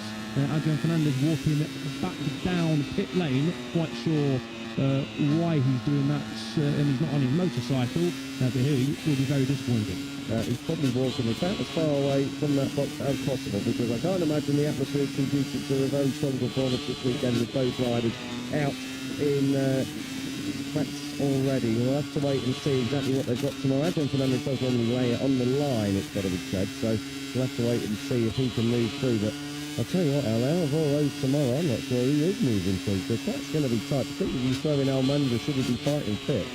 Yeah, exactly. We'll wait and see if Almanza is on circuit, but that is a pretty stacked Q1. There's always plenty of riders who are quick enough to come through Q1, but you've got the championship leader, got Valentin Peroni Q4 last time out as well, Adrian Fernandez. So yeah, looking forward to that one tomorrow. Can't wait. Vader Batama it is, though, who leads the way. The Indonesian bouncing back from his Aston disappointment. Two top Friday runnings here in Germany. Joel Esteban second, and Britain's Eddie O'Shea up there in third. Jesus Rios, fourth place for him. 3 Hondas up inside the top 4. Alvaro Carpe fifth, and straight into Q2. Unlike championship leader Max Kilos, who will have to go through Q1. If you are just joining us a bit late, a big crash for Kilos. He's all okay, but didn't get the bike pushed. That was over at turn 7. They lost most of their second, waiting for the bike to return. He is going to be spitting feathers about that. As you can see, Armando and Kilos, who are top 2 on Sunday at Assen, half off country with no time set on Friday in Germany. And that brings to an end Moto3. Moto2 coming up in the company of Lewis and El. Enjoy!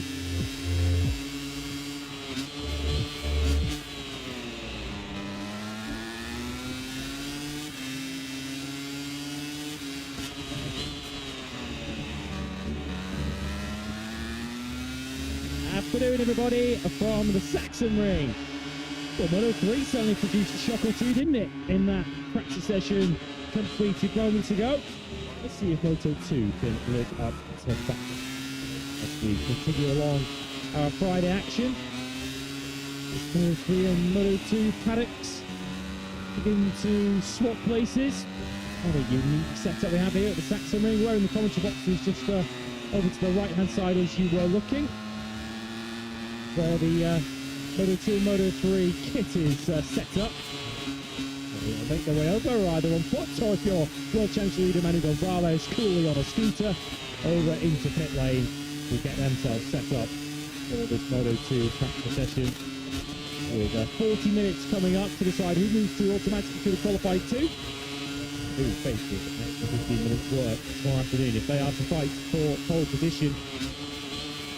On the day when already the World Championship leader and the rider third in the points in Moto3 are Q1 bound. This Moto2 set to bring a surprise of its own. They're certainly going to get a surprise from the weather. Pristine, beautiful, sunny conditions, comfortable temperatures. Certainly if you, like myself, I know at your Punch Box live in Barcelona and are used to temperatures in excess of the 30s. But rather comfortable mid-20s. For this afternoon's running, but no threat of any rain.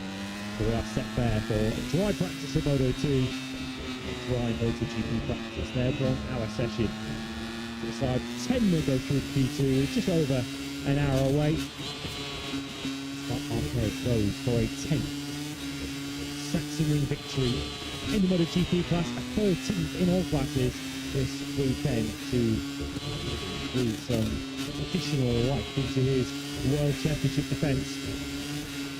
As far as Moto2 are concerned, well, Manu Gonzalez leads the points. 57.5 is his advantage.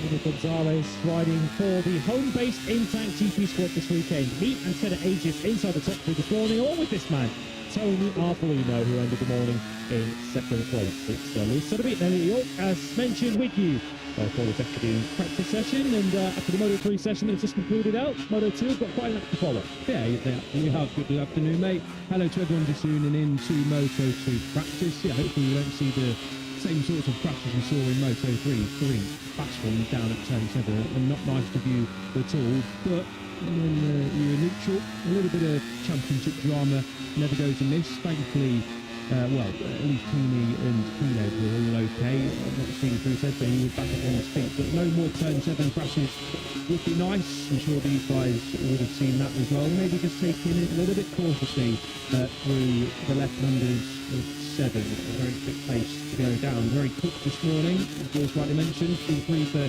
Senna just behind Tony Arbolino and championship leader Manu Gonzalez. More of the same for the intact GP squads.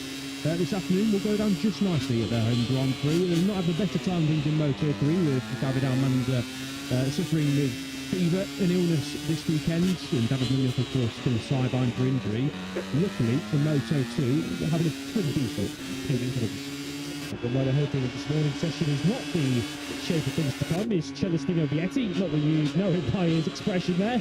Probably in very high spirits down at Speed RS. Vietti did end the morning in 4th earlier on today, but they did crash at the Omega corner. So Vietti has already had one blot on the copybook after crashing out and ending his 100% point scoring record with his early fall in the Dutch Grand Prix at Assen. He was the top plus scorer this morning. There were 3 of them inside the top 6. Next of them was Ethan Cavara here in 5th place. And pretty consistent, as I said. The people who've looked into the analysis this morning, definitely one session. Cavara looks in pretty good shape and already would appear to be a much likelier contender at the front than he was in Assen. Yeah, exactly that. I said over in Assen on Friday, he had zero feeling whatsoever on that Foster score. Of course, ended with a P4 on Sunday, so a good salvage job and a good recovery job going from Guevara and the Blue Crew Pramac Yamaha Moto2 squad across the weekend at the Cathedral. And it was nice to see Dennis Onchu up inside that top six this morning. Boston Rose in P4, P5 and P6. The Turk back up somewhat towards the front at the scene of his last Grand Prix victory here last year, of course, when he was riding for Red Bull KTM Io and he was battling Barry Bautas for the win, who was, of course, currently still sidelined. He was Barry Bautas very well indeed and on a difficult weekend for, of course, the Mark BDS Racing team. It was great to see Unchu looking somewhat of himself. He was pushing hard at a fair few moments. Did Dennis this morning, but that's what we like to see. He's an all-action rider, and fingers crossed that's the sort of tone we can hope to see for the rest of the weekend for the number 53. For Mark BDS team in sombre mood this weekend. If you don't believe this morning, I haven't been following the off-track news. The founder of the Mark BDS team, Mark van der Straten, sadly passing away last weekend at the age of 78. That's why we have the black numbers and the sombre tone for Mark BDS. This weekend there was going to be applause on the start-finish straight in tribute for him yesterday afternoon. And just what we're advised to the you are very much neutral, but if there's one team who I think we could say deserve a bit of good news this weekend and something to smile about it is Mark VDS.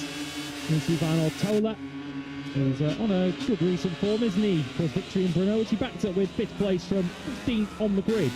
Last time out in Assen. I mean, it's just as well he's very good on first lap because he's often qualifying lower down the field than he should.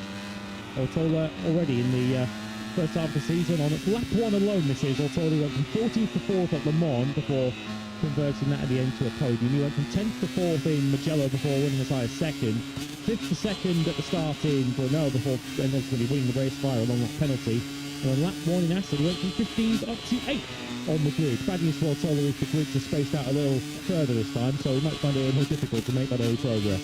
Yeah, I heard Jorge Martin speaking about this yesterday, and qualifying across the classes as Pedro Apostol gives us a nice little wave. Of course, Pedro, a very close friend to Alistair Screech in Moto2. Screech had a very impressive season on that Ford Satchel in the Clint Racing team.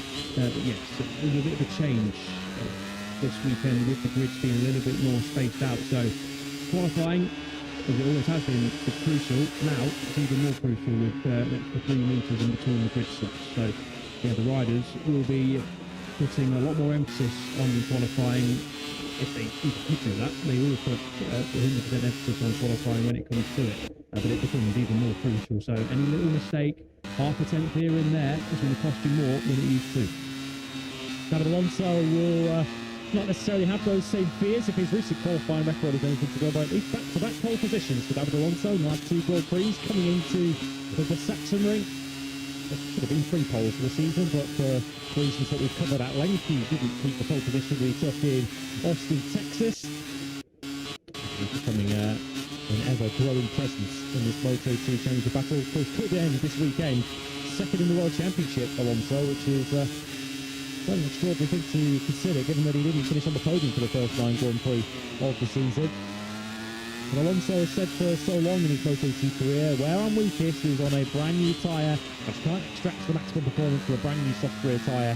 And it's evident through his recent qualifying performances that that is no longer the case for David Alonso. So he's now a Moto2 rider with little, if not no, weaknesses.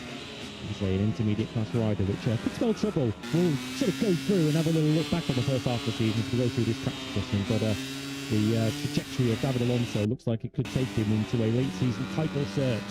Yeah, that's what he'll be hoping. The team will be as well. It does feel like we saw asking the question, weren't we, for plenty of races. It was 9 Grand Prix before the Czech Grand Prix, where Alonso didn't finish on the podium. Now he's backed that P2 up with a victory at what he says was his worst circuit on the calendar at the Cathedral of Speed. So that bodes well for Alonso for the rest of the season, but he is 69.5 points down on Manu Gonzalez. Great to see Mario Aggi back, of course, after missing a couple of Grand Prix to injury. Jacob Wilson standing in and doing a very decent job as well. Did the young Australian, but great to see the Indonesian on the number 64 plate back just before some break. So important for Aggi to get a weekend under his belt, get back up to speed then go home, of course, train over the 3 weekends off we've got coming up before we hit Silverstone for the British Grand Prix in early August. But good to see Addy recovering well from his latest surgery. So the Calvin Harris hit summer is currently being played over the circuit speakers here in the Sachsenring. Summer break is just a couple of days away now for the MotoGP, Moto2, Moto3 riders. It has been a relentless run of races over the last couple of months or so. We've had 3 consecutive pairs of back-to-back races before this summer tree. The German Grand Prix, got 7 Grand Prix in 10 weekends, taking us into the summer break. Next time we will go racing after this weekend will be the British Grand Prix at Silverstone on the second weekend of August. For a fact, Manu Gonzalez will head in as the World Championship leader. But what kind of advantage will he have, and who will be his likeliest championship challengers to head into the second half of the season? 40 minutes of practice are underway. We're on board with David Alonso, different winner of the 2026 Moto2 season. It's a season where we've had 6 different winners, 10 different riders have finished on the podium now, 8 different pole sitters from 10 Grand Prix. Only Ethan Guevara and David Alonso have been on pole more than once, 2 apiece. 13 riders have led a racing lap this season in Moto2. 5 different leaders last time out at the Dutch Grand Prix. So in the Pirelli era, as we look at Danny Munoz's bike, a reminder that he is absolutely injured this weekend. He broke his foot and also damaged his humerus bone in his crash early on in the Dutch Grand Prix at Assen. Ever since Pirelli have come into Moto2, unpredictability has been the watchword in Moto2. It's been unpredictable again in 2026, but with one constant, and that's Manu Gonzalez. Exactly that. As you had mentioned, 6 winners in the opening 10 Grand Prix would have absolutely snapped your hand off for that, wouldn't we, as neutrals and fans coming into the Moto2 campaign. But if you were going to say that with 10 different podium finishes as well, you couldn't have expected the championship leader to be nearly 60 points clear of the chasing pack. And it's kudos to Gonzalez for stringing together such a consistent run of form.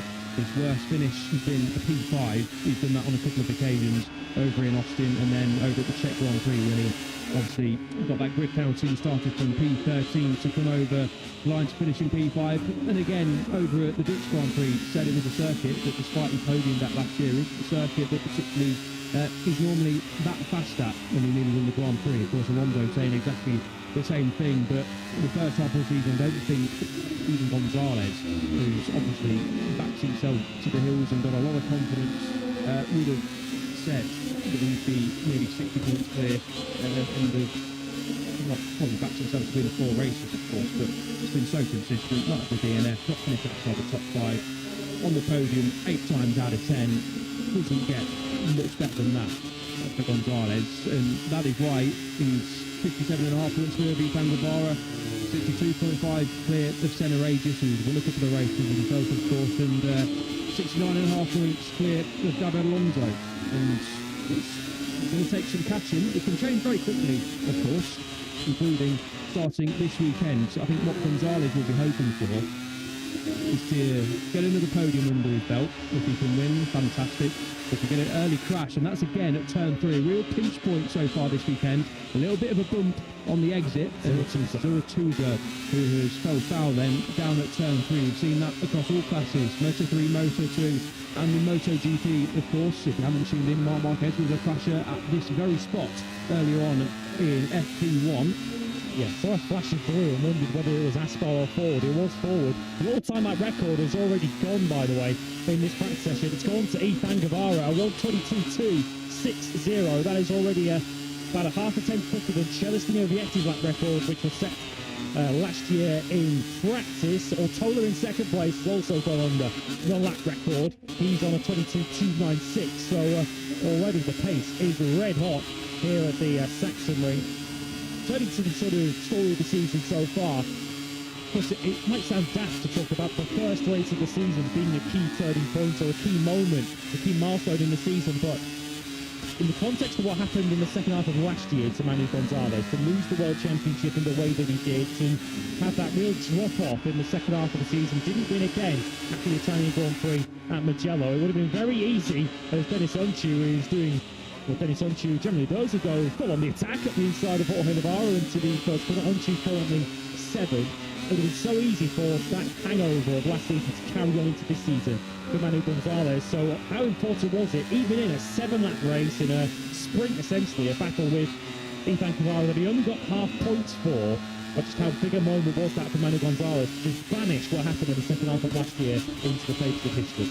Yeah, huge. I think the big question on everyone's lips surrounding Manu Gonzalez coming into 2026 after losing the championship with the manner that he did to Diogo Moreira, after missing out on a MotoGP jump as well, after having a very positive success over in Aragon, was how could he answer a lot of questions and a lot of doubts that, you know, people from around the world within the paddock were asking of Manu Gonzalez, and to win straight off the bat in Thailand, looking really good as well, and not feeling actually as comfortable as he did last season. Didn't have quite that perfect feeling that he did in 2025 than he did at the start of 2026. I think he has now found that Gonzalez, but I think massive for him to win over in Thailand.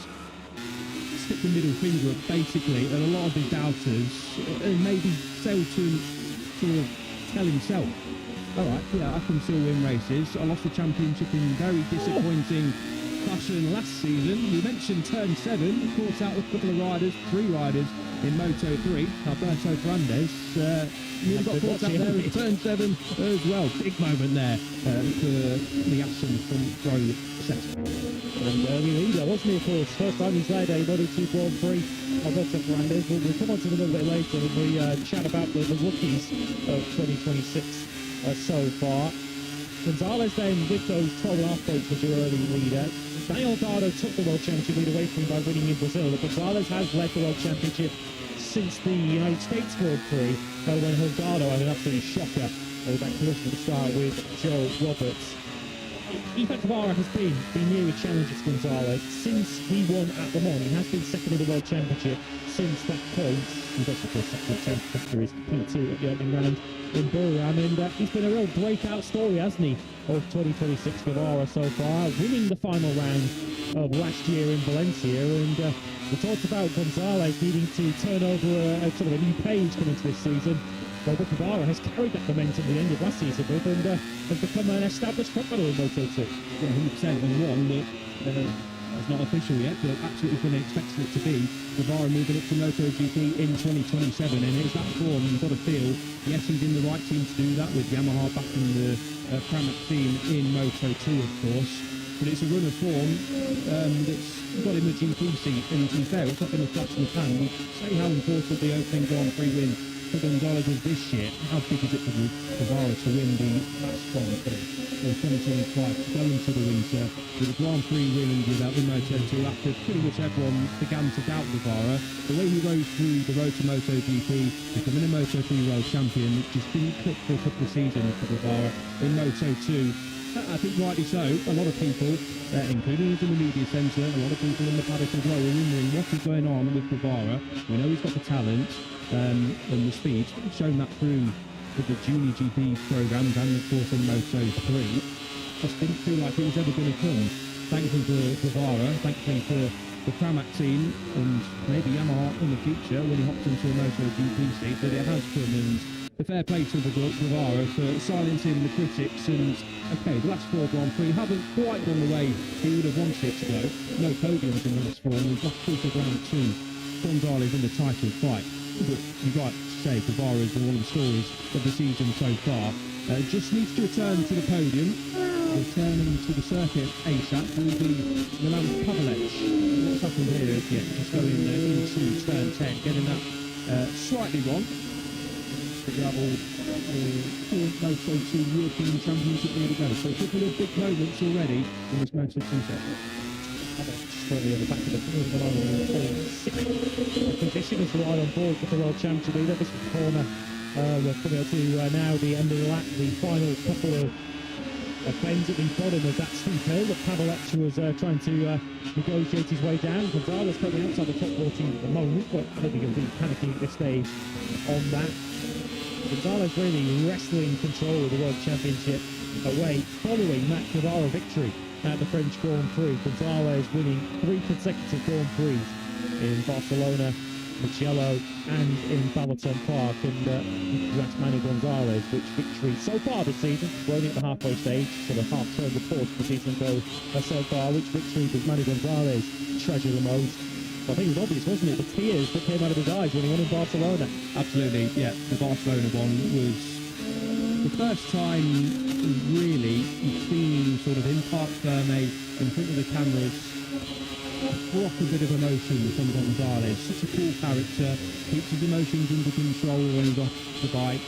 When we've interviewed in the past, both spoken to him quite a lot. He gives you great answers, very articulate, but never really gets too carried away or too angry when things haven't quite gone right. But you could just tell that meant a lot to Gonzalez. It was around the time, of course, when contracts would have been signed in MotoGP. We're still waiting to hear if Gonzalez was going to get promoted next year. But talk about the middle finger to Guevara for a lot of people.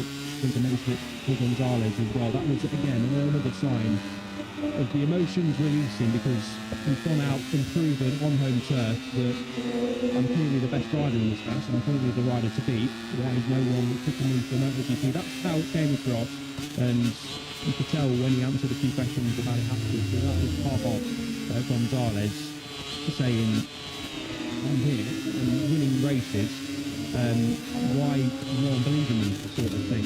And of course, after that, he went to win in Mugello, then went to win in Hamilton Park as well, and has since stood on the podium in Assen too.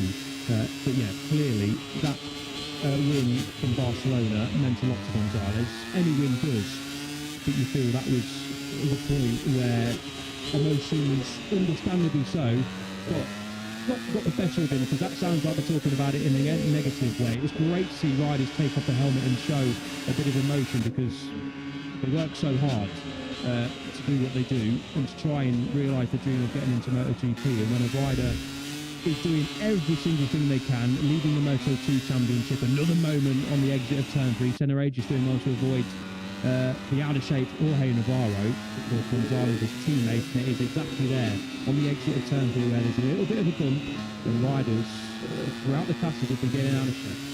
Yeah, Hakim Banis went down there in Moto3 this morning.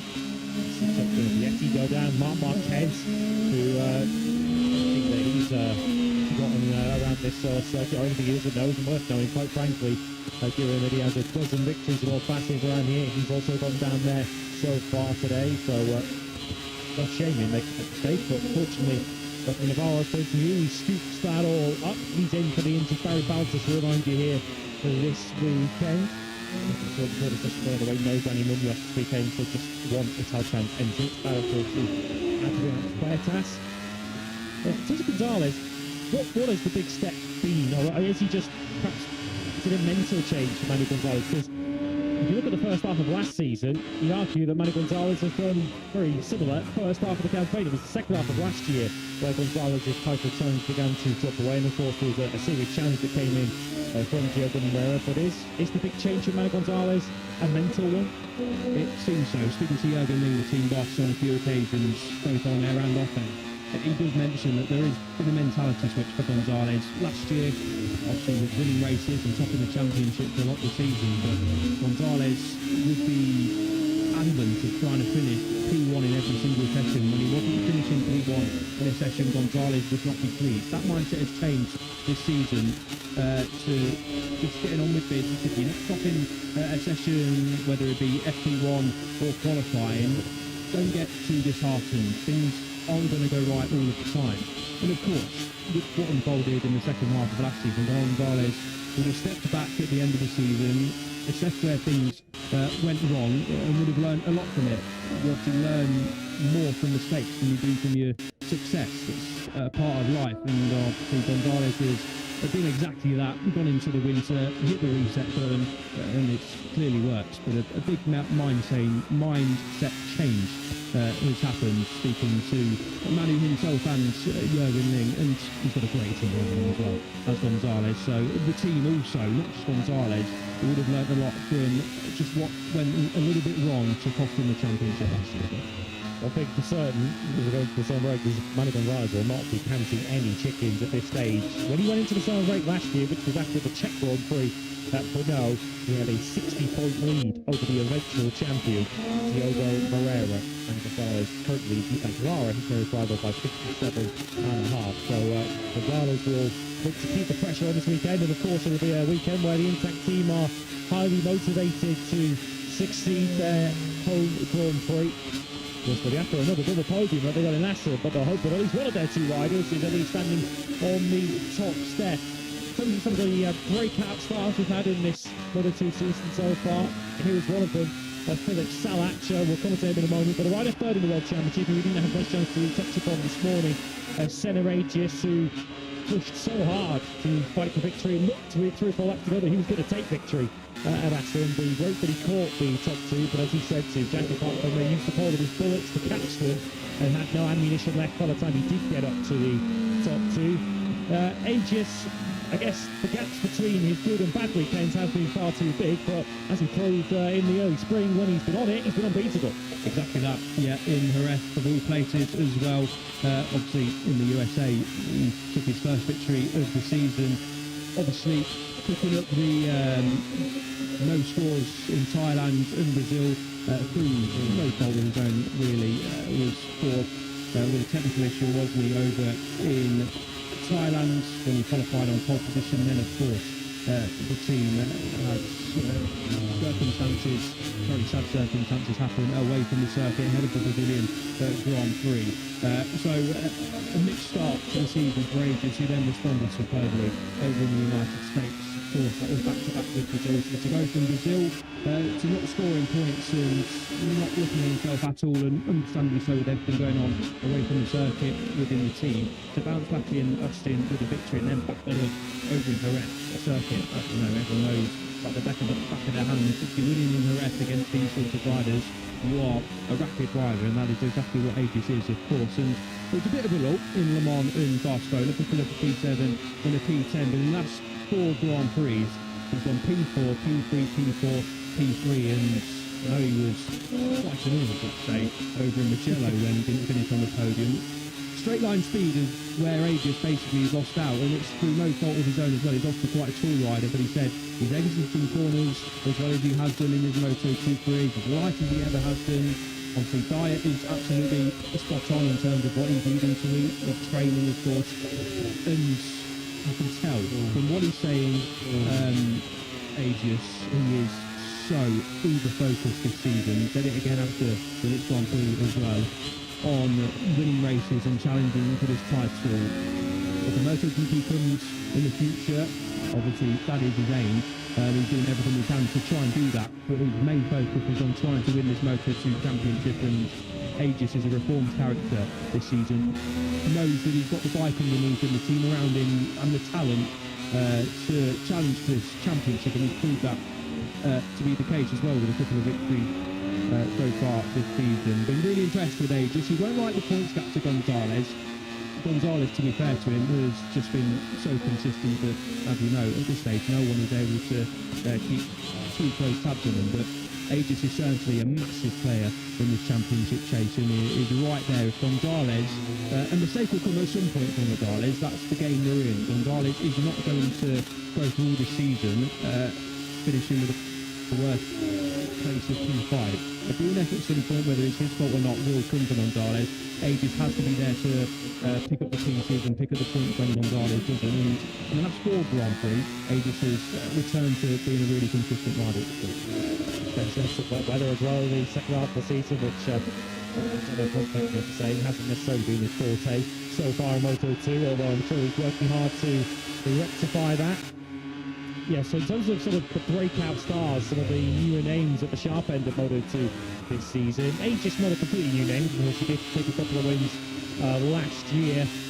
We've had Ivan Otto, of course, very recently take his first Moto2 victory, but I'll tell you one of the stories of the season so far that I've enjoyed, particularly in the sort of second quarter of the season, if you like, from sort of the start of the European run up to now, has been Philip Salacher, who's 8th in the World Championship, up inside the top 10. He's only secured for next season with the American racing team.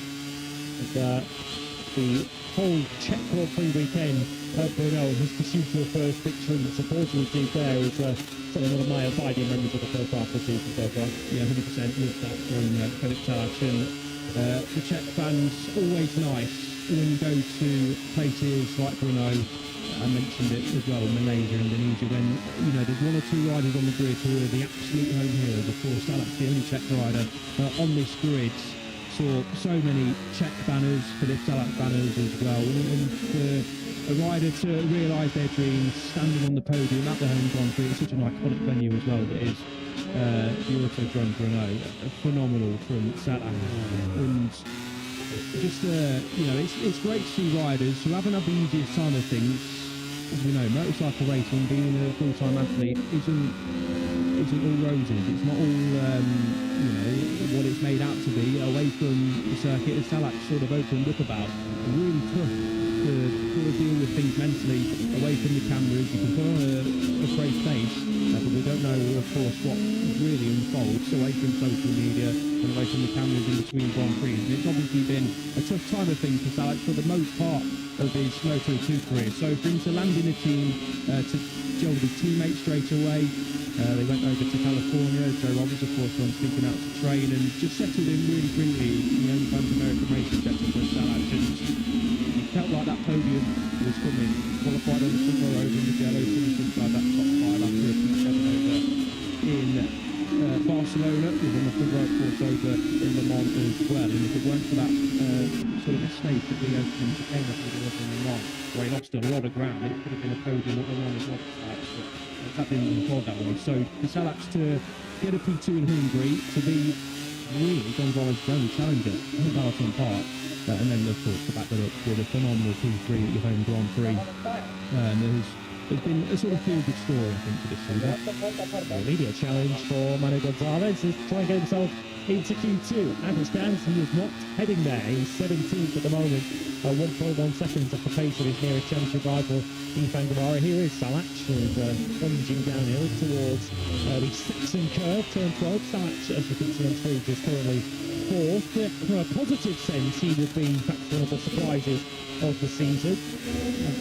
This went quietly, but if we're looking for a negative surprise of the season, is it still at Spa? I mean, a victory apiece for David Alonso last time out in Assen, and Danny Holgado back at the second round of the season in Brazil. But so many were, we were potentially among them, were saying that the two favourites for the World Championship at the start of the season were David Alonso and Danny Holgado. And at this stage of the season, even with a victory apiece, neither are within 69 points of Manu Gonzalez. As there have clearly been high points, there have clearly been flashes of the clear potential, and David Alonso in particular has been unlucky at times, but surely their expectations would have been to be close to the change of Wilson.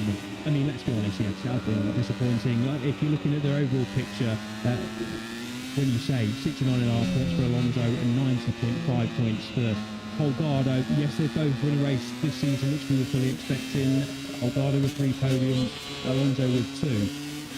When you're looking at it from the first half of the season compared to what we expected coming into the season after what they produced last season, I think I've got to say, unfortunately, I've been a disappointing opening half of the season. Now, of course, Alonso picked up that P2 over in Brno. Brilliant victory last time out over in Assen a couple of weekends ago as well. So he had another podium this weekend. Alonso P3 in the session currently, so looking strong early on in this weekend. Then, you know, you could maybe switch Alonso's feeling a slight disappointment into, you know, I was going to say bang average, but even that sounds a bit harsh. But, you know, half of the course, for sure, opening half of the season. But, you know, coming into the Sachsenring round 11, not many people would have been expecting Gonzalez to be 69.5 points clear of Alonso and 19.5 clear of Danny Holgado. Now, Holgado, as Scott Ball wanted, he's got a seat in MotoGP for 2027, and Alonso was fully expecting to be moving up as well. That confirmation that's going to come in the next couple of weeks. But so far, if we're being a little bit harsh, which sometimes we need to be, in our business, you have got to say it has been slightly under par from that spot. Still plenty of time in this season for both David Alonso and Danny Holgado to turn their campaigns around and still fight for the World Championship. They will draw inspiration from Diogo Moreira in his second half of 2025 that propelled him to the World Championship. Before we can return to the here and now in this session, as we head into the business end, 15 minutes of good practice to go with Guevara leading Altola, Alonso and Salach. A quick reference, a quick mention to the rookies in Moto2 this season. 5 rookies have scored points so far in this 2026 season, and they've all kind of had their moments, haven't they? If we look at them individually, Jose Antonio Rueda, of course, started very much with a handicap after the injury that he carried into the season, but he's improved to be the leading rookie at the halfway stage of the season. Alberto Ferrandez, of course, not coming through the traditional Moto3 route, but he led last weekend, or the last Grand Prix in Assen. Luca Lunetta, we've seen him up in the top 10 back in Barcelona. Corosato has reached the score points, and Angel Piqueras has arguably been the fastest of the rookies, but has been the least lucky with injury. Of course, that broken femur that he sustained back in Austin. And of course, we've had to consider all 5 of them in the context of just how insanely difficult it is to move from Moto3 or the European Moto2 Championship into Moto2 World Championship. And I think we've seen enough from all 5 of those names to suggest that the longer they're in Moto2, they're going to have some serious high points. Yeah, absolutely agree. The jump from Moto3 to Moto2 is bigger than the jump from Moto2 to MotoGP. That's not me saying that, that's Marc Marquez saying that is the case. Some haven't had their luck with injuries, and they have Gareth for sure with Neto, of course, picking up an injury in the opening Grand Prix of the season as well. Jose Antonio Rueda, we know what happened to him at the end of last season, so this start with Moto2 career was never going to be easy, but Rueda picked up the pace and started to look a real threat for Moto2 over the last few Grand Prix, and of course Corosato as well, picking up a couple of points places in the last 3 Grand Prix as well. And you might point out Alberto Ferrandez. I don't think any expectations on the shoulders of Alberto Ferrandez coming into this season. A relatively unknown quantity. I think it's fair to say for Ferrandez, especially compared to the other rookies coming into the class. A bit fair play to Ferrandez. I think he silenced a fair few critics, sticking it on the front row. Of course, last time out leading the Grand Prix for the first time, as Lewis rightly mentioned. Lewis rightly mentioned as well. So I think you're absolutely spot on when you say the ball had individual moments where they've caught the attention. I do think overall pace from what we've seen so far this season, Piqueras has been the one who I think hit the ground running strongest. But obviously that injury, a big one as well, has hampered him leading into the summer. But I think all of them very excited to see what they can do in the second half of the season. They'll all go away, obviously not with all positive in the opening half of the season, but it's never going to be for rookie joining the class for the first time. But they've all shown plenty of promise, which is really exciting for the second half of the campaign and the rest of the season. And of course then going into their sophomore years in 2027 as well. Right to watch in 2027 with what's likely to be a bit of a clear out of the top end of the World Championship in Moto2 for next season. We're expecting 4 of the top 6 in the World Championship at the moment to move up to MotoGP next season. Holgado, we know, is confirmed. Alonso and Guevara likely to be confirmed in the near future. And one of Gonzalez and Aegis, who were first and third in the championship, likely to move up that way into MotoGP as well. Here is Manu Gonzalez, who's looking to try and lift himself out of Q1, and he does that to some tune, up 14 places, climbs himself up from 18th, now up to 4th on a 1:22.567. Still 3/10 adrift of his chief title rival, Ivan Guevara, who leads the session with that 22.2 early on, but a bit of pressure lifted, if there was any, on the shoulders of Manu Gonzalez this afternoon. Yeah, it makes the final 10 minutes a little bit easier, doesn't it, for Gonzalez? And there's a bit of a gap, more so than you're used to seeing in Moto2, especially around a tight and city circuit like the Sachsenring. Expect that to change, of course, in the final 10 minutes or so. Celestino Vietti needs a lap time, doesn't he, the Italian? We've said that a few too many times in recent Grand Prix. Celestino Vietti didn't even set a lap time, a competitive one anyway, in Friday's practice over in Assen. So a better Friday already than the Italian had at the Cathedral of Speed. Snuck into the top 14 in Brno in P14, but missed the Q2 cut in Hungary just before that. So it's, 2 non-top 14s in the last 3 for Vietti, and currently That'll be a 3 in that sport for the Italian, who enters pits assuming for fresh rubber. A bit of confidence for Vietti to sprint in that top 14, but more pressure on the Italian shoulders than he would have wanted at this stage. He does have a 100% Q2 record this season, but as I mentioned, he's got an automatic Q2 100% record so far this year. One rider's 100% auto Q2 record is under threat at the moment, and that is Colin Vire, who's down in 19th place at the moment for Red Bull KTM IO. We've got at this stage of the season, we've still got 8 riders with a 100% Q2 record. One of those will definitely go this weekend through no fault of his own because he's injured.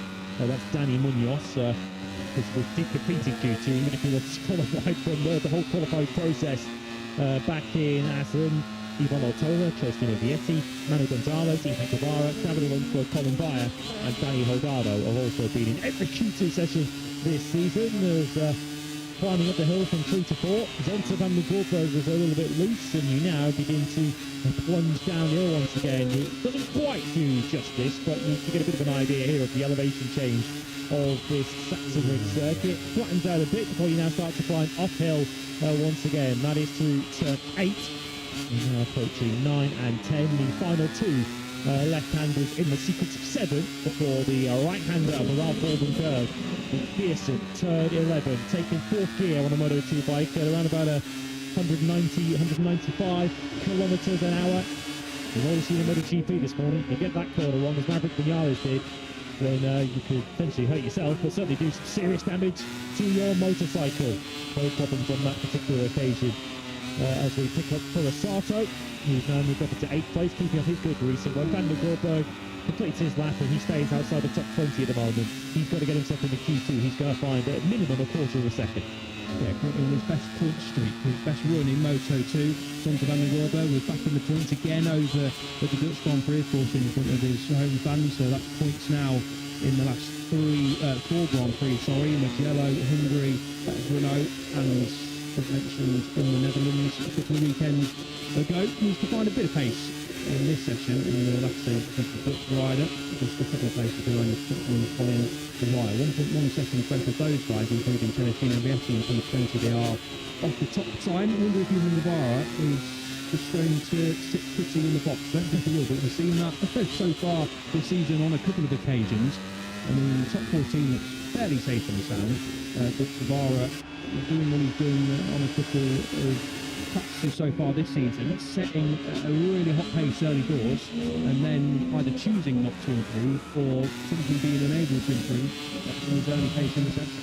It's almost as if the Blue Crew Pramac team have got a sort of contrary approach to practice as to the rest of the Moto2 field, in terms of normally you'd actually wait for the track to rubber in, conditions to be as fast as possible at the end of the session and set your fastest lap time then. It's also if Guevara's got an approach of let's get myself a Q2 lap on the board immediately, and then I can let the rest of practice be practice and focus on the race and race setup itself without fear of being knocked out of the top 14. It has generally worked, it's fair to say, for Guevara, and you would suspect that 122.2 might get beaten by someone, but you'd be highly impressed with 14 riders beat it at this stage. So in terms of Guevara's 100% automatic Q2 record, looks firmly intact for another week. Certainly does. Just keeping an eye on the Red Bull KTM IO because they're the only 2 riders as things stand who are lighting up the timing screens that is a colour that isn't grey. Personal best for Colin Vire through the 3rd split, and for Jose Antonio Rueda through the 3rd split as well. Vire 6.5 tenths off and a little bit more. Rueda just over 7 tenths off.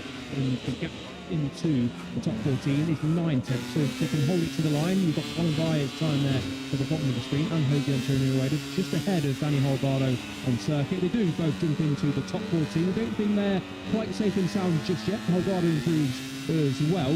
But yeah, a decent lap times, or certainly bank lap time to get himself into the top 14 for the Red Bull KTM IO, but they will win some more.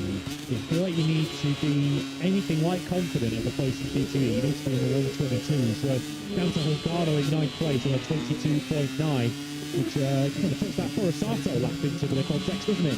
Another strong showing from the Japanese to go 8th on a 122.876. Partnered once again this weekend by his regular teammate Mario Aggi. Aggi's put in 22nd on a 23.4, so just 6 tenths of a second between the Honda Team Asia teammates, but that amounts to 14 places in this Moto2 field. Xavier Davalonga then heading out to the circuit, the recent race winner, of course, Q3 as things stand. It's very tight in the sort of lower end of the top 10 and into the sort of top 20. As Screech down there, second away. We're used to seeing him inside that top 14 on a Friday. Here is the Red Bull KTM duo Colin Via. As we mentioned, Via and Rueda setting personal best lap times again, slightly quicker than they were last time around, but you can see from the gaps that they can improve, which Via does. He's not going to promote the time sheet too much. It was P10 for Via, P11 for Rueda. Now it's P11 for Via, P11 for Rueda, and P6 for Alex Screech. That's more like where we used to see Screech in the top 14 on a Friday. Yeah, 122.6 for Screech. Hasn't been in qualifying once since the French Grand Prix at Le Mans. He's been an ever-present in Q2 automatically since then. He's been another sort of standout, breakout star of this season. To the point that there are strong reports that Alex Screech might well finally have earned himself a Calyx ride for next season. Yeah, sounds like it might be Ital Challenge who have captured the signature of Screech. Nothing official yet, no confirmation of course, but it does sound like a Screech will certainly be moving on to a Calyx of the season, which is Moto2 wins in that one. Absolutely. He's shown this year, okay, he's maybe not got the podium necessary results that reflected his pace.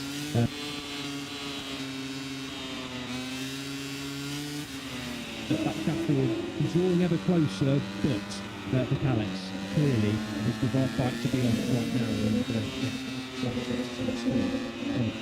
next year potentially in the current course.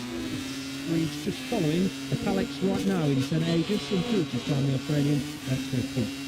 Aegis and Gonzalez, 4th and 5th for the Locomotive Dynamo Impact GP squad. Here is Holgado, who's struggling to improve on that 122.937 that he set a couple of laps ago in 10th place at the moment, so you would say he's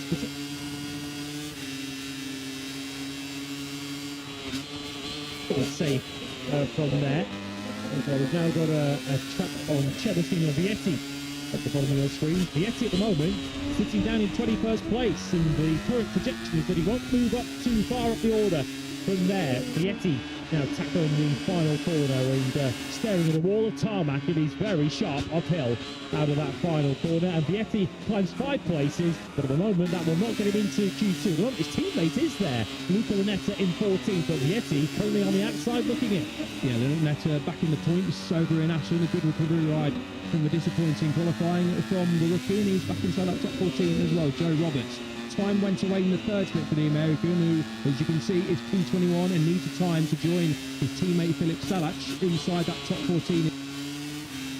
Improves with Roberts, but not enough to promote himself into the automatic Q2 places. Not got too much time to find, but he said to jump into that all-important top 14. The team looking on, and with the help of a bit of slipstream and reference in front of him from his teammate Salach, potentially this is the lap where we do it for Roberts. We've got the two Red Bull KTM riders on identical times at the moment. Via has just jumped ahead of Rueda by his next best lap being an improvement. So they're 12th and 13th with the Dutch ahead of the Spaniard. Then it's Lunetta in 14th. He's got less than 200 to the second over Garcia and Vietti, who are both on identical times. We've got Sasaki on the 23.2 along with Torretusa, Roberts, Quertas and Ferrandez. As the yellow flags now come out at the Omega corner down at turn 3, which couldn't have come out of the worst times. They're outside the box, and Anchi's just got himself in. He's lifting himself up into 12th place, and he has found that magic 1:22. And with Colin Prix now down to 13th place and down at turn 3, he is now a nervous spectator.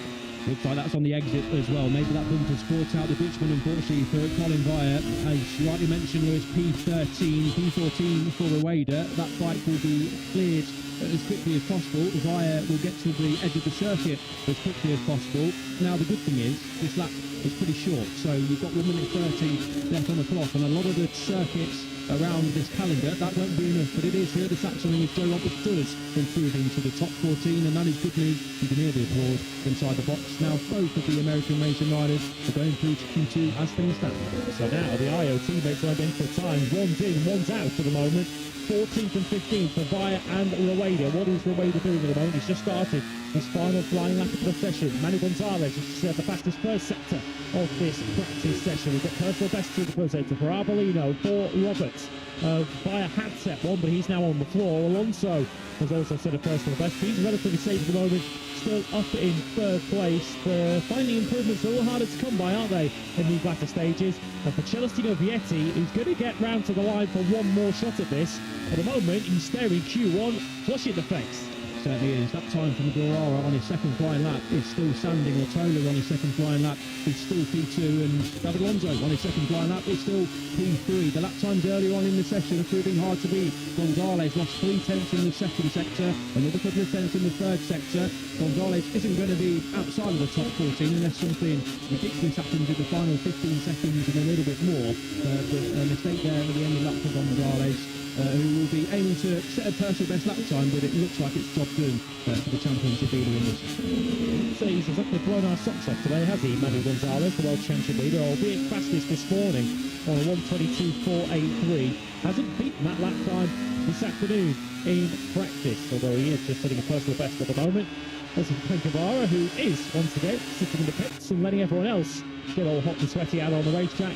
The first look as if Ethan Guevara is going to end this Friday afternoon at the Sachsenring on top with a new lap record to beat. Yeah, Ron Boston then going through potentially as a new all-time.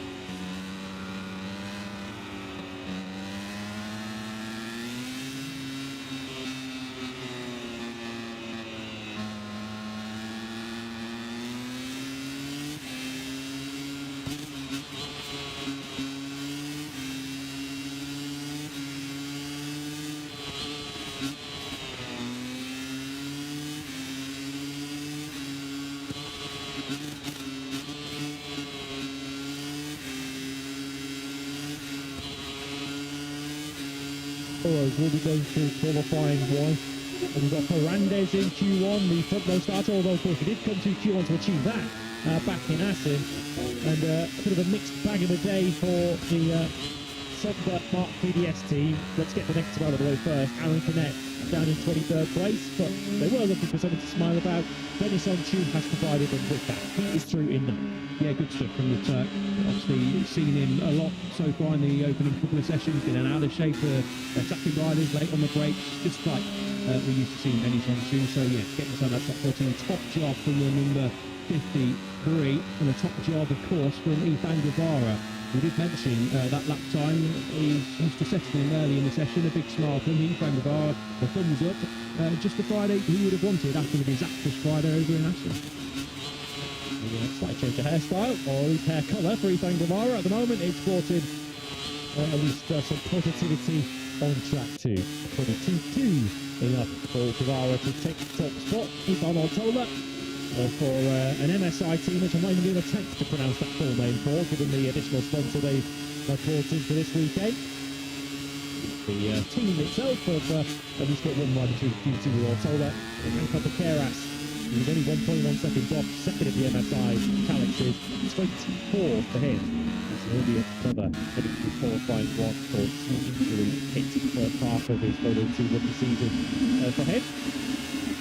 David Alonso will be more than pleased with his Friday quality. Third quickest overall. Top 3 all setting their best lap of the session on their first time lap of the afternoon. All 3 of them with their best lap on lap 2. Because their first lap was the out lap to start the session. The track conditions perhaps just not really evolving and coming on and conducive to fast lap times. The longer it got, and the hotter it got this afternoon session. It was good news in particular for Ethan Guevara, the fastest rider on the opening day here in Germany. Guevara quickest then with a new Moto2 all-time lap record. Ivan Ortola hot on his heels with David Alonso, the in-form Aspar rider, third. Senna and Manny Gonzalez, fourth and fifth for Intact. Philip Sykes, sixth.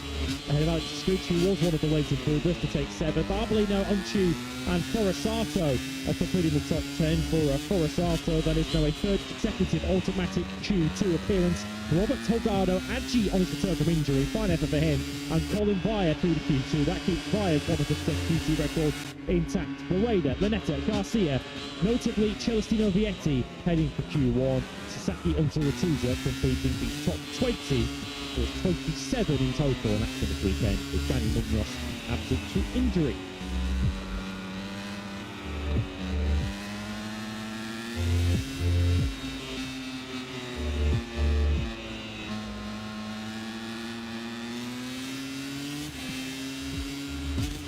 Ethan Guevara then, your fastest rider on day one in Germany. Can he close in on the Chancellor leader Manny Gonzalez before going on the summer break? We'll find the answer to that as we go through the weekend. Up next here at the Sachsenring though, 1 hour MotoGP practice session with Q2 places up for them.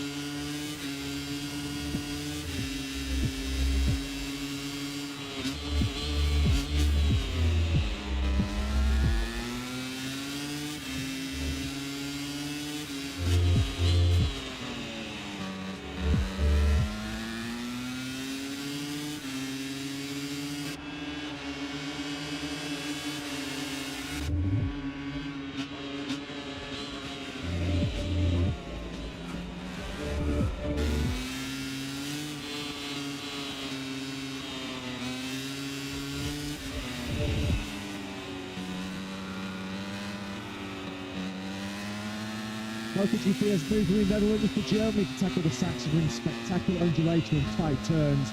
Wresting the hearts of Royal Sachsenring close to Polish and Czech border, racing on 2 and 4 wheels to take the place in this quality appearance of the 1920s. Short in length but always high on drama. Practice is next live. It's time for MotoGP.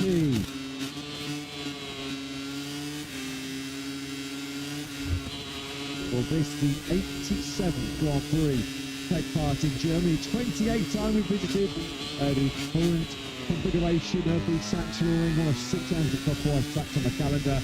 Tight and twisty, 3.671 kilometers in length, the shortest track on the entire 22-round calendar. Tight and twisty in that first sector, the horseshoe through turn 3, the over the corner before the track really does come into its own. A sequence of 4th and 5th gear corners, you power through turn 7, through to turn 12, including the spectacular plunge down through the Ralph Walden curve, turn 11. 1, 12 and 13, the most demanding for brakes.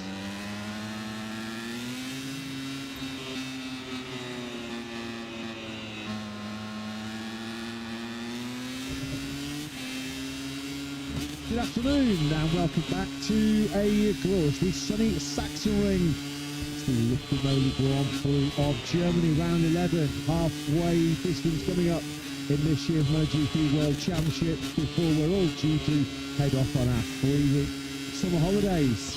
We'll be enjoying the sunshine the most as we continue our latest chapter in what is turning out to be a rather intriguing, a rather absorbing 2026 MotoGP title chase, as just 4 riders at the top of the standings are split by less than 25 points. Jorge Martin is your series leader as he looks for more success at a Sachsenring circuit where he was victorious here back in 2023. He's won both of his previous sprint visits here, has Martin, as he looks to build on a 7-point lead over a clear factory racing teammate Marco Bezzecchi as we head into the summer break. Fabio Di Antonio, 16 points back off the top of the leaderboard. Another strong start to proceedings this morning, the FP1 for the Italian, as he was 3rd quickest. And Ayagura, of course, is the 4th rider, one of 4 riders who could quite possibly go into the summer break, leading the standings at the halfway point of this year's championship. The Japanese rider, crashing back down to earth with a bit of a bump this morning, only 17th fastest in FP1. He hasn't really got a reputation for being a super fast starter, has he, Ayagura? But we have not been able to say that for the last couple of Grand Prix in Brno and in Assen, where he has double podiums in both, including that unforgettable 3rd victory for a Japanese rider in MotoGP in 22 long years.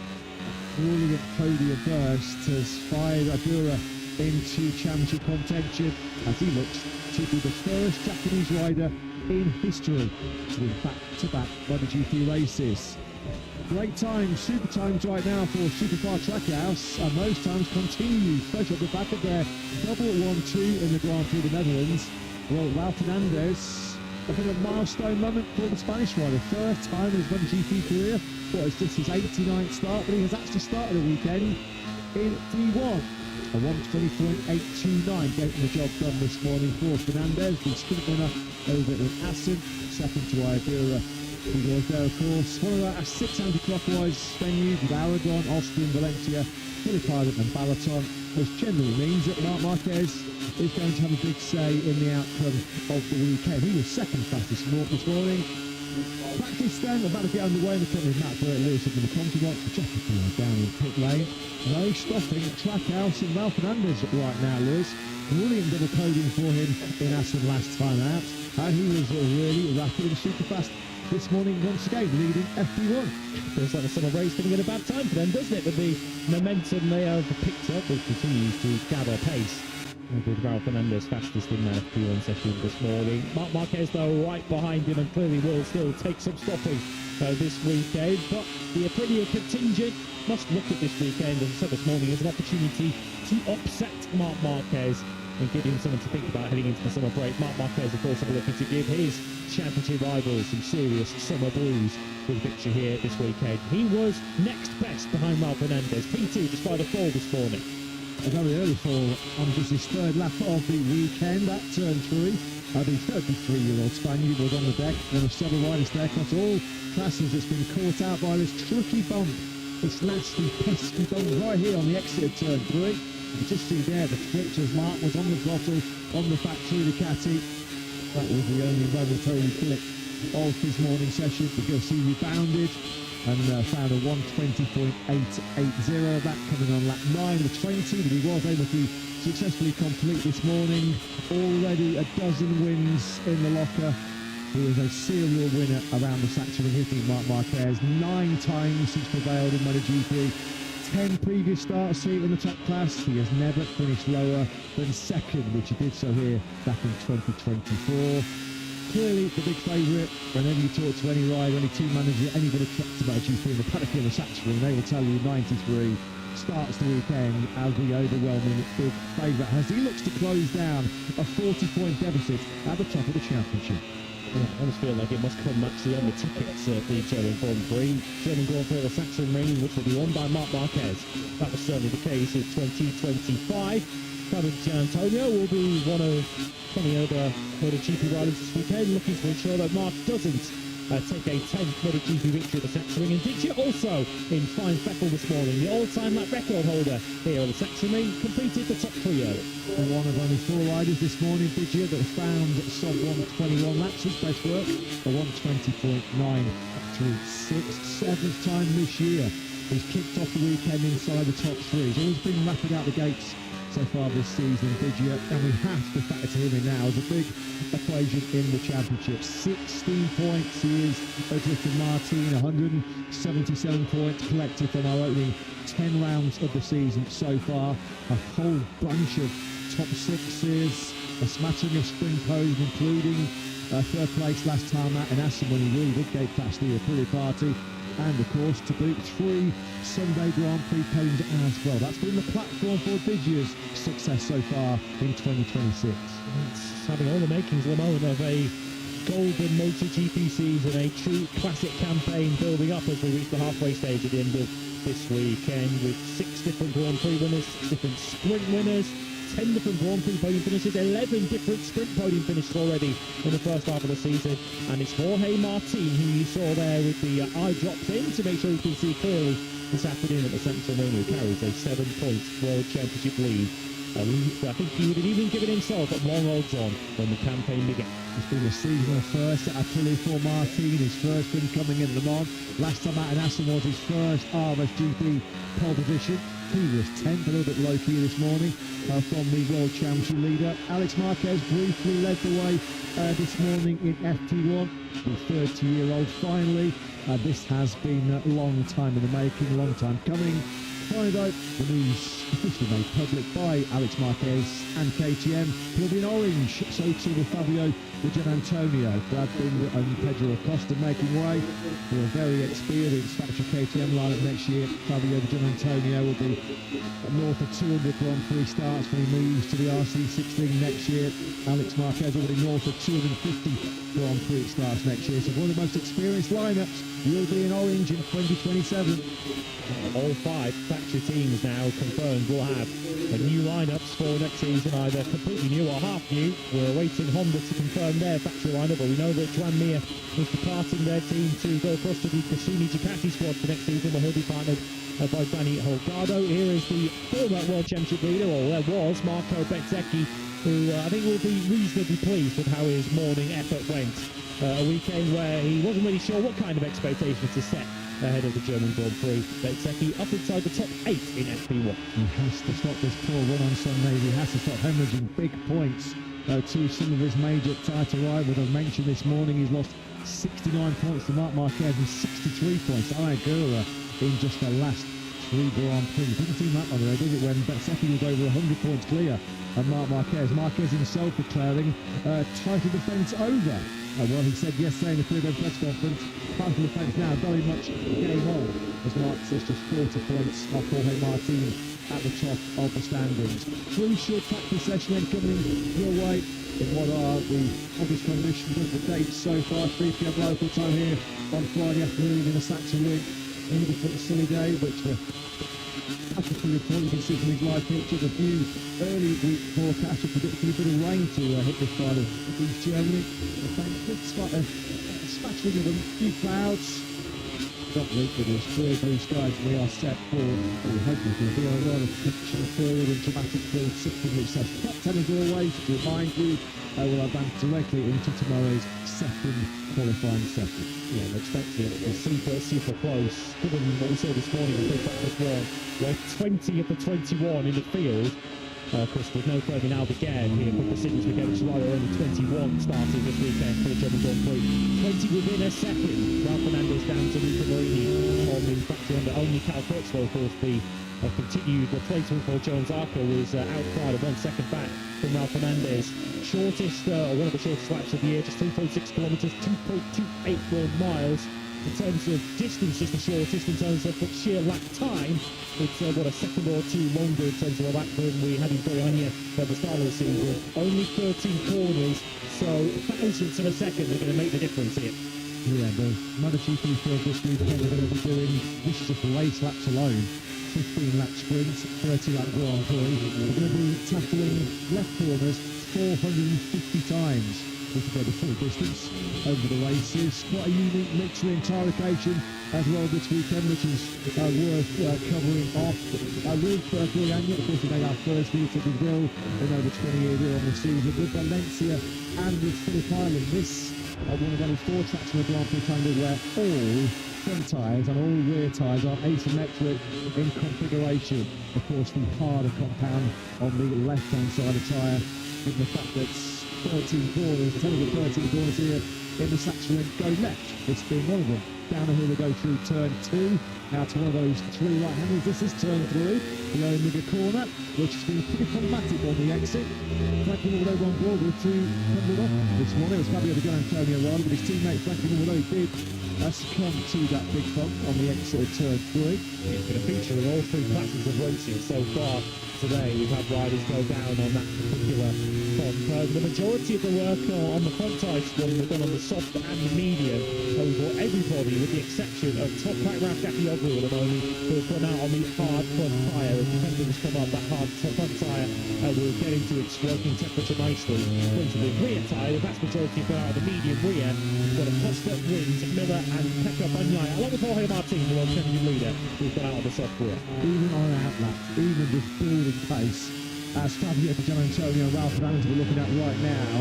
When they drop back through turn 11, it's super spin. It's one of the most spectacular corners on the calendar. This will now be Raul fastest this morning, and Vigia winding their way up to full racing speed.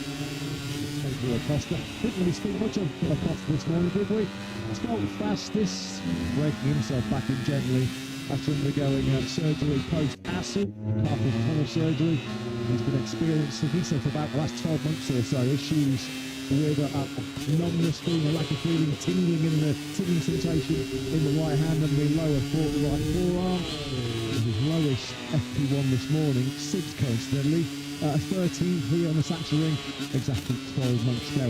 The head check there on gas for Marco Bezzecchi's factory brilliant as he powered up the hill through turn 9. It's back-to-back DNS for Acosta in the 2 on Sunday afternoons. Bezzecchi's got back-to-back DNS. Either side of it did not start back at the Czech Grand Prix, and Acosta's another rider who will feel that had he had some better luck so far this season, he would be right in that World Championship battle as well. 63 points covers the top 8, which does include Acosta. Here comes Marco Bezzecchi then, looking to get us into the world total. He's a 20.8 from Ralph Fernandez this morning, so that from Bezzecchi is already the fastest lap of the day. Taking a massive blow over those last couple of Grand Prix. He scored just the 1 point in the last 2 rounds, at 9th place in the Aston Sprint. But and Aston are back-to-back DNFs in MotoGP for the very first time for the normally super consistent 22-year-old Spaniard. We've got a rider that tends to have too many DNFs in the column. Is the former Moto3 Moto2 world champion. And his second time is in prior Grand Prix career. But he's got back-to-back races without seeing the checkered flag. But we're looking to rectify that situation this weekend as straight away, well, this morning we only had 4 riders that were able to find laps in the 120s. On the first flying laps of this afternoon session, we've got 6 immediately into the 120. The best of them is Bezzecchi, 120.646, which is the fastest time of the day already on this lap 3. All-time lap record, just for your reference, is Fabio Di Gianantonio's 1:19.071. One of the beauties of a World Championship battle between multiple manufacturers we see that largely between Ducati and Prix. Petto is probably across the mic and KTM involved in the action as well, but they're going to have various circuits to the calendar, and then they're going to look at them and think those are our tracks, those are potentially bankable venues for us. Clearly Axon was pretty favoured, locked out the podium on the Sunday, locked out the top 4 places on the grid. It could also look potentially the likes of Silverstone later in the year, potentially Lombok in Indonesia, potentially if we face it on Bezzecchi's points last year. But this is surely one that Ducati and Marc Marquez will have circled on the calendar to say that is one venue where we can make big concert. Ducati have won all 3 sprints here at the Sachsenring. They've taken the last 5 pole positions right here at the Grand Prix of Germany, and they've knocked out the last 3 Grand Prix podiums, including in 2023 and 2024, when they locked out the top 5. So this has been Ducati land over the last few years or so. Put into a really tight line there, was running right over the inside curve there at 3 with Ralph Fernandez, almost like a deliberate ploy to make sure that he didn't put himself in that danger zone with the big bump. Put on the list for Fabio Di Gianantonio.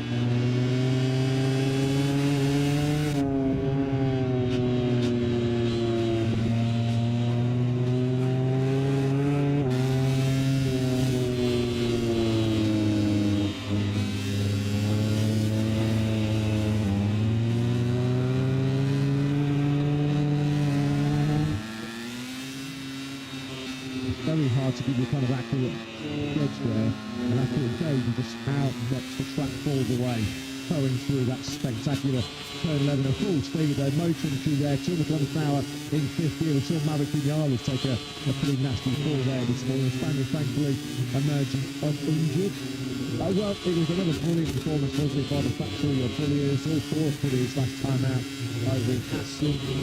Staying locked out with top 4 will give for the very first time. Second time this season they locked out the podium. Roy Martin back on top of the World Championship watch. Rising still in German. Like I said, as always, fast to get the thoughts at the box.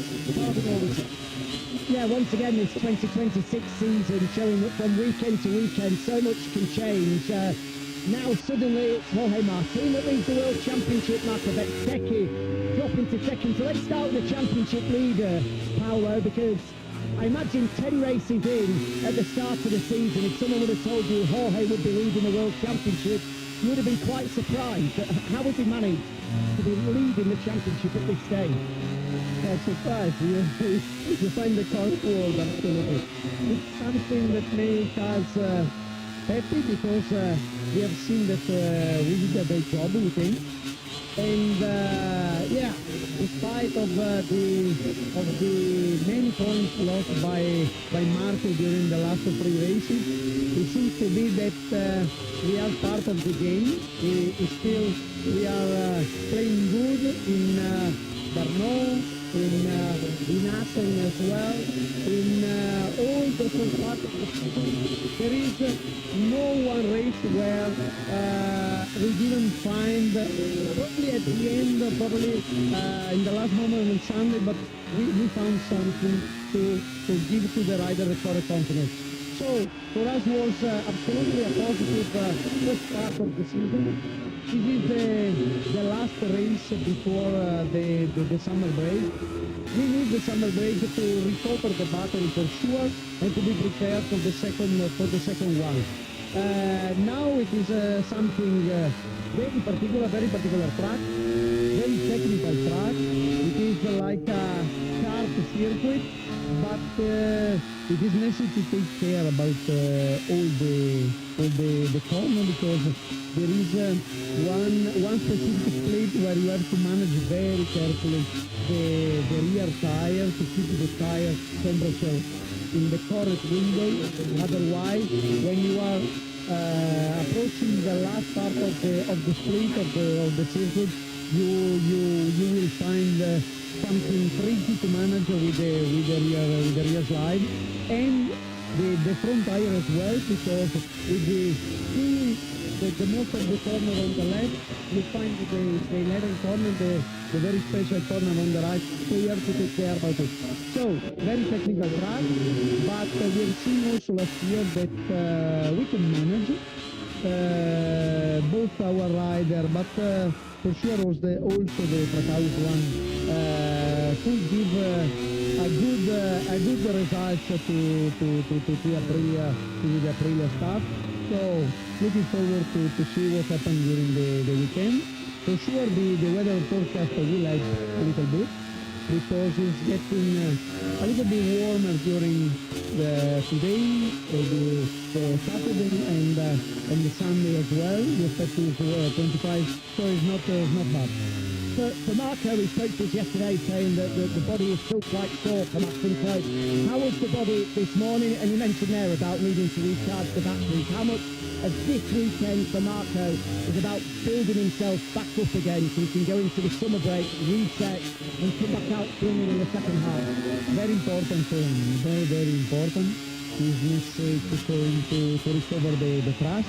The trust on not on the bike because he trusts the bike, he trusts the staff, he trusts the team for sure, but to recover the trust on himself, to don't make too much aggressive the first part of the race, because we know he could achieve a very good result also in Assen. I don't know if he have the possibility to win, but for sure to be on the podium. Because the race pace during the session he showed that he was every time on the first part of the ranking, and his physical situation is not the best one. After such a big crash, he has to recover. He said to us that it's still a little bit not in perfect situation, but his energy will cover everything. And finally, did you see anything this morning that makes you think you can beat Marquez here? we know that here historically is a mark track. He won many times here, so he will be the references, and for sure we will try to beat him and to do our best. Thanks, Paolo. Have a good one. Thanks. Thanks, Jack. Thanks, as always, to the ever-interesting Apuridos Paolo Venora. If Aprilia are to defeat Marc Marquez here this weekend in Germany, they're going to have to do something they've never done here before in the Sachsenring, and that is score a podium in the Grand Prix format. Their best, Aleix Espargaro's fourth place here back in 2022. They do have a couple of second places in sprints, but on Sunday Grand Prix in the Sachsenring, Aprilia have never struggled Mark Ferme post Grand Prix. That's going to have to change if they're going to lay some gloves on Marc Marquez. Yeah, Becky did crash out of a podium position last year, of course, famously in the turn one of poor judgment when several riders were going down in the space of 3 or 4 laps of each other. And that's the way Aprilia have got to look at this weekend. They can't just come here and get 2 goals by playing for second place and expecting Marc Marquez to be the winning. They've got to try and strike a psychological blow of their own here in this World Championship, because there's been a lot of talk in the Grand Prix of Aprilia potentially shooting themselves in the foot with the start line collision in Hungary, with Fernandez and Martin chipping over each other on the Sunday in Barcelona, and either one of them could have won the Grand Prix on that occasion. Of course, Benzecchi's Brno incident, which has been well documented. No question that Aprilia have left a lot of points on the table in the first half of this season, but they've got to see this weekend's opportunity to land a blow of their own. Don't think of this as a let's try and just take second place behind Marc Marquez and get out of Germany. Rather try and beat it before don't crash trying to achieve it. But what would it say about Aprilia and their title challenge going into the second half of the campaign if they could defeat Marc Marquez at the Sachsenring? It would be a huge milestone for them. I agree with that. We're in turn 2. First Japanese winner in MotoGP in 397 races. Their first win since Motegi with Makoto Tamada back in 2024, back in 2004 rather. 7,952 days between Japanese wins in MotoGP. Good weekend for all that, wasn't it? Poor Iberia didn't panic when he got a little bit beaten up in the early stage of that Netherlands Grand Prix. Got down to what, 5th or 6th place at one point, and then just cruised his way through the field. Take a relatively convincing win by over 2 seconds. We thought this is the cover challenge, the cover prospect this weekend for Gil by his own ambition, so he'd be happy to head back, trying to keep a plan for his summer break. On a pair of top 6 finishes. How's he getting on the Saturday at the moment? It was down in 16th place. I suppose we look at the positives. He won place out when he finished FP1 this morning when he was in a lowly 7th. Aprilia leading, Aprilia 4, teammate to Igor, Ralph Fernandez is in that 4th place on top this morning. We've got Martin in 8th place for the moment. We'll go some 3 tenths of a second away from the next Aprilia ahead of him, which is Martin on a 1:21.1. We're surely going to be well into the low 20s, if not the 1:19s. That's of this practice session. The lap record, I don't think that's going to come under any great practice afternoon. Just wrong, 1:19.0. Fabio Di Gianantonio from prior to last year, that's been out of range at this stage. Benzecchi currently on a mid-120 to lead this session at the quarter mile. 1:20.727, his best time of the day so far. Slightly faster than 1:20.8 he mustered this morning. Marc Marquez, he'll be happy with a double podium. Of course he wants more. He said yesterday, didn't he?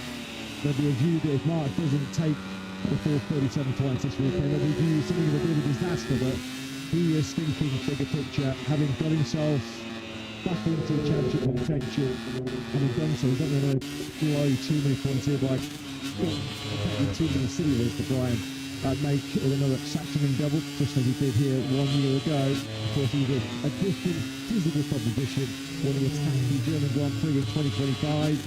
This is a very different Marc Marquez, who said yesterday, he was asked by our colleague Adam Wheeler in the press conference, as soon as he sees his biggest threat, his biggest rival in this year's World Championship, he said, oh well, very simple, it's my own body, it's my own physical shape. How much will Marc need to take out of himself to extend his golden winning record here in the Sachsenring? Marc Marquez, for all the great memories he has here in Sachsenring, for all the many victories he's taken in MotoGP, Moto2 and 125 over the course of a glittering 15-16 year winning sequence at the Sachsenring. There have been some low points in the middle of all of that as well. It was here that I think the penny finally dropped, but Marc Marquez had enough of Repsol Honda when he had those 5 crashes back in 2023. The crash in the morning warm-up, which ultimately led him to a call of the day at the the end of the warm session. Didn't even start the Grand Prix on that particular occasion. And even the second place he took to Pecco Bagnaia here on screen in 2024. Mark had a big crash earlier in the weekend on Friday. He was far from 100% physically fit on that occasion either. So Mark knows better than anybody that as strong as he is around this circuit, if he does start taking undue risks, then he could quite easily find himself in yet more injury trouble, which at this stage of the season, this stage of his career,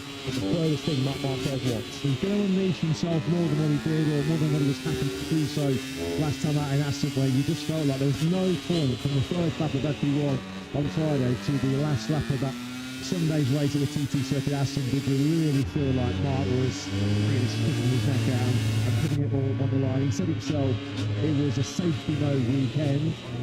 Well, it's not safety mode, but fully disengaged. Is he in full attack mode here this weekend to go before the full 37 points? A 37-point maximum haul, which would really ramp up the pressure on those ahead of him in the World Championship. He has climbed up to 5th overall in the ranking, 15 points behind Ayagura in 4th place in the standings. Luca Marini, I could have worked to cheer for the Italian. We had a pretty miserable morning session with Luca at the factory Honda, down in 20th place. He's up now into P12, with 121.7 this morning. He's been better by a 121.4 so far this afternoon. Strong leads connecting Marini with a possible seat at Tech 3 KTM. In 2027 we know he has no place at Honda next year. It looks like maybe the Pentacle lifeline could be thrown to him by Victor Steiner and the Austrian factory.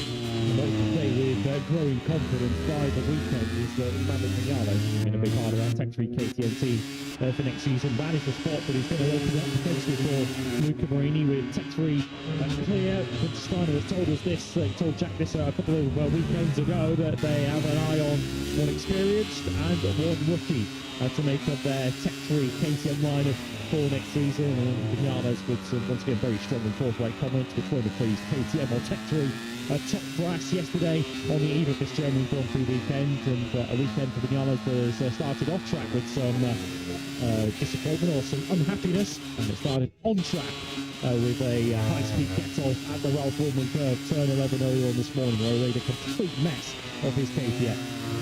Sometimes you can talk your way into a gig, sometimes you can talk your way out of a gig, and it seems like that's the strategy that's being employed right now by Maverick Vinales, who just seems to have gone full motor mouth, full guns blazing, the top gun on KTM management at the moment. Certainly, I think it's fair to say, rather dissatisfied with how his 27 job prospects have turned out, as we once again track Fabio Gian Antonio down the hill into the Saxon curve. Third gear through here, about 120 kilometres an hour before the sharp climb up through the second gear Pleckenberg. Turn 13, just for reference, the long lap penalty is on the final corner. Could you getting on yet? Doing a consistent run, that's another low 121 from the Italian as he completes his 10th lap of the session. Time so far this afternoon is that 120.875. Yeah, 6/10 of a second covering the top 10 of Bezzecchi, Alex Marquez, Carl Fernandez, Acosta, Gian Antonio Bagnaia, Martin Miller and Morbidelli at the moment. So we've got representation from Aprilia, Ducati, KTM and Yamaha, with Jack Miller on the front lap of the 43 biking 9th place. Leading Honda at the moment is the aforementioned Luca Marini in 12th place and 21.402. Grandmere, who was the leading Honda this morning, was in the 120 this morning, being 4th quickest overall earlier on today. He's yet to find the 120 exactly, which is why the 2020 champion is down in Mexico. Well, Fernandez has only had one better MotoGP race than the Sprint and Grand Prix era compared to last time out. That was his memorable experience in Philippine last year, where he won his first Grand Prix success in Australia. Keeping himself in title contention is Fernandez. Do not rule him out. One of the huge dark horse going to play the VG field for glory potentially in 2026. First played him in 9 Grand Prix last time out over in Assen. This is the second time in Grand Prix career's leg on a Sunday. 89 start, and then the previous time he did the Grand Prix was in that very same Australian Grand Prix last year. That was Morbidelli and Costa. It's Morbidelli, who has been a frequent visitor to the hot water section of MotoGP, hasn't he? Right, this time around it's Pedro Acosta that's been a little bit irate. It was Bastianini on another KTM, which came across a cruise in Morbidelli, and one of the fastest parts, one of the scariest parts of Assen before Frankie once again had an appointment with Simon Playfart and chief of MotoGP the North step might be awaiting once again. With more editions of that movie from the Star Wars series, unfortunately, for Frankie Morbidelli. And it always seems to happen to Frankie when he's on a slower lap, potentially an out lap, which looking at our timing screens, he is on a 10th lap of the session. I don't think he's been recently in the pits as Frankie Morbidelli, but once again, just broadly on the racing line. There were a few other ways of putting it, and this time it was Pedro Acosta who almost put it across the wrong possible putting. Bastianini on another KTM who nearly ran into the back of Morbidelli in the super fast 12-13 sequence back at Assen. That was already the second defence of the season for Frankie Morbidelli, so might be about to chalk up a third. Playing that for Acosta because he just set the fastest first sector of the session as well, so he was flying. That's what Acosta was so hot under the collar about, understandably so. And the FI and MotoGP stewards will be monitoring very closely. Maybe a little bit of discussion from Frankie Morbidelli. Lots to talk about though with KTM Motorsport Director Pit Bio, an all-new factory lineup next year featuring Alex Marquez and Fabio Di Antonio, some experience like that for the Austrian Grand Prix. There's ongoing saga about who will be occupying the two seats at Tech 3 next year. So trying to get through with Jack and Pit Bio. Yeah, absolutely. We heard from both the Gresini and the Yamaha camps this morning on their 2027 lineup. It's only fair that we get your opinion on your brand new lineup for 2027, and what an exciting one it is as well. Alex Marquez and Fabio Di Antonio, both proven MotoGP race winners, now in the prime of their careers. I imagine you're delighted to have that blend of talents going at it in 2027. Yeah, I mean, absolutely, because for us maybe it was a crucial moment, what's going on the rider market, and but then when everything was quite turbulent, to secure two boys of this on this level, both Alex and Fabio, boys with an amazing skill for MotoGP. I mean, what they can do is proven on track, everybody can see. The same thing what I could see, but besides that also getting two persons on board which are just really nice boys. So all in all, it's something we are really looking forward to for next season. You've always been really honest with us and said that replacing a talent like Pedro Acosta was always going to be difficult, but going into a new era, new regulations, new tyres, having that blend of experience, do you think you've gone a long way in replacing what Pedro brings to KTM? Well, I mean, it's no secret. I mean, we had to swallow that Pedro wants to leave us because he's so long with us, Rookies Cup, Moto3 World Champion, Moto2 World Champion, broken leg, coming back, you know, like so many things we went through together, and then we were just building together the project and him as a rider. But as always, life goes on. There is one moment it was like looking for us quite frustrating, honestly, because we never planned for like the replacement. Of course, we were putting all cards on him somehow, but always if one door is closing, another one is opening, and then we just could see that these boys are developing really strong. They make both of them another clear step this year in performance, and to get in contact with them, to talk to them, to make it easy with them was refreshing. In the same moment, of course, in the background, we feel this 850 is a perfect restart for KTM, because in the whole project so far we never had the chance to really overthink everything good again and make major changes to something what we want to do, for example, in the bike characteristic, because the bike is just growing and then you add on development. But all the learning now from I would say 2 bike models which we had in our short MotoGP career is now packed into the 850, but the 850 needs also super strong riders, and I think this package is getting complete now, and we're really looking forward to this. You mentioned a full reset. It does seem as though all 4 current KTM riders will be leaving at the end of 2026. Maverick Vinales this weekend quite strong in his comments, saying that KTM offered him a contract, he signs that contract, and then 2 weeks later was told that that contract wasn't valid. It's only fair I give you the opportunity to give your side of the story. What has happened with Maverick? Just a short time ago, you were speaking so glowingly about what an effort he has done last year to bring KTM to where they are today. So what has gone so wrong between the pair of you? Well, I mean, it's no secret that somehow we had hoped that he will be one of the factory riders in the future. And so last summer we were discussing this and opened this door and this discussion. But he told us, don't worry for my health, I'm back by Spielberg last year. That's where he made his first comeback. Since then we are waiting always week by week to have him to full form. And there was a moment when we had the chance to get Alex and Fabio, and in that moment Maverick was just nowhere near to show us that he will come back to that old form. We didn't need a better rider than Maverick was when exactly here today a year ago, when he had this stupid crash in the rain. And but from there things went somehow terribly wrong, because later on we told him, but there will be a space for you, but we cannot tell you where and what. But then it looks like he underestimated that this could be also the team where he is today, where he had great performance last year. I didn't know that this is an option. So somehow, I mean, he chose now to say that our second team, which is not the B-level team. I mean, we are working that both teams are getting on a first-class level, especially now with Günther. Hopefully the boys, Günther is pushing so strong together with us, we can create a fantastic team for the future. And I mean, don't you think we, like the rider market, doesn't get better by waiting? And what do you think who we were waiting for? Waiting and not signing a rider was just purely to give Maverick more time to get ready to show us something. I needed to show something. I also cannot just take a rider and say, Günther, that's your rider. I mean, we are planning together. We decided clearly one of the guys will be a young rider coming out of Moto2, but we want an experienced rider next to it.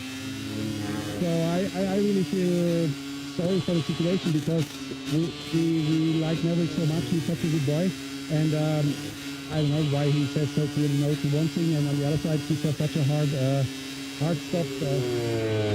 We have to clear that out. It's not a nice situation, but it's definitely not like I told him, please.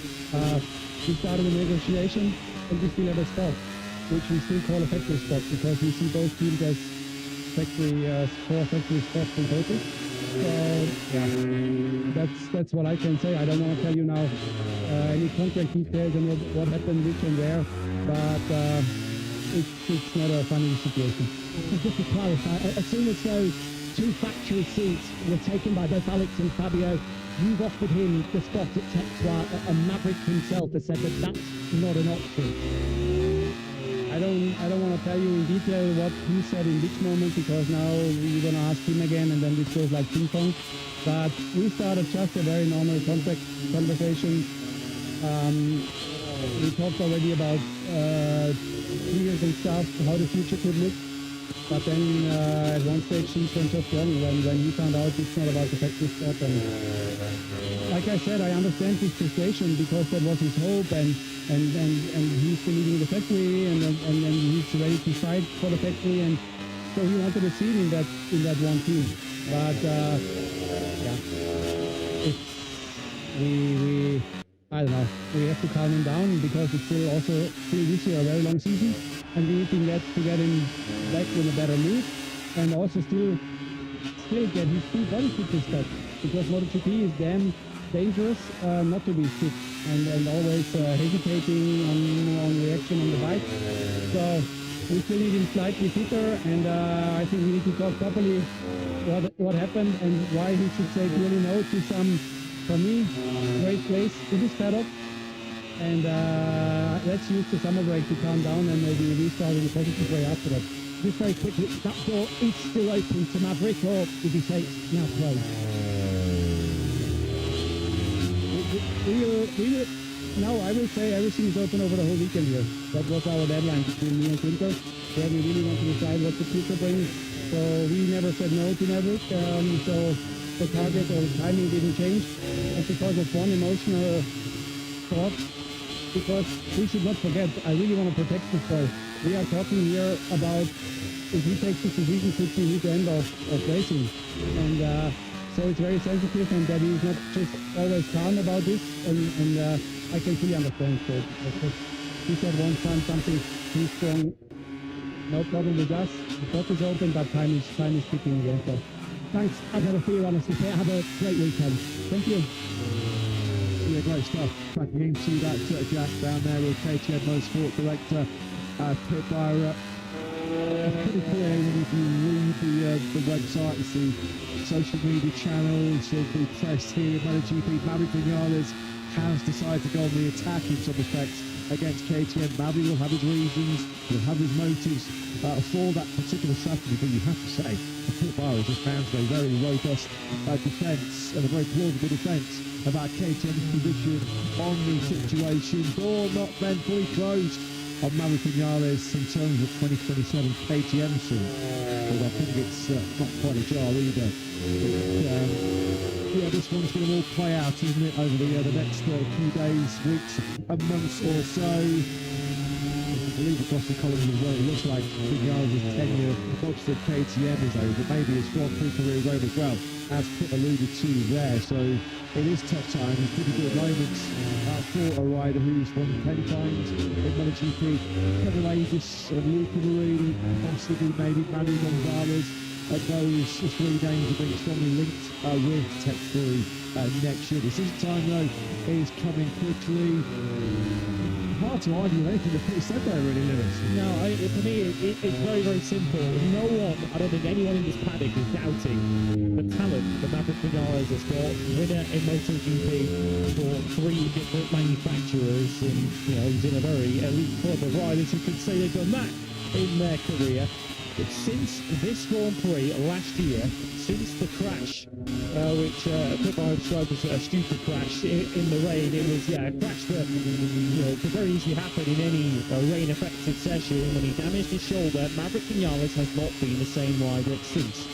And I've said this before already at the start of the season. If you're giving Maverick Vinales a 2-year contract potentially at this stage for 2027 and 2028, you are guessing that he is going to physically get to where he is in the coming year and a half, 2 years. And every rider signing is a guess to a certain extent. No one can predict the future, but I think quite understandably KTM would want to see genuine proof on the racetrack that Maverick Vinales can reach that level again. And it's not Maverick's fault. He's physically can only do what he can, and if his shoulder isn't replaced, he can't reach that level again. But unfortunately, that's how it's going to go. But Maverick is clearly fighting a losing battle, and the time is not on his side now. There's only 2.4 to catch up that particular grid as far as the Vinales-KTM relationship fares. Cal Crutchlow. Well, there's life in the old dog yet, isn't there? Cal Crutchlow on a brand new soft front tyre, soft rear tyre, has just been winning briefly inside the top 10. Brad Dingley just killed that particular story. Thanks very much, Brad. But Cal Crutchlow is inside the top 10 with a 1:21.121 at the ripe old age of 40, still wrestling a MotoGP bike around this Sachsenring circuit until a lap of below 121s. Absolutely astonishing.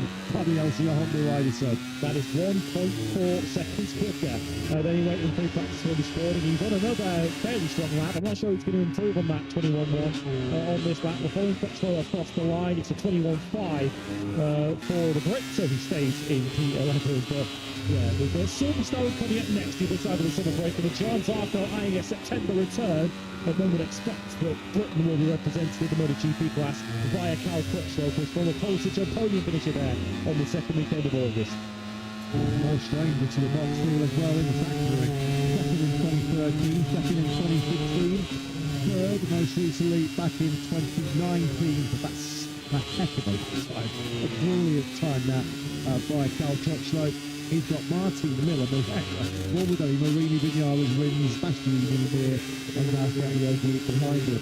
It might not last, but let's enjoy it while it does. At the front as well, while we're listening to Jack, I have had a fascinating chat with Pit Byra. Marco Bezzecchi did actually set the best time of the day. Bez improving to a 1:20.535, which has stretched his advantage in this session to almost 2/10 of a second. Calpoccio was also able to hold it at the moment in this session. That may also not last because Diogo Moreira has just set the fastest first sector so far and is going very quickly. Bastianini is into the 120s, but not enough to dislodge Pin from the top 10. So Bastianini on the Tech 3 RC16, he now moves up into 11th place. Barra said, how do you replace Pedro Hoffa? You don't. You can't, and they have to strike. When Alex Marquez and Fabio Antonio made it clear that they were on the open market and they were interested in making the transfer to KTM, well, Moto2 could not sleep enough. The team could they had to seize the chance to get two proven race-winning talent in MotoGP. But unfortunately, it's Manny Figueroa that's left with the old one out. It's Fabio Antonio, well, he's already real-time lap record holder here in the Sachsenring. Did you? The KTM-bound Italian goes fastest with a 1:20.104. That is for Gian Antonio in full-time attack mode, as you can see. He's got a brand new soft front and soft rear tyre fitted, so that's the best time of the race so far by some margin. Over 4/10 clear now of Bez. We haven't seen the factory pretty as well for time attack. Yeah, we saw a Guru while we were hearing from Kurt Byler put a software entire himself up into what is now 4th place. Here is Marini on a brand new software tyre, looking to take top Honda runners away from Cal Puxley. There's much more than that. He goes up to 3rd, which now becomes 4th as Bastianini takes his KTM into the top 3. It feels like, given the fact that we've got a very short, well, shortest layout on the calendar, 3.671 kilometres. A lot of riders are going a little bit earlier than normal for soft rubber, just to make sure that there's no issues late on with traffic. Trying to find a clear spot around this tight, narrow Sachsenring circuit. Never easy in time attacks. Yellow flag can also be a big factor as well. So two Italians, Bastianini and Marini, have gone early. We've got an all-Italian lot out of the top 4 right now. Prix, Fez, the Beast and Marini. And we've got Marquez either, Alex Marquez and Ralph Fernandez. That takes you down to 8th. The Costa and Bagnaia going in 9th and 10. You've got to be in the 120 sort of anyhow for the top 10. I think it's going to have to be a low 120 if you're going to have any help. That's consecutive low 120s for Fabio Di Gianantonio. That 120.237 is still 3 tenths quicker than anyone else has gone this afternoon. You guys can see his name be bottom of your screens. Very fast, fighting for his future. There's he already though fighting a losing battle. Certainly some clear tension as I fear between Vinales and top management at KTM and Tech 3. But there he goes, right on cue. It just shows that the speed is still there. A 1:20.784 has pushed Maverick up inside the top 10. It was briefly 8th until Frankie Morbidelli intervened and found a 1:20.769, which pushes him into P6. It feels like his customary appointment with Simon Crafar to come later on. Frankie Morbidelli for impeding Pedro Acosta early in this practice session, but he's not got any thoughts of that at the moment as he goes 6th. So now outside the top 10 we have Acosta and Bagnaia 11th and 12th. Cottararo who's on a 20.8 on the MR30. Crutchlow, Martin down to 16th, but hasn't put a soft rear tyre in yet, so he's got much more up his sleeve. Mia Moreira wins. This man, Joan Mir, and Topar Ravgatioglu, the 2021 champion, climbs 16 places though, and he now moves into the top 4, so it's Honda's 4th and 5th. Oh, both the factory Hondas there putting a fight inside that top 5 at the moment. We're confirming what was expected the niche to come for quite some time of the years, moving to Gresini Ducati in 2027. And here was Vinales, briefly at Kyle's 8, pushed back down to 10, which will be stayed as is, which is kind of like, given the fact we've still got over 18.5 minutes remaining. It will be good enough to put Maverick Vinales through to Q2 for her Martina, and a significant move yet for the Martinator on fresh rubber. Only twice so far this season has Martin featured in Q1 and Conflunia and Brunelli. He has featured in all 10 Q2 sessions so far this season, right? Will be the first Q2 of the season for Vinales if he hangs on to that. From here, as they roll out this current lap, so he'll be improving on 4th. We've got Pecco Bagnaia and Alex Marquez who are now on outlap, so it looks like we're going to see the first signs of soft tyre running from that particular pair of Ducatis. That's a good lap right here. 20.633. Still over half a second behind the impressive pace of Gian Antonio. And once again, it's just rock solid. He's like the one at the moment, where you just know what you're going to get with Fabio Antonio. Right there in that top 5, top 3 battle, session after session, sprint after sprint, Grand Prix after Grand Prix, as we pick up Bagnaia then, 13th fastest. 15 riders then now are in the 120s. Those that are still seeking their first 120 of the weekend are Quattro, Martin, the world champion leader, plenty more to come from the one-lap specialist. We've got Jack Miller also in the 121, so too Diogo Moreira, Alex Rins and Razgat Lioglu. Marini in fifth, back Hill at one place higher, Mir in fourth on a 20.6, down to Binder in 15th place, just a third of a second covering them. That's what, 12 riders, and some of those are going to be on the wrong side of that cut-off from 10th backwards, and a place in qualifying one will be heading to them if they can't get any higher than a 20.7 at the moment, and that's, of course, very much aiming at a moving target. It's surely going to be a low 120 that you're going to require by the end of this session. Bagnaia clearly at this stage is not focusing on outright time attack pace. Of course, we saw him as recently as Axel needed very late to get himself into the top 10, so Bagnaia clearly playing poker once again. Banging in a big lap here with Alex Marquez. Look at Alex, bottom of your screens. He has been super quick through the first half of this Sachsenring lap. Alex surely already in Q2 in 9th place, but potentially they're going to be jumping up in silos, challenging for that top 3 as Bagnaia calls it quits. He's coming back into pit lane. We ride on board then with Alex on the 73, proceeding to Ducati. No Ferdinand Alligator here this weekend, unfortunately. So going on his lone signal for the Italian team is Alex Marquez.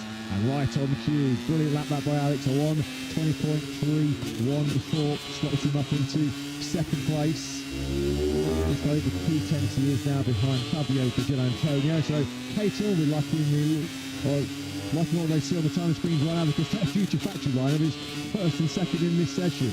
Yeah, we're yet to see Marco Bezzecchi really go for it. Is this now where we see Marc Marquez go for it and show his hand? Brand new soft rear tyre for the reigning world champion. As he eyes up a lap in the 119, surely Marc Marquez will have his eye on that. He did the pre-practice one session this morning on a single set of tyres, very much kept his cards close to his chest. Now is the time for Marc Marquez to show them. Just wow, what a shot that is. 200 kilometres now, maybe a little bit more, as the world's best riders from it downhill through one of the world's scariest corners, completely blind on the entry. Marco Bezzecchi lacking confidence after his reason. Look at that power slide with the Aprilia down the hill. Great shots there from our production crew. Alex Marquez was super strong through the first half of this fastest lap of the session. He was pretty good on this one as well, wasn't he? The other line he goes, and there's more time found then for the Spaniard. A 1:20.194. The field are starting to close in now on Di Antonio. One of those certainly going to be the reigning world champion. Marc Marquez, let's just track him then as he kicks through this second split, attacking now through the left-hander of turn 8. Yeah, this is brilliant by Marquez. If he carries this on through, he'll be in P1. He's in his domain here through left-handed corners. I mean, he's very good through right-handers, let's face it. But around left, Marc Marquez is way better than anyone else on the planet, and there are plenty of lefts around this.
Thank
you.